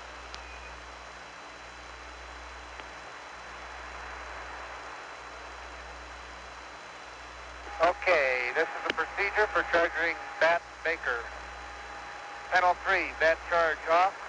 Panel 5, main bus tie, bat AC to AC. CB, bat charger, bat A charge open. CB, bat charger, bat B charge closed. Panel 250, TV, bat B, power entry and post landing closed.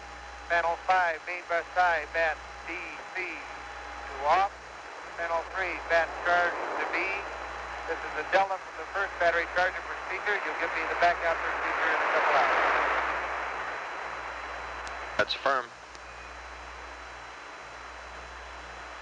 Okay, I'll put it to work right now and then come back and stand by to copy the rest of, not the rest, everything. Everything is right.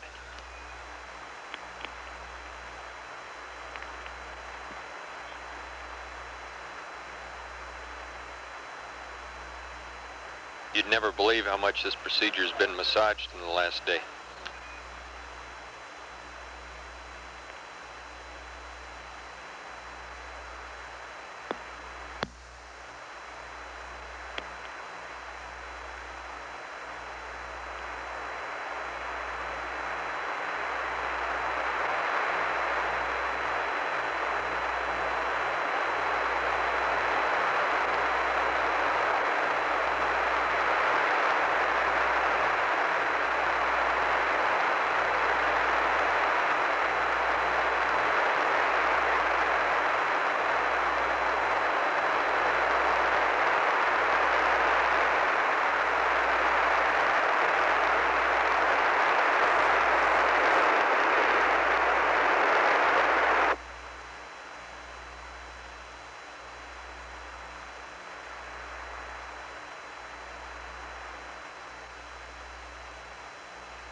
This is Apollo Control at 126 hours.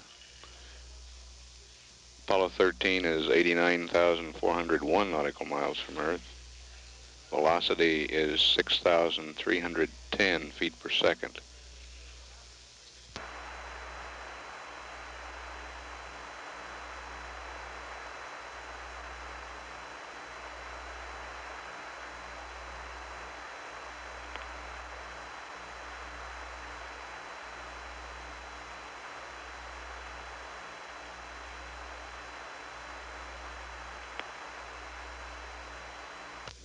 Jack Sweigert's in the process of discontinuing the charge on battery A in the command module. And they will hook up to the command module battery B, and we'll charge that for about 2 hours, top it off. Go ahead. Say, this checklist we're supposed to review, I don't even have a copy of this thing. It's down there. Okay. We're very pretty soon. Okay.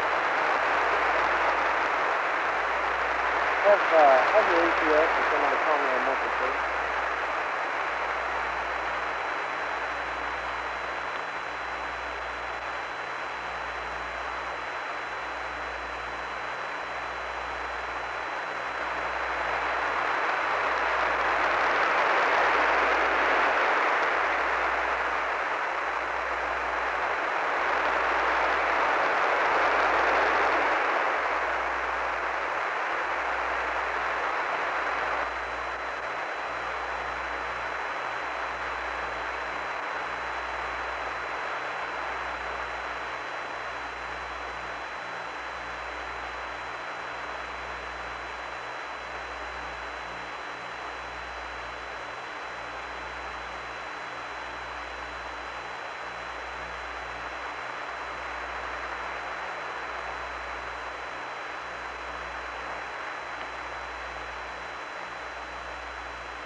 Okay, Vance, I put Bat Baker on charge.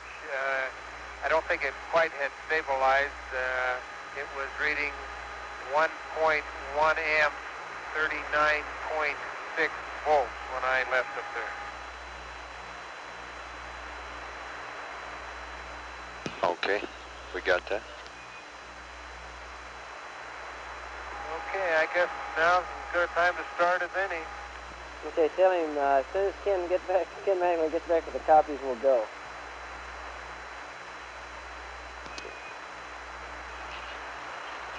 Just a second, Jake.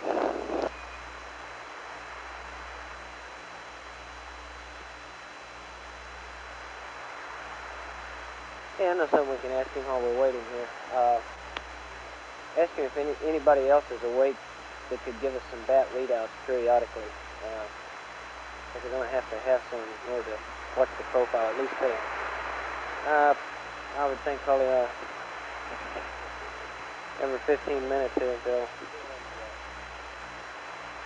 Probably every 15 minutes for at least one time, and then if it's still stable, then you can go a while longer. Right, Econ? About 15 minutes on the bat readout.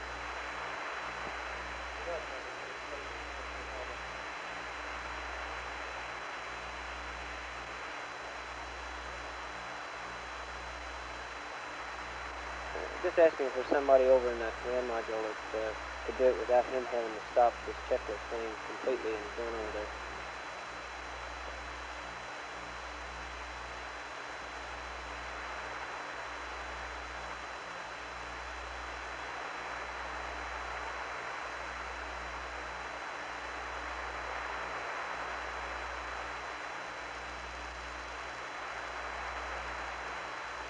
Where is Houston? Okay, Vance, you're kind of weak, but readable. Jack, we're going to need readings on the bat volt and charger amps about every 10 or 15 minutes for a while. So is there somebody else that can be reading them out while you're copying over? Yeah, Jim will take a run up there. Fredo is sleeping right now. We're trying to get some sleep here, and Jim will run up, take a look at voltage and current whenever you call. Okay.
Houston, Aquarius.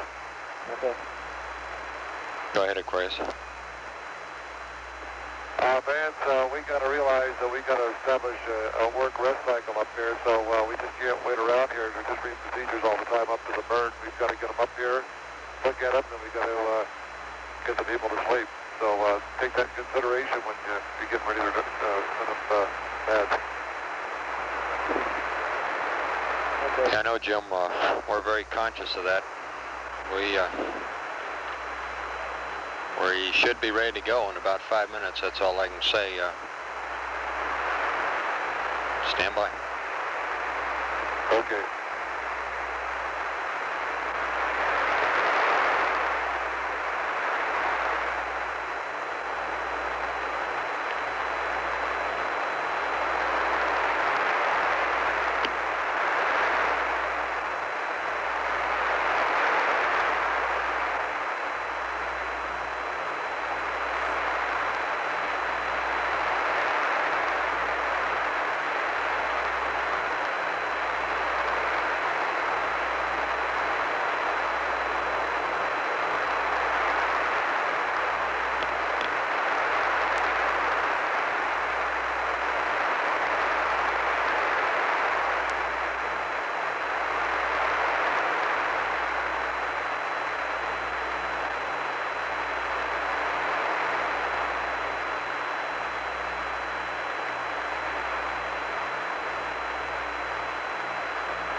Okay,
Flight Econ, go ahead.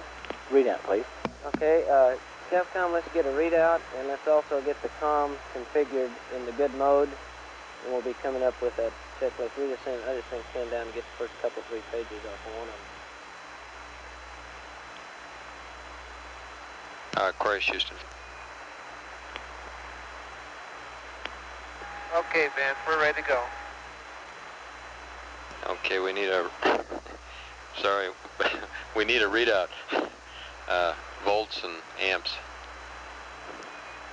Okay, in work. And let's go ahead and we can go ahead and get the comm configured. And might as well bring the comm up to a higher fidelity for this long period of checklist reading. That requires panel 16. CB, primary S-band power amp closed.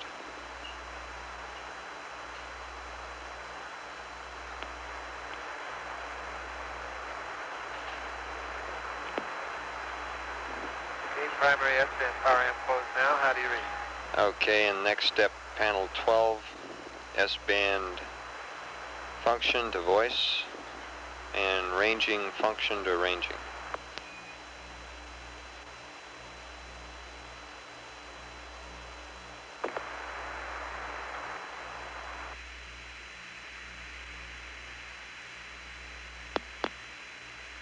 FB1 FAO.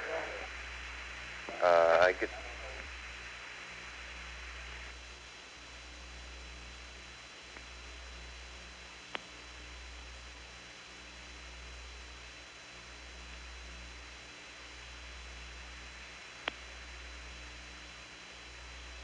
Okay, Ben, the S-band function is at voice, and the ranging switch was at ranging. Okay, that makes it so we can hear you better, Jack.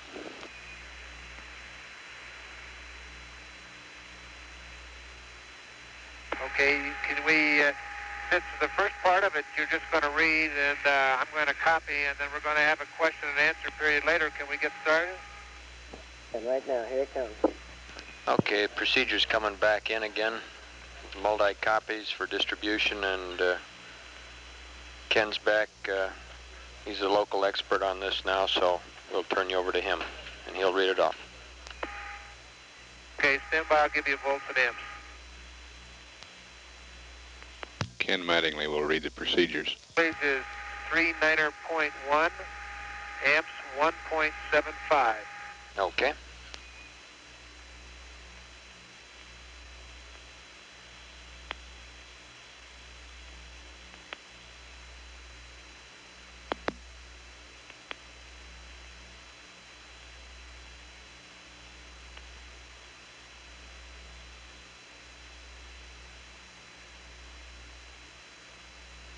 Hello, Aquarius, Houston. How do you read? Okay, very good, Ken.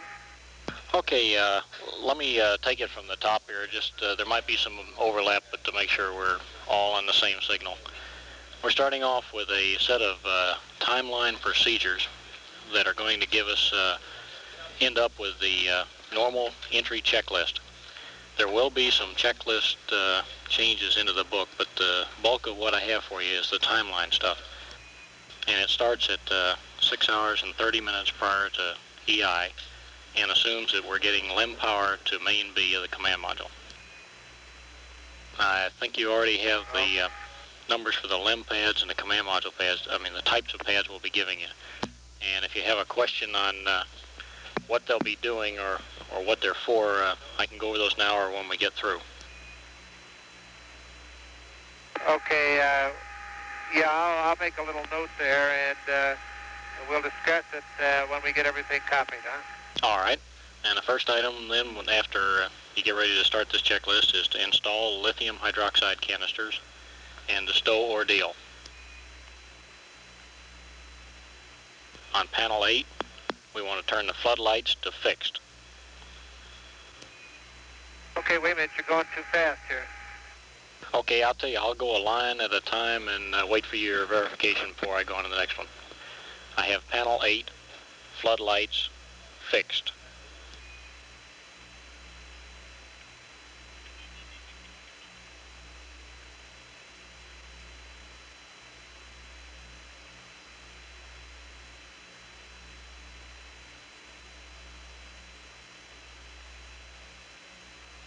Okay, install LiOH canisters, stow ordeal, floodlights fixed. Okay, that's the panel 8 floodlights. We're going to take panel 5 and put the floodlight rheostat to flood, and the LEB, that's panel 100 floodlights, are also going to fixed. And the purpose of this is to balance up buses A and B. Okay, panel 5 floodlights, you want the rheostat on. Panel 100 floodlights, you want fixed. That's affirmative. Okay, on panel 8, circuit breakers, EMS, main A, and main B. That's 2, open.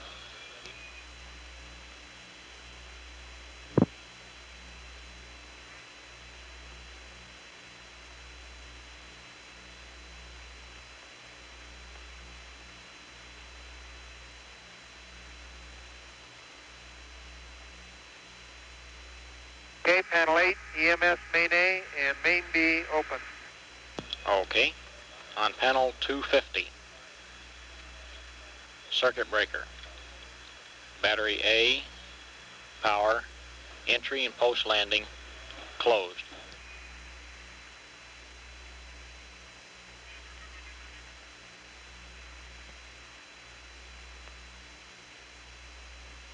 Okay, panel 250, CB, bat A, power, entry, and post landing closed.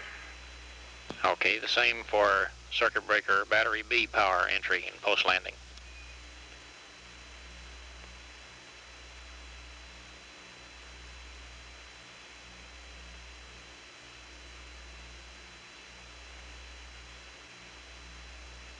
Okay, battery B, power, entry, and post landing closed. Okay, and add battery C, power, entry, and post landing.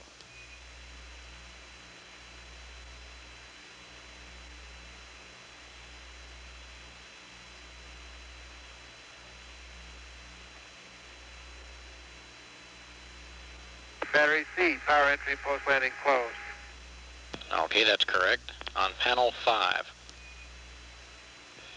circuit breaker, bat charge, battery A, charge, closed.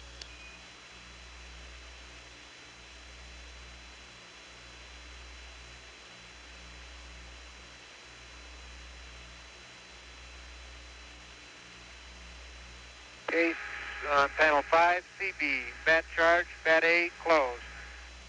Okay, and the same for circuit breaker for battery charge, bat B charge, closed.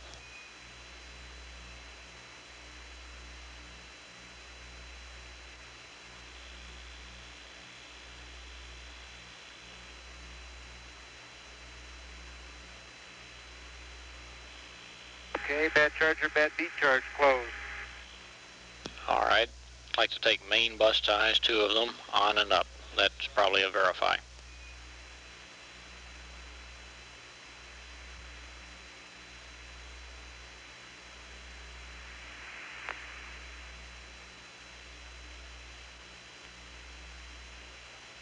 Main bus ties, AC and BC on. Verify. That's correct. And a circuit breaker. Battery relay bus. Battery A and B. Closed.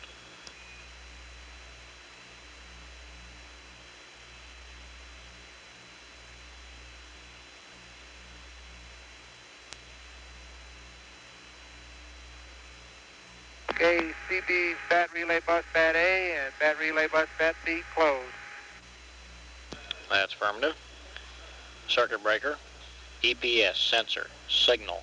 Main A and main B. Closed.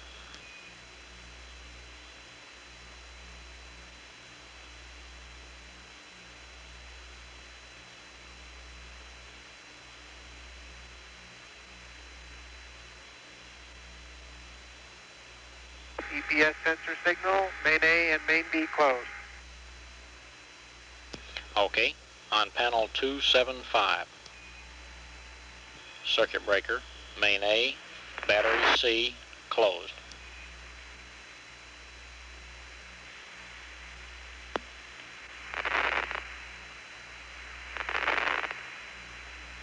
Okay, Ken, wait on that one here. I'm just about to lose you here. Just so I got to change on me. Okay.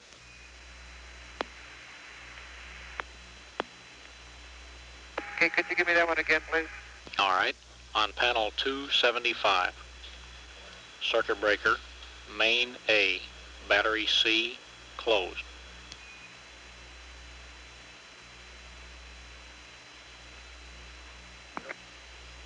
Okay, main A, bat B closed on 275. That's main A. Battery C. Charlie. Main A, bat C, Charlie. That's firm. No negative on the battery Bravo. Okay, negative on battery Bravo. That's main A, bat Charlie closed. Okay, good. On panel 276. Circuit breaker. Instrumentation power control. 3 and 4. Open.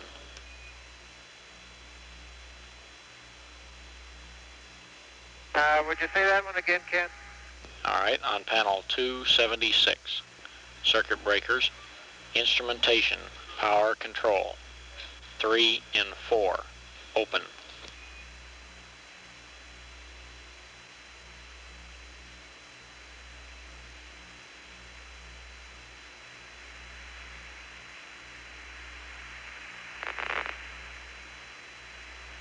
Okay, panel 276, CB, instrumentation, power, control, 3 and 4, open. That's affirmative. Okay, panel 5. Circuit breaker. Essential instrumentation power. Main B. Closed.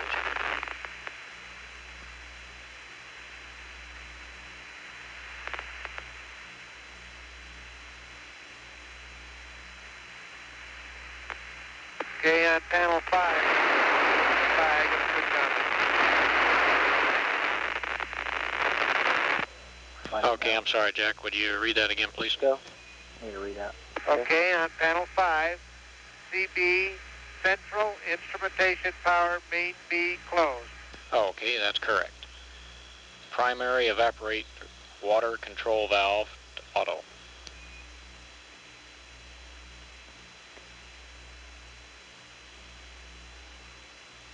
This is on 382. That's affirmative. What? Okay, Jack, we want to put the primary and the secondary evaporator water control valves to auto. Okay.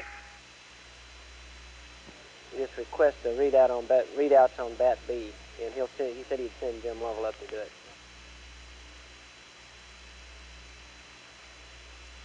Bat B and the charger current. And Jack, can you give us a readout on bat B and the charger current?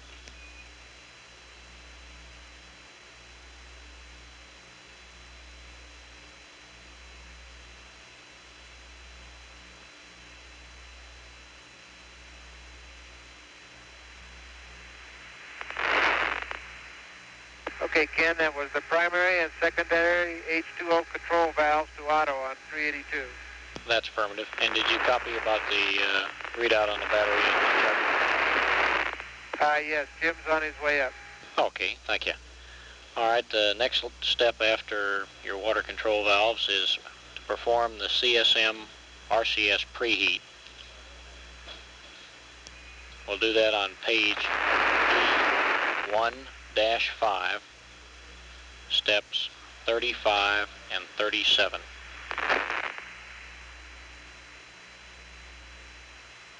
Okay, Ken, we're having a problem with the comm. You read now? Yes, sir, loud and clear.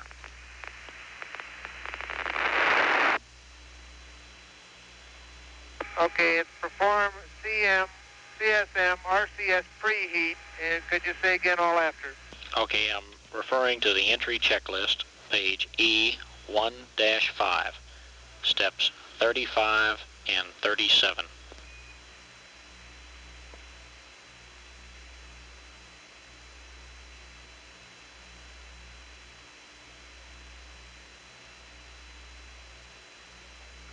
Okay, perform CSM RCS preheat per entry checklist, page 1-5, steps 35 and 37. That's affirmative. Now back to panel 5. Circuit breaker, caution and warning, main B, closed.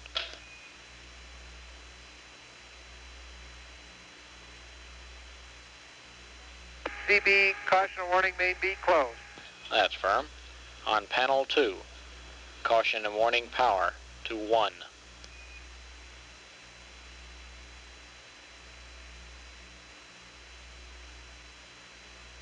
Panel 2, caution warning power to 1. That was to power to number 1, Jack. Caution and warning power to 1. Oh, okay. On panel 5, circuit breaker, EPS sensor unit, DC, bus A and B, closed.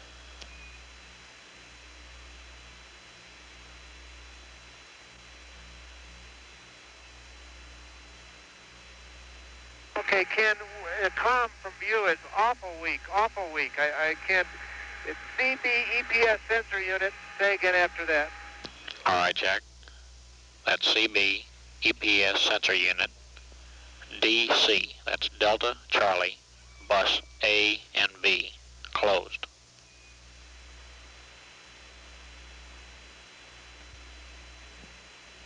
HCB EPS sensor unit, DC, bus A and B, closed. And I'll give you the volts and amps. Okay, that's correct. Go ahead. Okay, volts are 390.1, amps 1.5.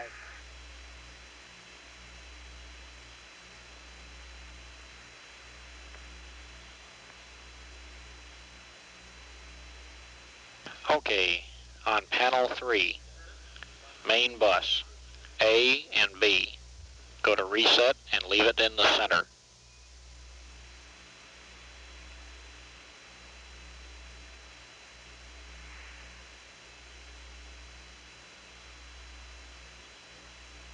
Okay, panel 3, stand by, got to change on this.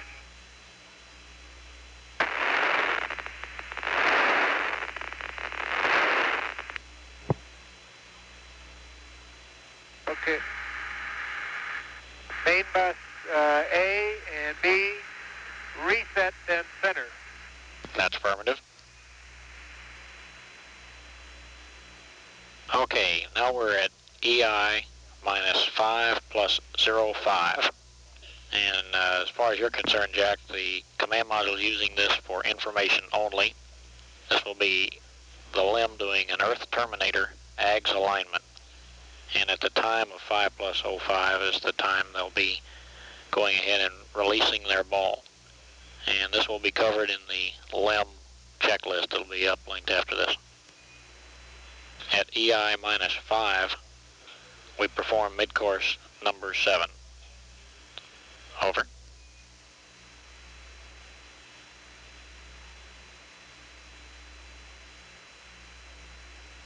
Okay, at EI minus 505, the LEM is making an Earth terminator align, and EI minus 500, we perform MCC7. That's correct. At the completion of mid-course 7, the LEM will maneuver to a separation attitude. And this attitude will be sent up on one of the pads that you're going to get before all the sequence starts. And it'll be flown to the LEM ball angles on that pad. Okay, understand. All right, at EI minus 4 plus 40. We want to perform page 1-6, step 39 of the entry checklist. Ken, I didn't get it. We had a change on these again. Could you say at EI minus 4-440, we do something? Okay. At that time, you want to perform step 39er of page E1-6. Over.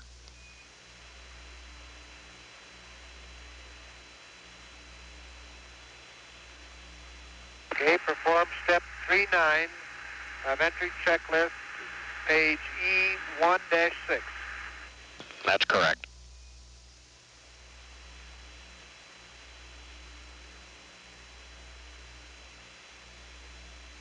Okay, the next is the command module RCS activation.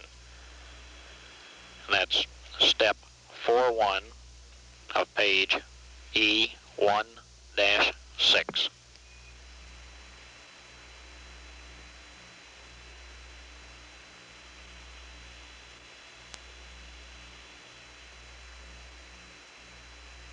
Okay, the next is perform CSM or CM RCS activation per step 4-1 of page E1-6.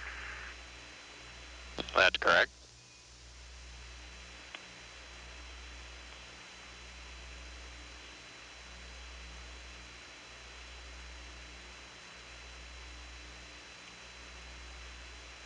All right, Jack, the next is at EI minus 4 plus 30.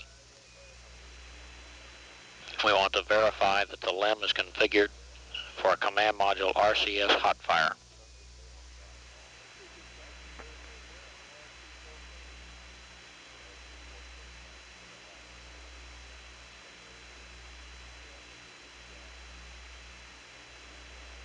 Okay, verify LEM configured for RCS hot fire at EI minus 430.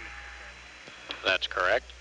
Now to panel 5, circuit breaker, GNN, IMU heater, main B, closed.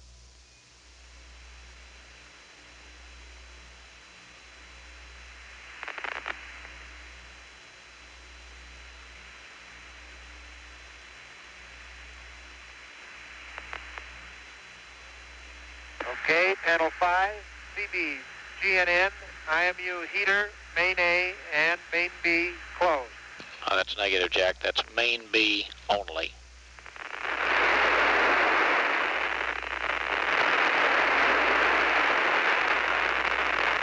Okay, main B only. I'm sorry, I lost you that time. Would you say it again? Okay, let's repeat it. Stand by, get up. We really got a strange attitude, so this is why we're having the comm problem. Panel 5, CB, GNN, IMU heater, main B, closed. That's affirmative. On panel 1, rotation control power normal. That's 2 of them to AC, DC.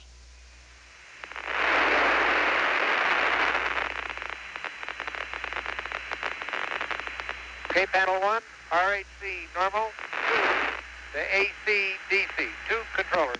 That's correct. On panel 7, SCS logic power 2/3 on.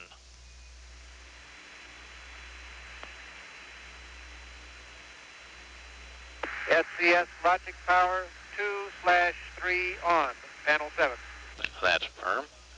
Back to panel 2, RCS command on.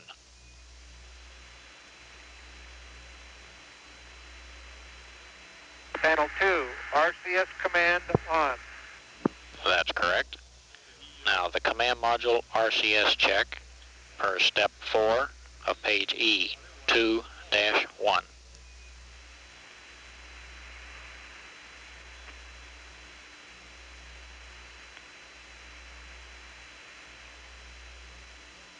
Okay, perform the command module RCS check per step 4, page 2-1. That's correct. Okay, at this point we want to lock the rotation hand controllers.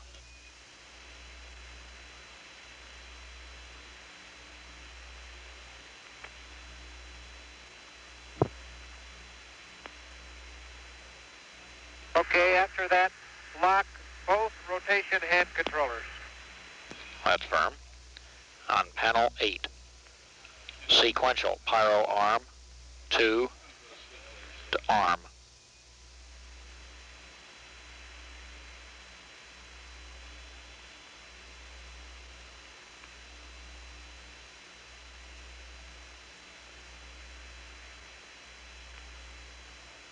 Okay, panel 8, second pyro arm 2 to arm. Do I get a misspin go for that? That's negative, Jack. We haven't powered up any of the downlink at this time. You'll be doing this and the command module RCS pressurization both by yourself.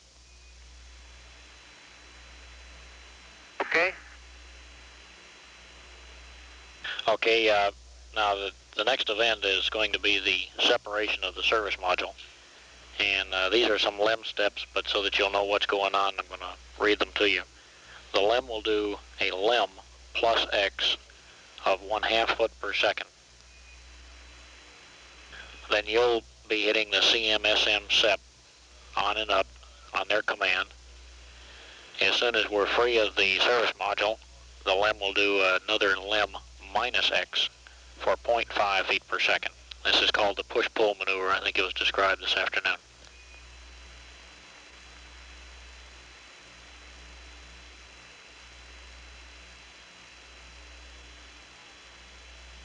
Yes, Ken, I heard about it. Okay, I just wanted you to know that's the sequence you're in. Okay, at the completion of that, we go back to panel 8, and it's sequential pyro arm, both of them, to safe.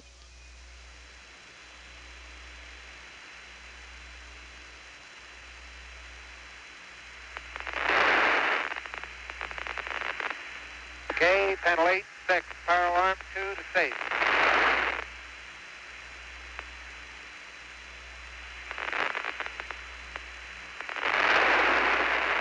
Okay, and following this, we take sequential logic 2 to off.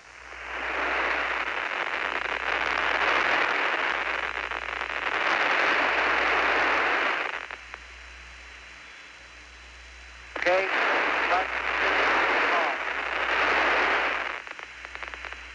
I'm sorry, Jack, I'll have to ask you to repeat that.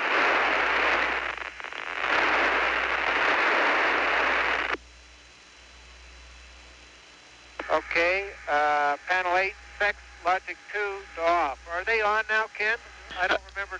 I guess that's part of one of the other sequences, that we turned them on. Oh, that's affirm, and the reason we're turning the logic off, Jack, is power savings. So we'll be turning them off, and I'll get them back on when we go to get off of the LEM, and then we'll turn them back off, and then we'll be turning them on prior to entry, just so you know what's coming. Okay, real fine. Okay, then following this, the LEM will pitch up to acquire the moon, they're going to pitch up and acquire the service module and photograph, and they'll be using the ACA for rotations from now on.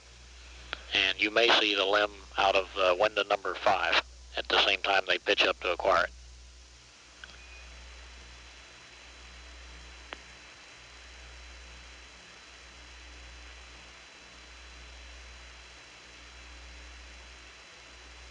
Okay, the LEM pitches up, acquires the service module, and photographs it, and I should expect to find, might possibly see the service module out of window 5. That's affirmative. Okay, now we're down to EI minus 3 hours, the next time event, and the LEM starts a maneuver to what we call the moon view attitude. This maneuver is designed to place the command module optics pointing with 00 at the moon. And it'll be flown to on the LEM ball angles.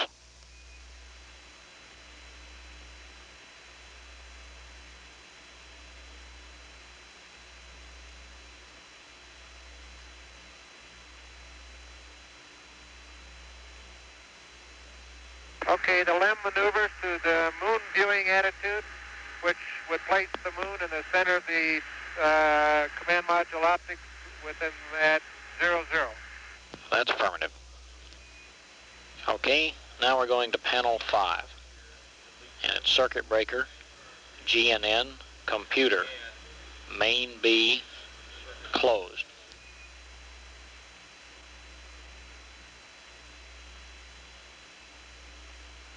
Okay, panel 5, CB, GNN, computer, main B, closed. That's affirmative. Now you're going to come up with a 37 enter, 06 enter, most likely on the computer. And what we want to do is to put the computer to standby. If you come up with a 3706, you'll have to do an enter in order to get the code 62. If it's got 62 on it, you can do a proceed until the diskey blanks. You might remember that the AC is still off at this time, so you won't be getting the standby status light. And your cue that the computer is indeed in standby will be when the diskey goes blank. Okay, you're saying that I will probably get a program 06 with a verb 37 enter flashing. I expect that you're going to. Yeah, we think that you're going to come up with a 3706 already on the diskey. If you do an enter, and that should take you to the code 00062, which is the request for standby. And when you get that, hit proceed until the diskey blanks. If you come up with something else, that's where we want to end up anyhow. With either, if you get the code 62 when it comes up, just do a proceed on it. Go ahead. We need another readout. Okay, is there anything else I could get?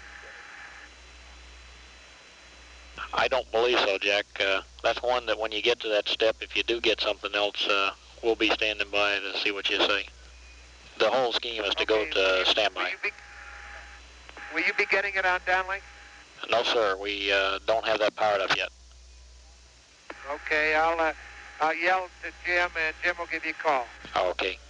The basic thing, Jack, is just to get the computer in standby to save power.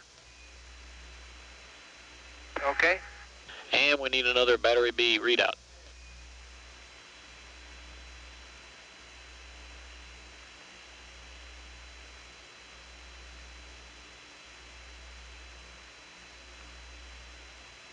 Okay, he's on his way. Go ahead.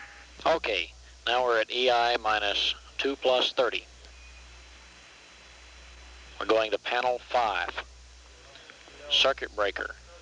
Essential instrumentation, main A, closed.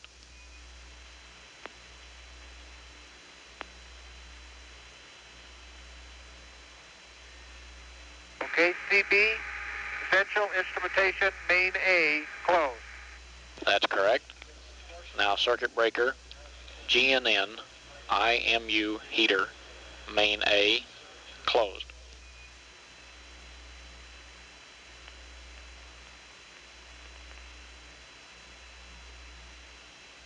CB, GNN, IMU heater, main A, closed. That's correct. CB, LEM powers, 1 and 2, open.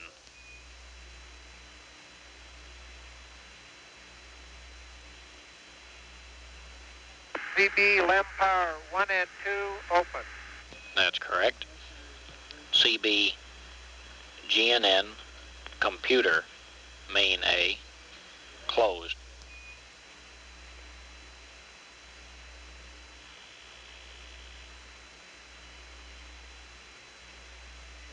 CBGNN computer main A closed. Okay, Jack, and that's correct. I got it out of sequence. Would you put that computer main A ahead of LEM power?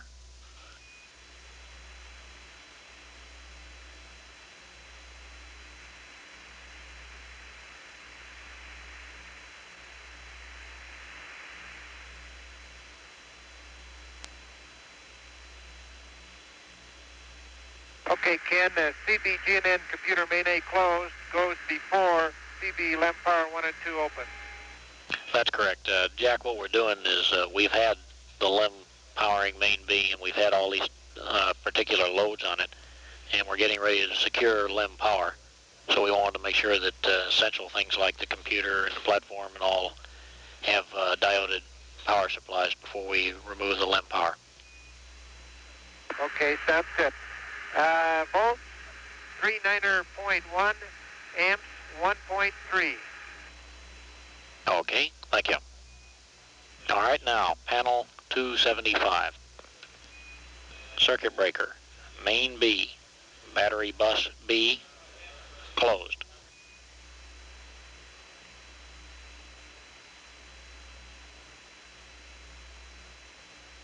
Panel 275, CB, main B, bat bus B, closed. That's correct. Circuit breaker, inverter power, 1, 2, and 3, closed.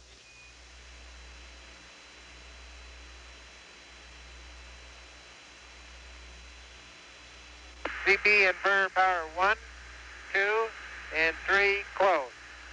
That's correct. On panel 5, circuit breaker, battery relay bus, battery A and B, closed.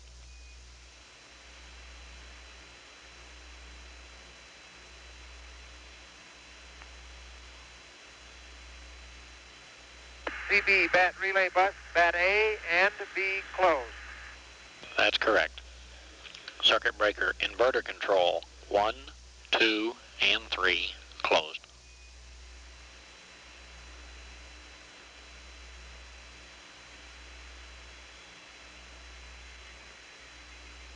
CB inverter control 1, 2, and 3, closed. That's correct. On panel 3, AC inverter 1, main A.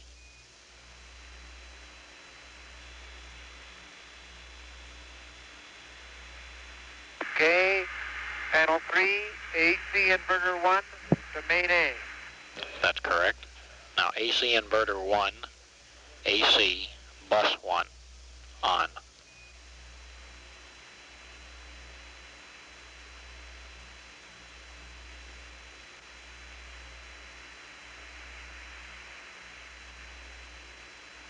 Okay, AC inverter 1 to AC bus 1 to on. That's correct. And we're going to also put AC inverter 1, AC bus 2 on.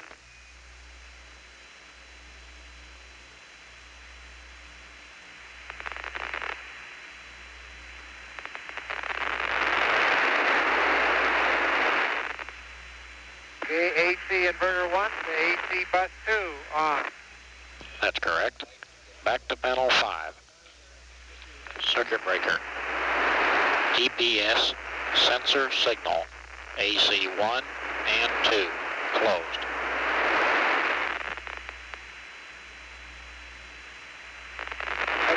Stand by, Ken. I'm going to switch on here. You got cut out.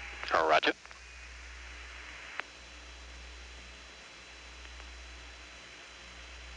Okay, could you repeat that, please?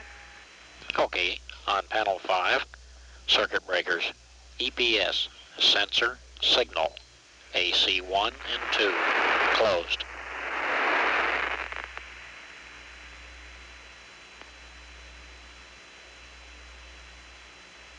Okay, CB, EPS, sensor signal, AC1 and That's correct. Circuit breaker, EPS, sensor, unit, AC 1 and 2, closed.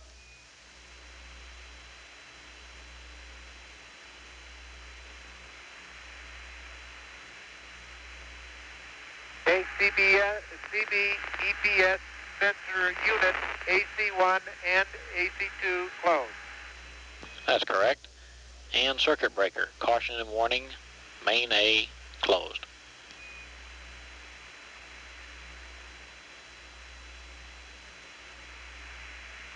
CB, caution and warning, main A closed. That's correct. On panel 3, AC inverter, AC bus 1 and 2. Want to reset and back to the center.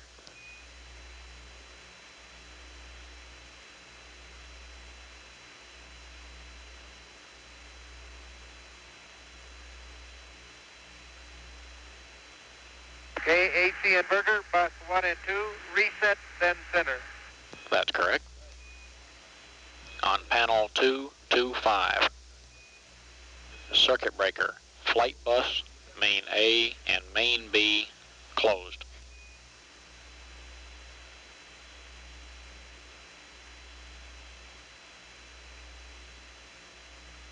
Okay, panel.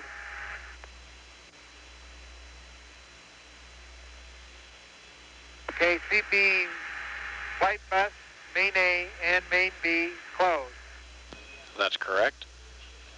CB CTE, main A and main B closed.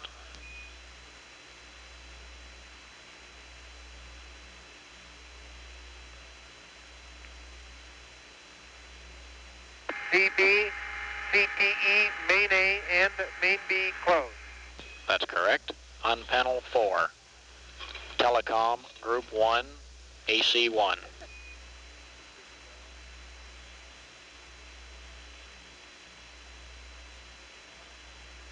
Telecom group 1 to AC1. And telecom group 2 to AC2.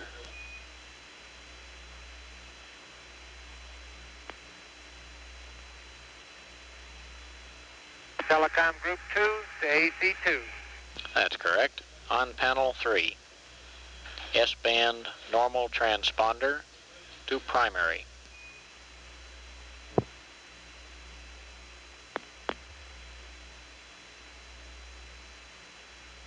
S-band normal transponder to primary. That's correct. We want to take power, SCE, to normal.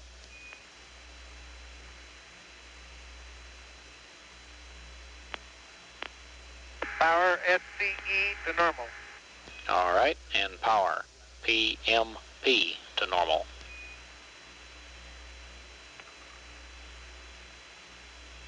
Power PMP to normal. That's correct. And up telemetry command reset to reset and then normal.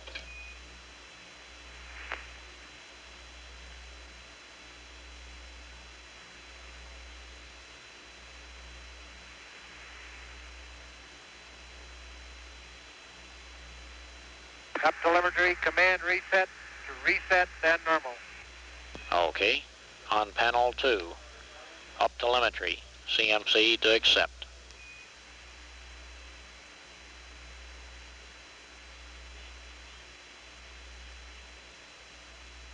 Up telemetry CMC to accept. On panel 275, circuit breaker, flight post landing, main A and main B closed.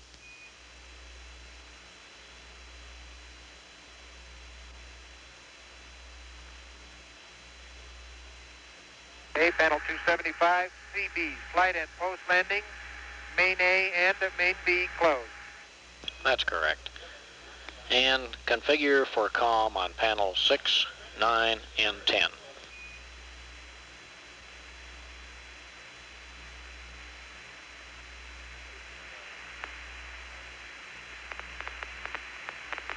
Okay.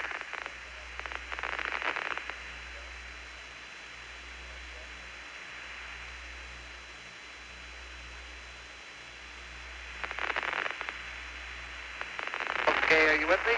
All right, sir, you got that.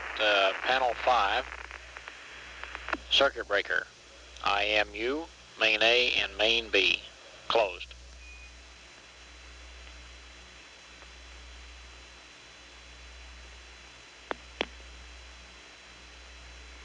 CB, IMU, main A, and main B closed. That's correct. Circuit breaker optics, main A and main B closed.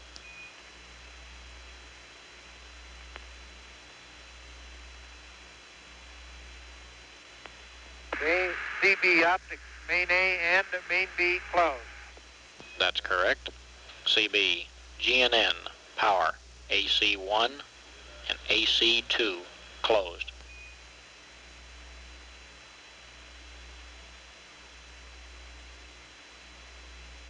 CB, GNN power, AC1 and AC2 closed. That's correct. And the GNN power switch to AC2.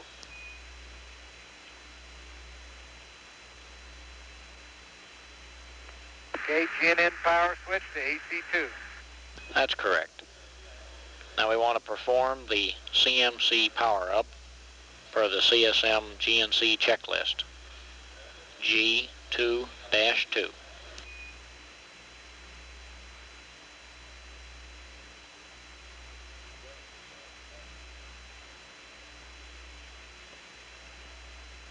Perform CMC power-up for the GNC checklist, page 2-2. That's correct. Perform the EMS check, step 32 of the entry book, page 1-4.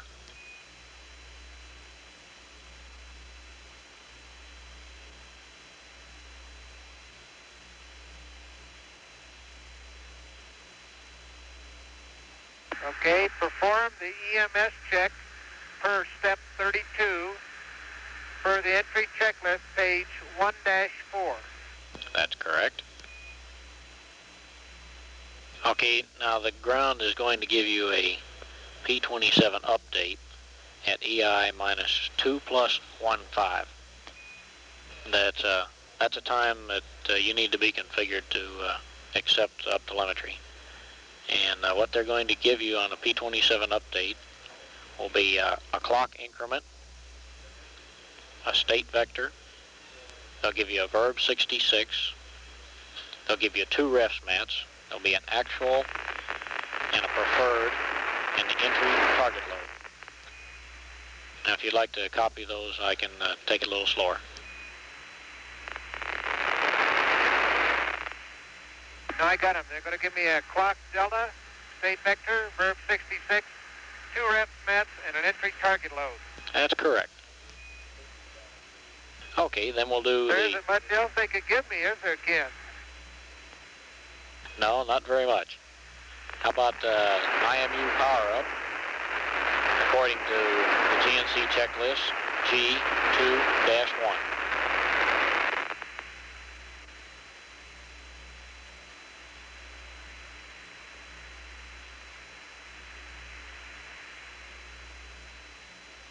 Okay, perform IMU power-up for GNC checklist, page 2-1. That's correct. And while you're there, you can do the optics power-up on G2-3.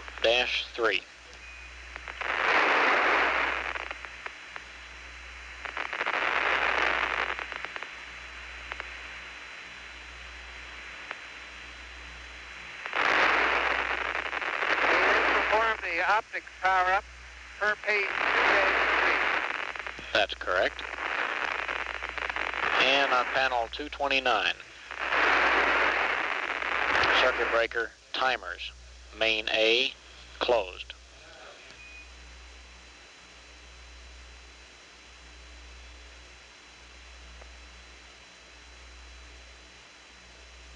Okay, panel 229, CB, timer, main A, closed. That's correct. The next thing you'll do will be to set the mission timer. And what we've done is to only turn on the mission timer on the MDC. And you probably have to wait here until they get through with the uplink so you can have the computer.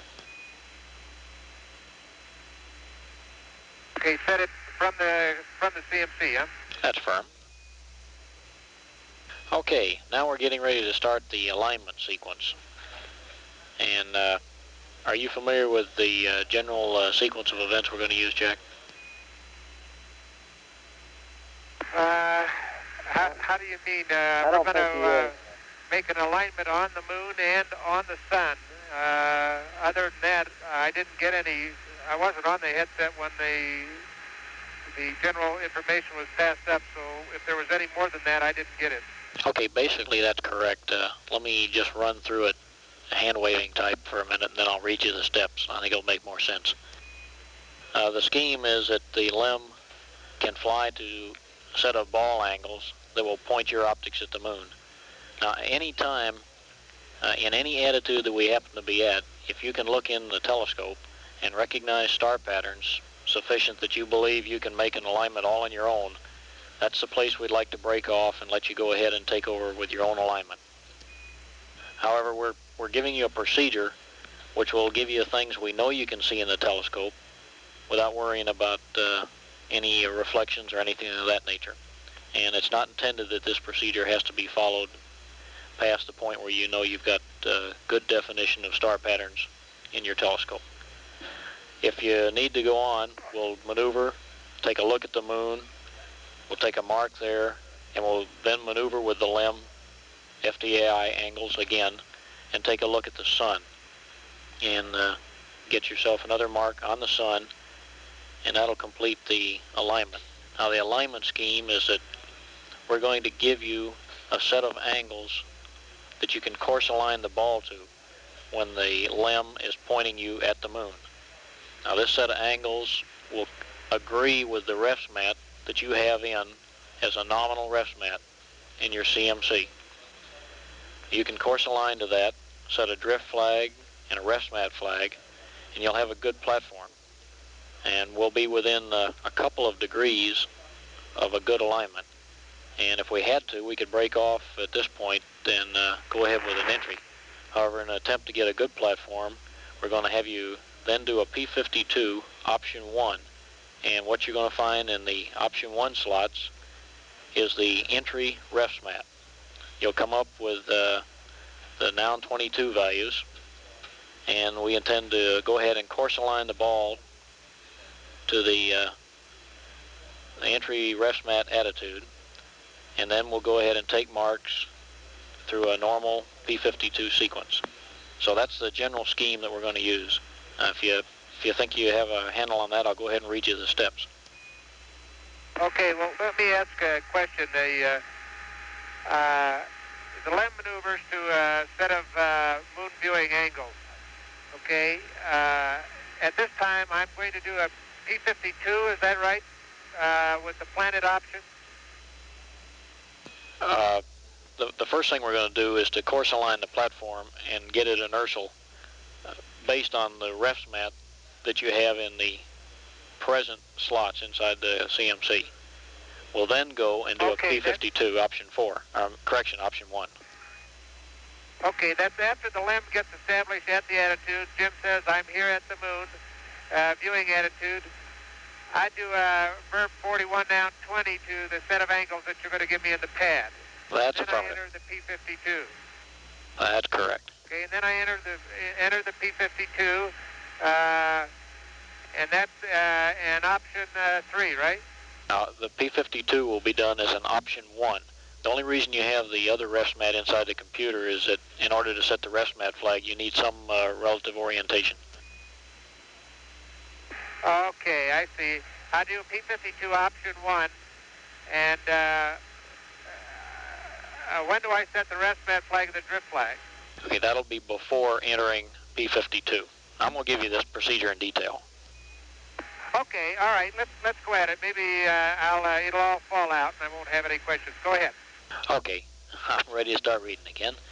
We start with a verb 41, noun 20.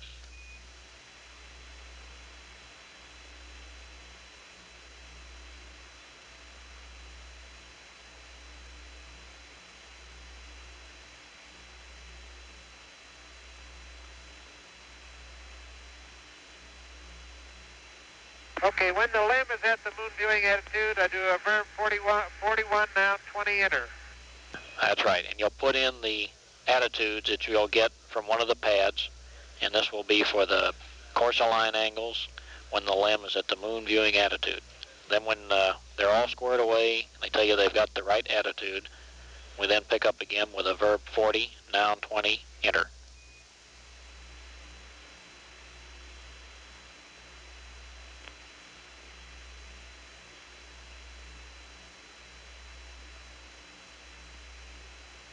Okay, verb 40, noun 20, enter when the moon is, the LEM is satisfied that they're at the moon viewing attitude. That's correct. Now we're going to set the refs mat and drift flags according to the GNC checklist, page G7-1, steps 3 and 4.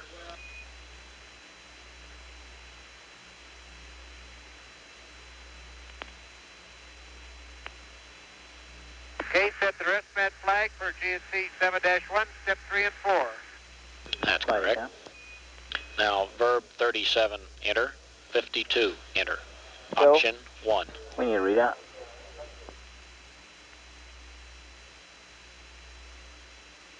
Verb 37, enter. 52, enter. Option 1. That's correct. And we'll do the course align.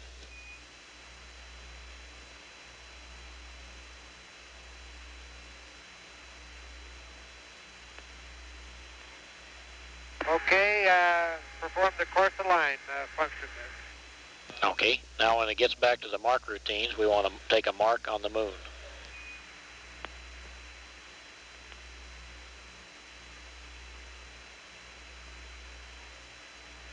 Okay, mark on the moon with the crosshairs in the center, is that right? That's affirmative. Okay, when that's complete, the LEM will maneuver to the sun viewing angle, or attitude.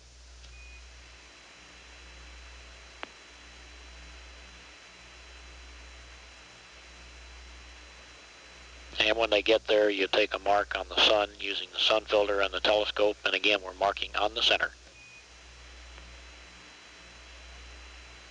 Okay, now, well, let me ask you a question. Is the first mark on the moon made with the, are all these made with the telescope and not the sextant?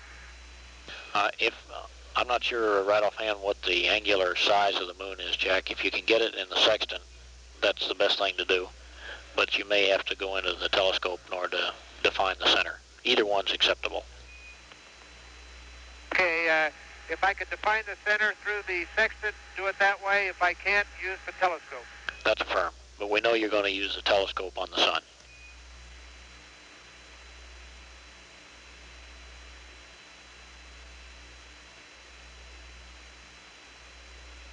Okay, you ready to press on?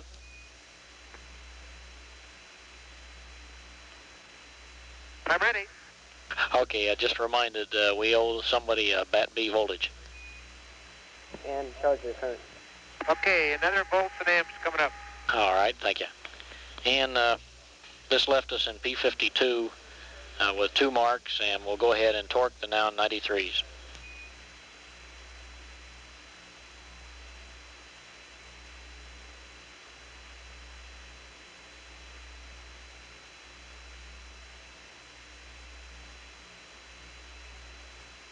Okay, pulse torque, so now 93 after the 2 marks. Okay, so that gives us a good platform. Now the LEM will maneuver to the jettison attitude. And the only thing of significance here is that you want to watch to make sure that the path they choose to go to the jettison attitude avoids gimbal lock on your own platform.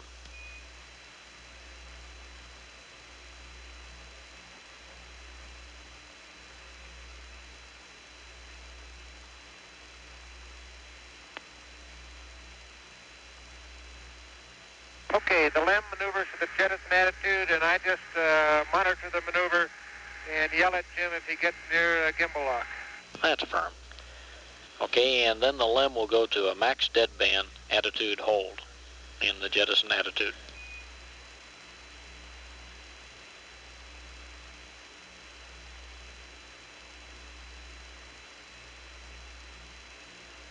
Okay, the LEM goes to max deadband attitude hold. Okay, now we're ready to go back to work. The next thing I'll do is continue the power-up procedures. Do you have any further questions on that alignment, Jack? No. No, I think it's all self-explanatory now. Okay, the one thing that everybody would like for you to understand is we certainly don't insist on using the moon and the earth. If you find you have good stars, why use them. However, this alignment was more than adequate to give us a good guided entry. Okay, if I get a set of good stars, do I start right out and do a basic P51 and a P52 option 1? Affirmative, flight. That's affirmative. Okay. Okay, now we're ready to go to work on panel 275. And it starts with circuit breaker, main A. Wait just a minute. Wait just a minute. I owe you some volts and amps. All right.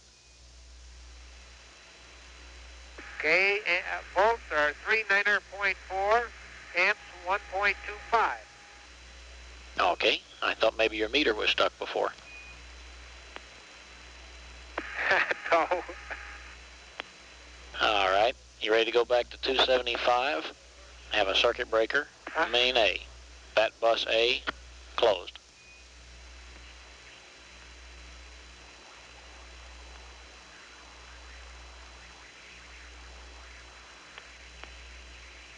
CB, main A, bat bus A, closed.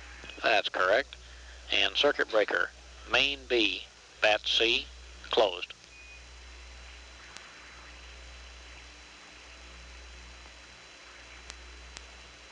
CB, main Baker, bat Charlie, closed.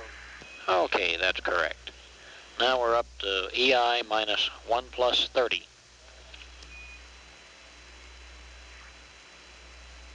And at this time, we're going to proceed with the closeout and hatch installation.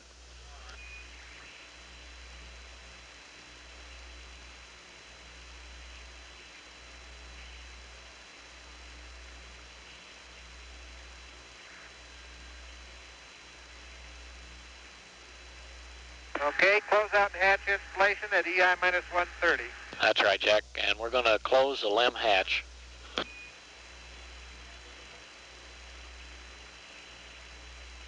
And we'll make the dump valve in the LEM hatch closed.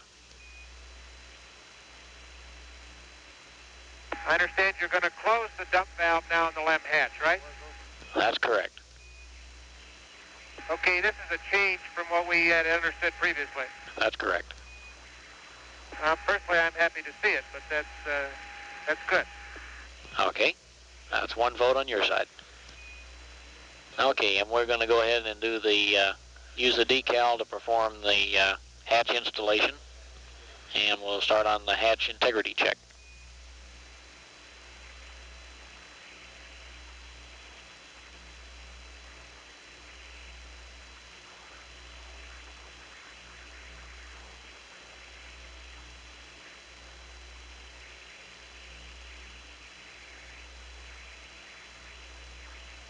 Okay, per the decal, perform the hatch installation and start on the hatch integrity check. That's correct.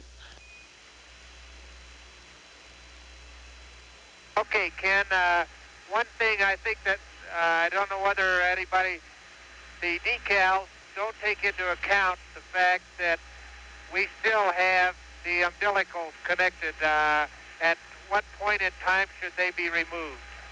Okay, Jack, that doesn't matter. We're going to be separating the tunnel upstream of those umbilicals, and you can leave them right there.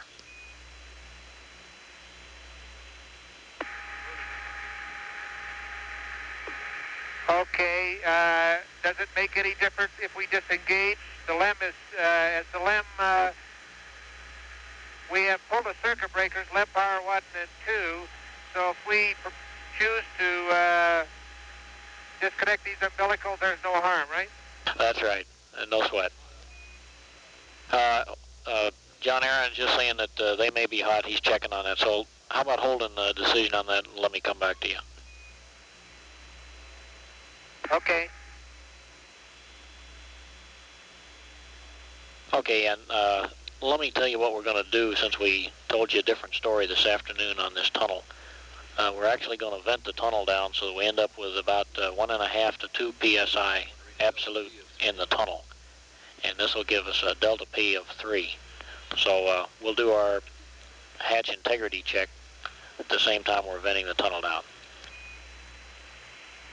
Okay, that sounds good. Okay. Now let me give you some plumbing switches here.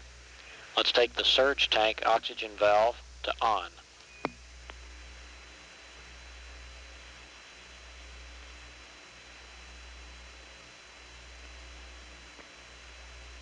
Surge tank O2 to on. All right. Take the main regs to open.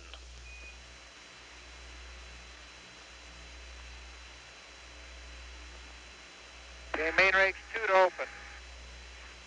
Okay. And the water and glycol tank pressure, the pressure valve and the relief valves to both.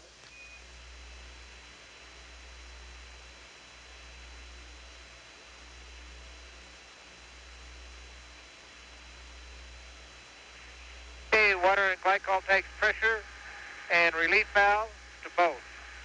That's correct. And the emergency cabin pressure valve to both.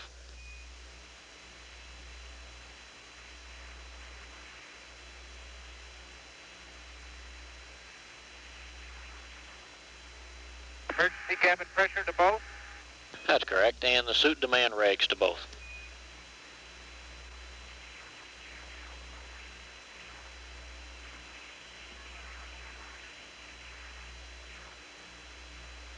Suit demand regs to both. That's correct.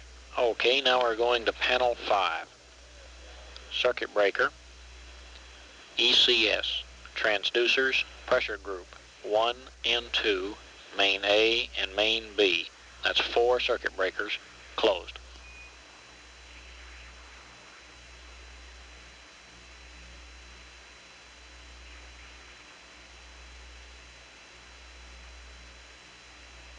ECS transducer, group 1 and 2, main A and main B, 4 to close. That's correct. Okay, now circuit breaker ECS transducers temperature, main A and main B. That's 2 of them closed.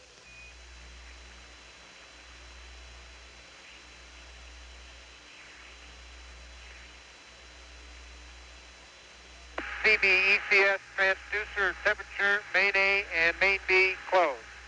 That's correct. On panel 4, primary ECS glycol pumps 1 to AC1.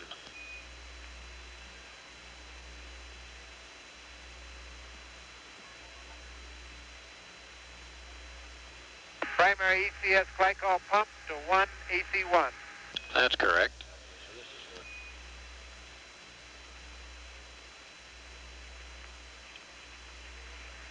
Okay, then we'll finish going back to the tunnel vent and verify the LEM CM delta P and make sure it's been holding pressure. And we'll come back again and rehash all of the hatch integrity check and the tunnel vent procedures with you. The next thing I want to read off is EI minus 1 plus 20.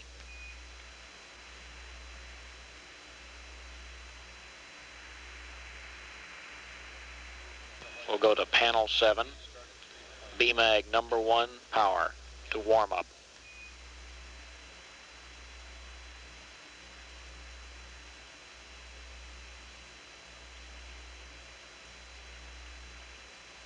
BMAG number 1 power to warm up. That's correct. Then at EI minus 1 plus 10, we'll perform SCS power up per the checklist page G2-4.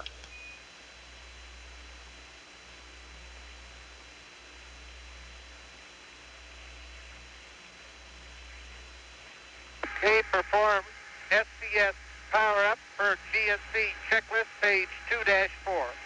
That's correct. Okay, on panel 4, suit compressor number 2 to AC1.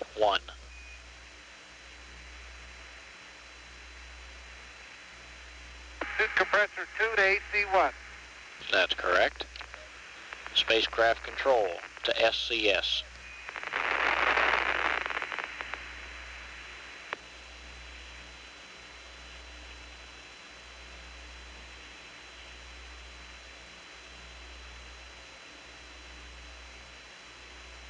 spacecraft control to SCS.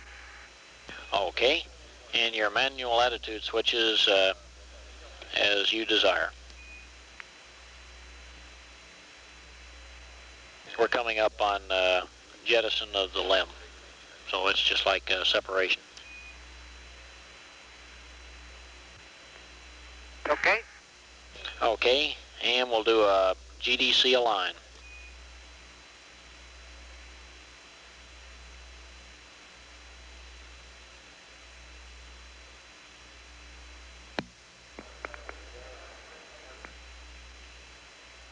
Okay, perform a GDC align. Okay, on panel 8, rotation control power direct, 1 and 2, main A / main B.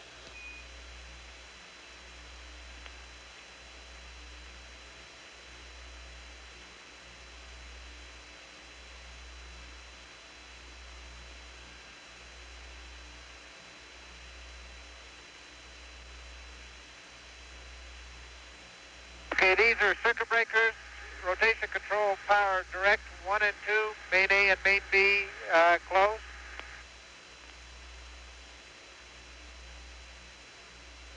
Okay, Jack, I was thinking switch. Let me verify that's a circuit breaker too. I think we have to get both of them. Okay, there's those 4 circuit breakers over there. Ken, when you said panel 8, that's what I thought you were talking about.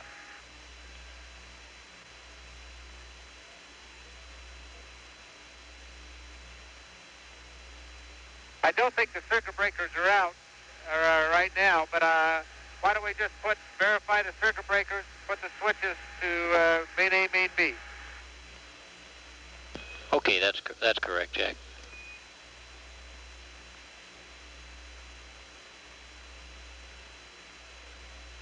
Okay, at EI minus 1 hour, we're going to be doing the LEM jettison. So just prior to that, we want to do a P47.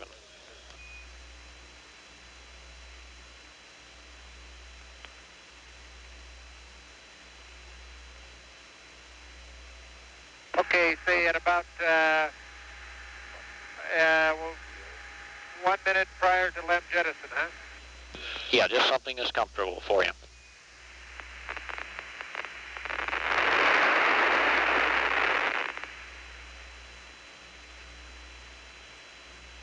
Okay.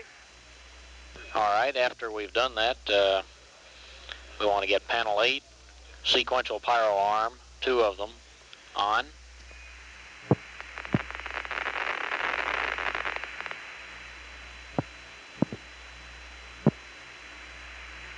Okay, I get a go for misspin for this.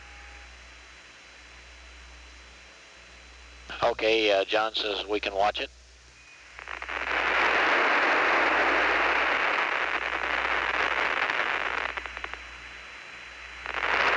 Okay. All right, the next thing is CSM LEM final SEP, 2 of them, on up.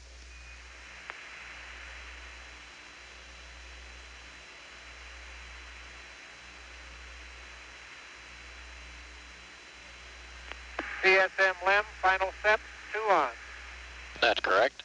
Now we're going back to panel 8, and it's sequential pyro arm, 2 of them, to safe.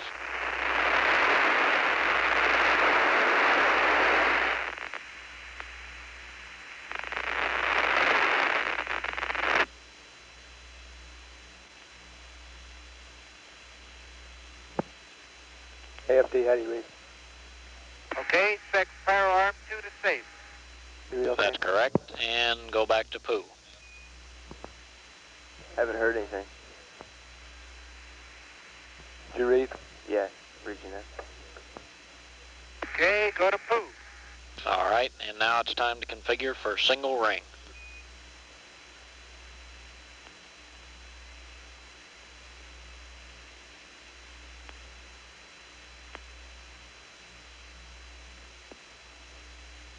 Okay, configure for single ring RCS. That's right, and since you're still an hour from EI, I guess it wouldn't hurt to use minimum impulse or something like that rather than the DAP, at least not to where you get a little closer down. We'll have the DAP loads for you later.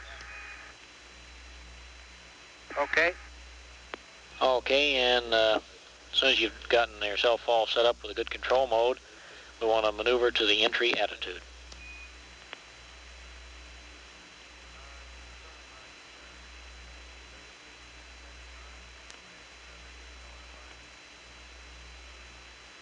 Maneuver to entry attitude per the pad. That's correct. And we show EI minus 55, which really means when you get to the entry attitude, we have a sextant star check for you. And that'll be on the pad.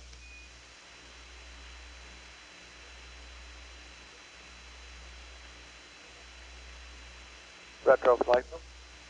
Go flight. Okay, you the Maroon Okay, retro? perform the sextant star check.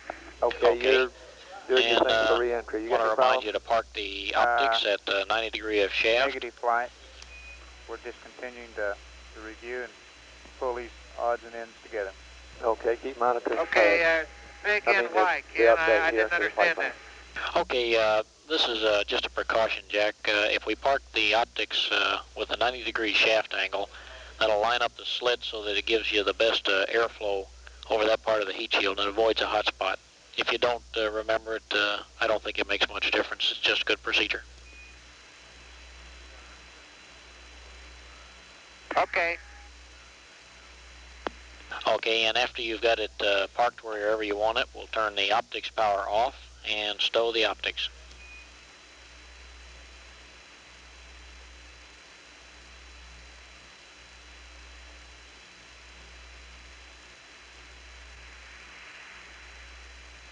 Okay, optics power off, stow the optics. Okay, that's good. Okay, and the next thing we'll do is to initialize the EMS, and that's on entry checklist, page 2-1, step number 2.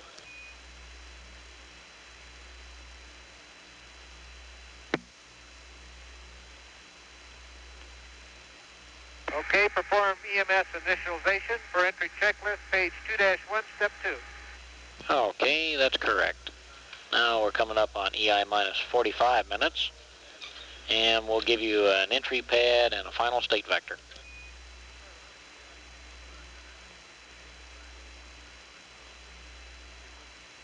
Auto flight. Go flight. Okay, what's your status? We're green right now, flight. We got a last update we took was a 1, Okay, EI minus 45, entry pad, shows and a final gamut state entry of vector negative from midfield. 6.05. Okay, now we're going to perform what we call the moon check. Rather than go into details, you already know what we're doing, just say so. Otherwise, I'll describe the use of the moon attitude set.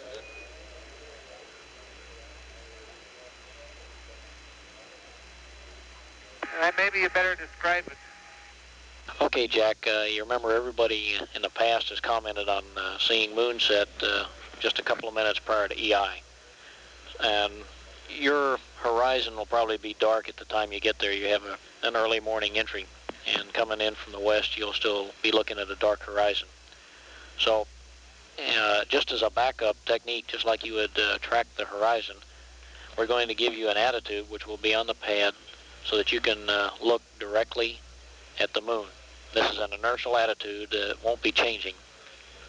And if you'll put the 36 degree window line on the moon and then just sit there and watch it, and just prior to EI, the Earth will come up and occult it, and you'll then have a good horizon check.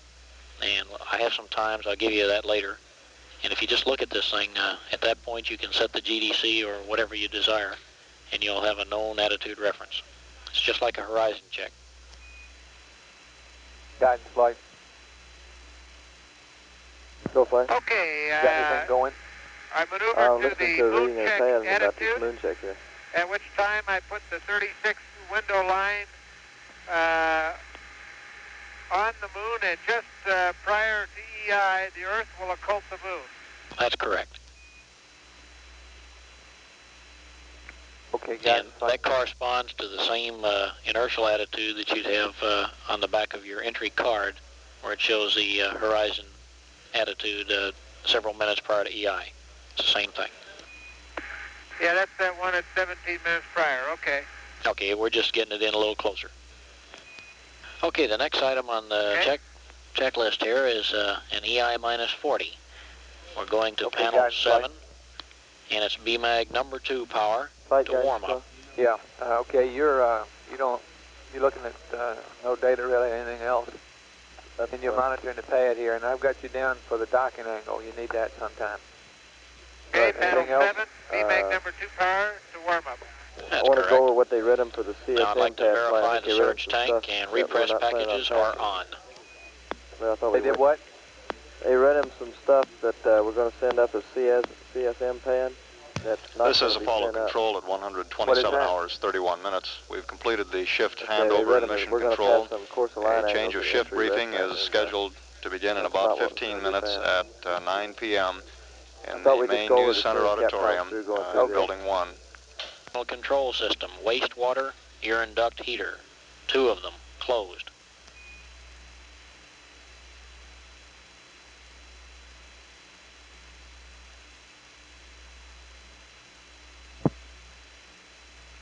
Tell me flight. Flight, tell me. Okay. Are you the Panel Marine? 5, Tell me.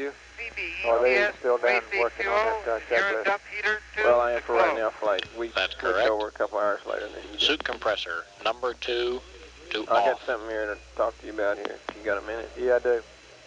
Okay, yeah. Right now, excuse me, wait a minute, stand by a minute. No, I'm with you. Okay, go ahead. Okay, right now, That's right, we Jack. want to And switch over to what ascent what we're water planning to do about in an order hour to from conserve now. power is we're going to run the suit When the compressor descent reaches from about 5% on the tank. an hour okay? to this point at minus 40. And these are the numbers that we And used to figure we'll out be the watching profile, by the way. BCO2. Very good. If that thing's working, we'll turn it off at the now- earliest time when we have a good cabin. And then we'll just leave it off. And in That's the at event what, that the 128.30 BCO2 say? gauge Yeah, isn't working 128.30 properly or probably something our like that, estimated time right now. well, we'll just go ahead and Now run it for the, this time frame. The crew, I guess you've been briefed, is said they've run out of the CM. All right, now we're at EI minus 30. What Sequential we would propose logic, to do now that's 2 of is them, to on, drink up. water from our descent tank, which is really gravy. It's like drinking our unusable. There should be about EI minus 30, 15 pounds in there, max. Okay. Okay, and panel 7, the BMAG we'll get number your 2 procedure on power to on. Okay, will that one ascent tank carry us through, one of the ascent tanks? Well, first of all, we're going to feed from both of them. Yeah, you feed from both of them. They go down together. Okay, you only gave that 10 minutes for the warm-up, huh? That's okay. Okay. All right, and then FDAI power to both.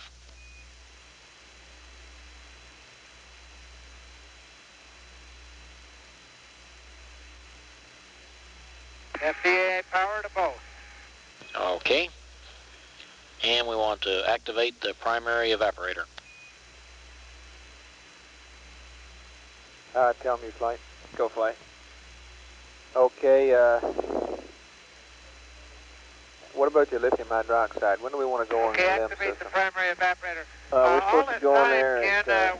what have we been getting our cooling? Right now, I think we have the radiators at full to bypass. That's correct. We started out that way, and we turned the glycol pumps on, and we're just circulating it internally. And we're counting on the command module being a heat sink. It's pretty cold-soaked, and looks like this is good enough. You got some relatively low heat loads, and we'll keep watching the temps. And if we need it, well, we'll start the evaporator early. Okay, that sounds good. Do you believe it's cold up there?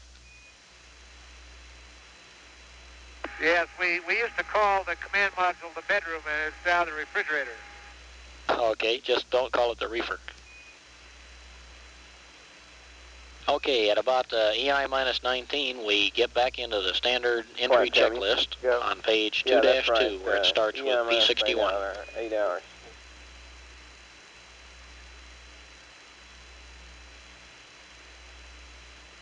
Okay, now, are you guys happy with this battery mal thing? Battery 2? Oh, yeah, fine. Okay, at EI minus 19, we flickered get off back and on. into It's the been entry off most time I've been here tonight. Page 2-2. Okay, everybody's completely satisfied. That's no problem.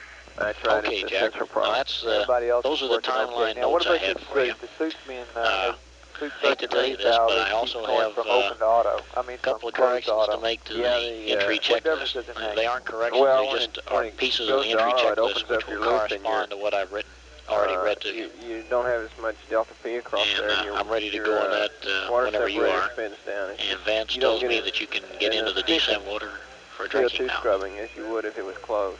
We can get into the descent water for drinking, huh? Open. If it's open. But when it goes to auto, it is open. Hey, Is go that what to you're it. saying? Yeah, that's what I'm saying. Okay. So we'd like Jim to would like to know whether the descent water will be good until LEM jettison. Negative. Okay, what we want to do is to go to ascent water in 1 hour at 1:28:30, and we have plenty of. What we want to do is to go to ascent water tanks at 1:28:30, and we have the consumables that's figured on that. He has plenty of water, and he can drink all he wants from the descent tank.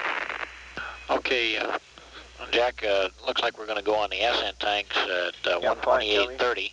Yeah, that was our estimated time. Let's watch the percent. We'll tell you. And it looks like you have plenty of water. I'm sorry, we cut each other out. Say again.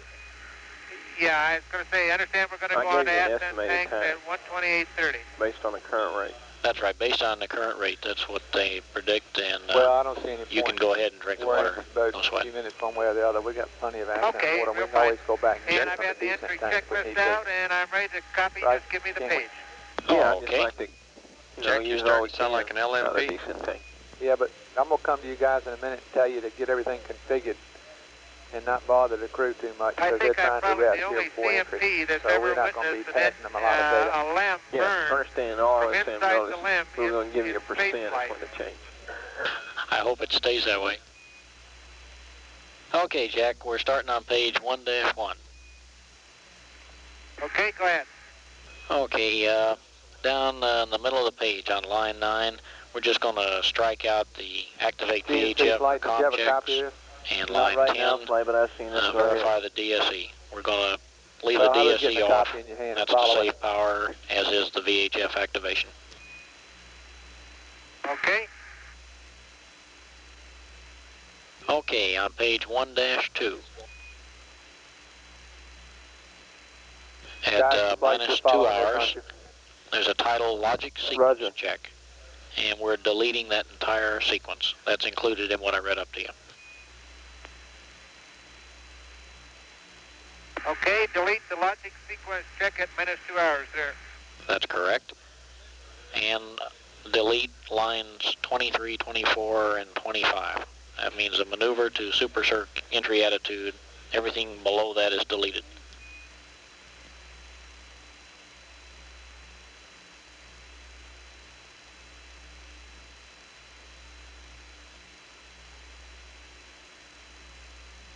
Okay, delete lines 23 through 28.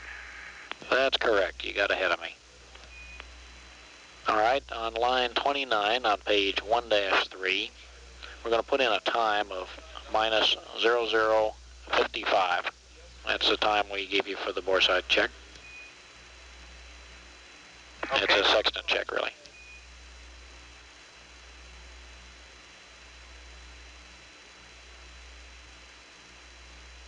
Got that? Okay, on the top of page 1-4, where it said 1 hour and 15 minutes next to line 32, we're going to change that to minus 2 hours and 30 minutes. Okay, minus 230, opposite item 32. Okay, down at the bottom of the EMS entry check, right there where we are, the bottom line now reads EMS mode to standby. Well, just above that, I'd like to remind you to put a remark, do not initialize the range to go. This is because you're going to come into the EMS entry check, you're going to run through all these things, and we're going to remove power from the EMS. And just didn't want you to get ahead of yourself and initialize the entry parameters, because you'll lose them when we power up. You pulsing that system to see if you can extend that? Roger. Okay. And after we go EMS mode to standby, I'd like for you to add circuit breaker EMS 2 to open.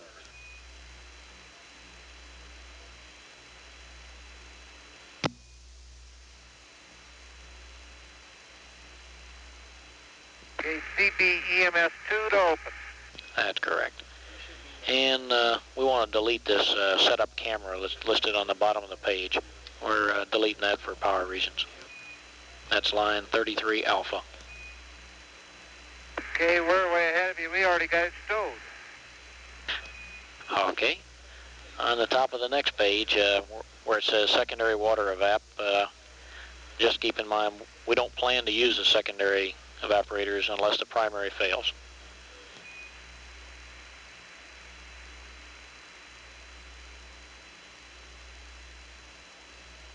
On line 35 on page 1-5, next to command module RCS preheat, the time is now minus 6:30.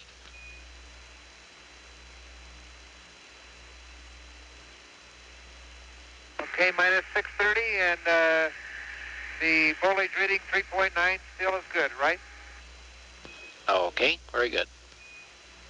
Under final stowage, the first thing that's listed on line 36, page 1-5, is optics.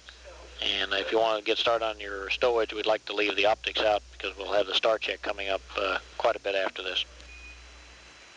The rest of that stuff can be taken care of at your convenience.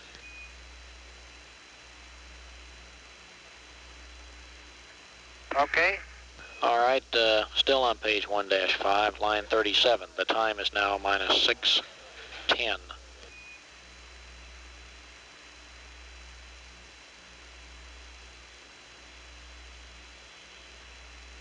Got that? Okay, and this is one time it looks like we might actually do the preheat. So that's the reason we wanted to make sure that we know that not more than 20 minutes of time on the preheat. We may not be able to watch you at that time because you aren't powered up. Yep. How about simultaneously?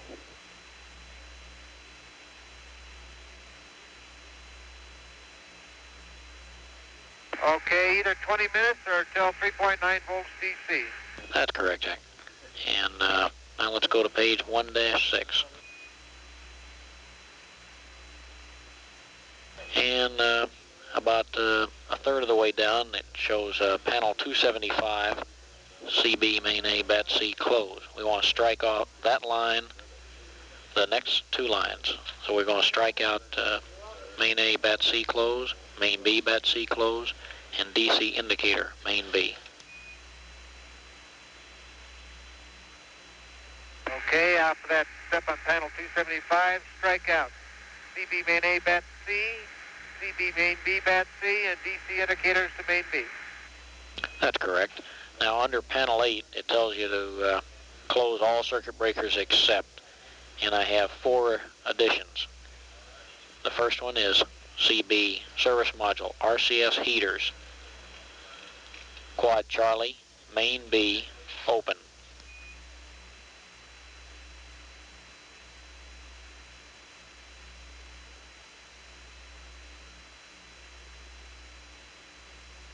Service module RCS heater, quad Charlie, main Baker open.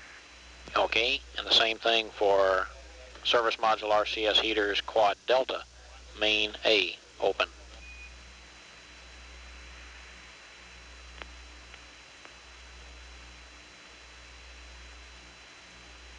Service module RCS heaters, quad Delta, main A, open. That's correct. And circuit breaker EMS, that's 2 of them, open.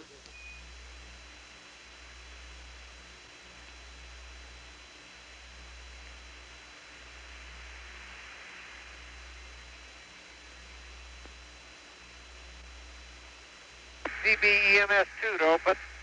All right, and the last is the circuit breakers for SPS gauging, 4 of them, open. Flight account.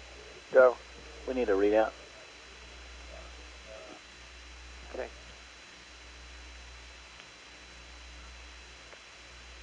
SPS gauging 4 to open. Okay, and how about a readout on the battery and the charger? Okay, bats and volts and amps. That's firm. And let's go back to page 1-6, line 41. Let's put in a time minus 4:40. Network flight. minus Flight number. 440. Go ahead, any problems? That's correct. No problems at all. Flight, we're in good shape. Okay, we're On tied to the White page House. 2-1. We're tied to the White House. They're beginning to set that up. That's right, Flight. Let me know when that's completed. Roger, will do.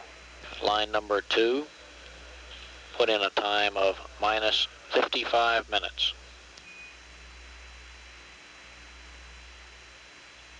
Okay, minus 55 minutes.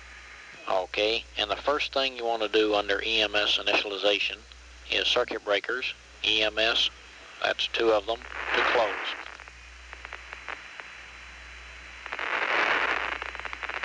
Okay, CB, EMS 2 to close. That's correct. All right, line 4, or step 4, where it shows CMRCS check, that occurs at minus 430.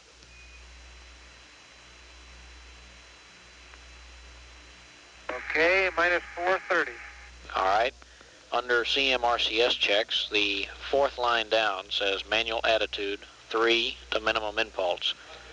We'll have to use Excel command, and the reason for that, Jack, is we don't have the SCS powered up, so there's no minimum impulse generator. Okay, manual attitude 3 to Excel command. That's correct. And on the same page, 2-1, strike out the last 3 lines, starting with RCS transfer to service module.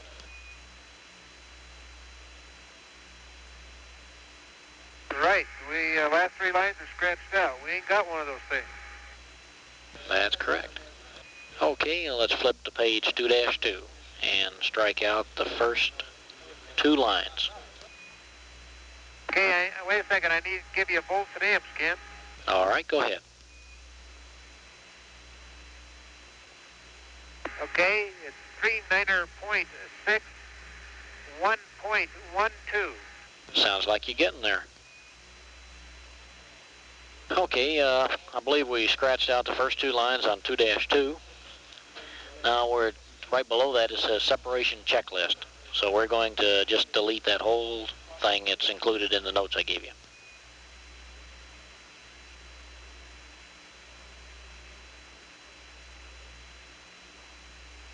Okay, it's included in the notation. All right, line number 7. It says maneuver to horizon check attitude. We're going to call this the moon check attitude. And this is the one we discussed, Jack. The angle of 265 is not correct. I'll have one of those for you first thing in the morning. Okay. Okay, and at the bottom of the page, step number 1. That'll be at EI minus 19 minutes, and we're off and running through a normal sequence of events. Okay, that sounds good. Ken, I guess you've run this thing. Is it a comfortable timeline? Any areas where you had problems with? Jack, it is very comfortable. We've run it several times now, and in fact, it's being run right now again. And we've run it both here in Houston and at the Cape. The only place where you might find that you need to stay ahead of things is during the platform alignment period when you're getting ready to close out the limb. And then once you get into the command module and jettison the limb, you're back on a very comfortable time. And of course, we'll be watching you. Anything we can do, like keeping track of time for you, we'll remind you of that as we go along. Yeah, that'd be good. That'd be good, Ken. Inco flight. Flight Inco. Do you have any problems? Okay, let me emphasize, Jack, that 2.5 hours is the earliest time we can start in on power amp stuff. Everything else you can do the way you normally would, where you get as far ahead of the game as you can. But the 2.5 hour time is based on saving command module consumables. And if you do that, well, we're fat. We've got plenty of time. Give you some fans on the water even. So that's the one point you don't want to start early on. I do have a couple more lines to run through on the entry checklist and 2 pages in the GNC. And I think that'll clean us up. The battery charge should be terminated around 128. 128, that's in 10 minutes, Flight. Yeah. Now's a convenient time. Why don't we terminate it now? Well, we got to read up his procedure to do it. Okay, Capcom. Capcom, Flight. Okay, Ken, in the GMC checklist now? Let me finish a couple more Flight things in the entry Capcom, go ahead. You still got that? We want to terminate battery charge on Bravo, and we have Okay, a procedure here for these are just cleanup items, Jack. On page 2-3. Hey, let us finish the CM stuff. We're near the end. How you separate if you don't mind. CM, SM, SEP, Well, and all that. So let's do this obviously before we on start step the 5 at GNC 43 checklist. minutes down, that's all deleted. Well, let's see, that's not very long. The problem is that we want to terminate And that gets deleted all the way over onto page 2-4.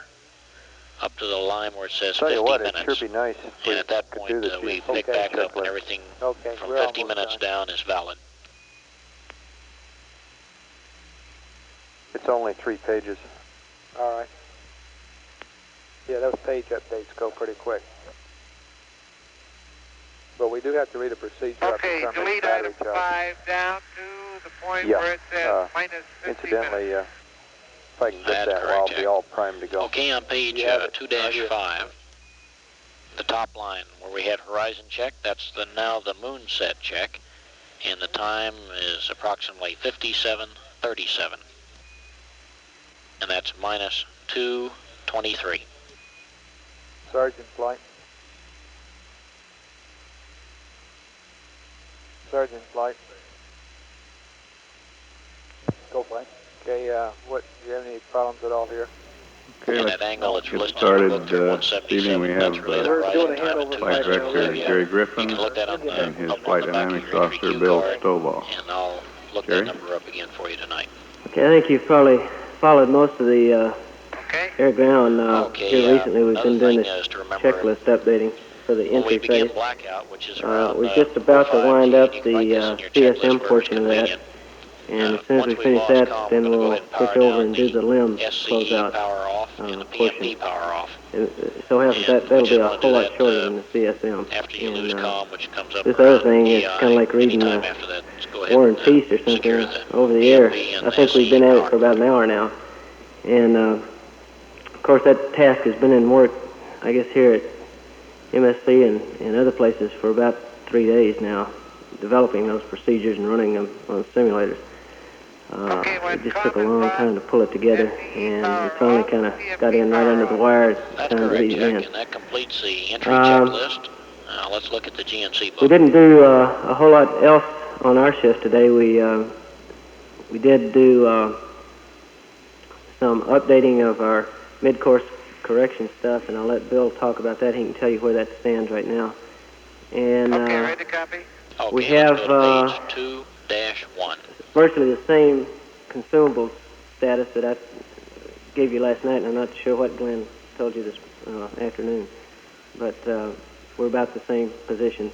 We have finally emptied the potable water tank in the command module, and you may have heard just now we told them to go ahead and make all the IMU water. It felt like they says FDAI power to both, and we're going to make that a 1. Left over there. Besides that, 2 of them are going to be going to sleep here pretty soon. There'll only be 1 of them up. The reason we're doing that is, again, to conserve power. There's no reason to drive there, the second good shape FDAI before we get some oxygen, information to put lithium on it. hydroxide, all looks good. In fact, we've made our last kludge. FDAI power to 1. CO2 level gets up high enough on page 2-2. To switch. We're just going to switch back to the alternate LEM primary canister and end out the mission on that. We've updated the crew on the stowage, and they've transferred stuff back and forth. Okay, under CMC power except for a couple of exceptions that they just can't do until later. Step 2 says flashing probe and drogue 3700 enter. On the LIM, they'll have to wait to do that. The time we're going to use this, Jack, is cameras going to be when you've just brought back the over in the computer LIM, up, they'll have to go to and it has a CSM. state vector in it that's But they're in real good shape. many hours I think housekeeping-wise, so we want to in do the a verb spacecraft, 96 both enter of them. to stop the integration. As soon as we get ready to start this whole entry, what I'd call an entry phase, I think they'll be in real good shape to start it. Through poo and we'll be back in business. Bill, why don't you say something about where the mid-course stands right now, what size it is, and what time and all? Okay, we've been watching this trajectory now for about 12 to 14 hours since we had the She burst this last night, and it seems to be settling down moderately well. We're looking at the mid-course anywhere from 2.7 to 3.4 feet per second, and it's sort of bouncing around in that region. That would be at a GET of about 137.40. Okay. So I'd fully anticipate a mid-course of somewhere in that The last one I vicinity. have for you is on page 2-4. Bill, why don't you go ahead and tell them what kind of a burn and the duration and Okay. LOV if you've got it. We're tentatively planning, if it stays down in this level, to do an RCS maneuver here. Okay, under It would be SCS power up. on the order of 20 to 25 seconds long, somewhere in that range, depending on the delta V we need. Okay, you can just delete that. And it would be done essentially just like we did the mid-course last night, where they align the ag system using some sightings on some planets, this type of thing. It worked out very well last night, and we anticipate it will work out very well again. The attitude of the maneuver is certainly not critical, but we are trying to adjust the entry conditions so it'll be just perfect. Is not important. I might mention too the entry angle based I think on your last update was what, minus 6.05? 6.05, which is about 46 hundredths of a degree shallow. We'd like to get it about 6.50, which is what we would target the mid-course to do. Okay, now let me give you a little bit, because I know you're going to ask. I'll give you a little bit now on the major sequences that we're going to go through. At 6 hours and 30 minutes prior to entry is where this entry phase is going to really start. At that time, we'll power the main bus A with the command module, battery C, and we will still have power from the LEM supplying power to main bus B. So at 6 hours and 30 minutes, we'll have both buses in the command module powered, and that's when we start a partial power-up of the command module. We'll come along and do mid-course 7 at EI minus, that's EI's entry interface minus 5 hours. And shortly after that, at EI minus 4:30, we'll jettison the service module. And we are going to pitch, after that maneuver, we're going to pitch about 90 degrees and attempt to take any pictures that we can get of the service module as it moves away. And we are using this push-pull thing that I've talked about before to get the service module away from us, but it'll be at a very slow rate. We're going to be taking pictures out of the LEM window, as well as, or windows, as well as window number 5 in the command module. So we're going to have a lot of cameras looking at it, and hopefully it'll come off and turn in the right direction for us to see something if it's there to see. It will be uncontrolled, of course. We'll finally transfer total power. We'll terminate LEM power at approximately EI minus 2 hours and 30 minutes. From that time on, we'll be completely on the CSM batteries. I have a question. We will jettison the LEM at EI minus 1 hour. The technique for doing that is now zeroed in on, we will put both, of course the CM hatch will be in. We'll close the LEM hatch with its vent valve closed. Then we will vent the tunnel down to about 2 psi. And when we separate the LEM module off, the pressure in the tunnel will push us apart. From there on, it's almost a normal, from EI minus 1 hour on, it's almost a normal entry. Even as far as the checklist goes, it's almost a normal entry. So from there on, we wouldn't see much difference. This profile, the last time I checked, incidentally, we have been charging the batteries. We charged Bat A. It's fully charged now. We are now charging battery B, and we're going to top it off all the way so that we should have approximately 118 amp hours when we start this entry phase. That's in the command module. This profile runs around 106 is the last number I heard, and that may change a little bit because they are doing things a little differently, but that's ballpark, giving us a pad on the water of somewhere around 12 amp hours. And if you want to convert that to recovery time, it takes about 1.5 amps an hour. In a full-up condition, you can get it longer if you turn off the S-band and go VHF only. There's some other tricks you can play in there to extend that lifetime. Also, that's kind of a 3 sigma low battery amp hour assumption there too.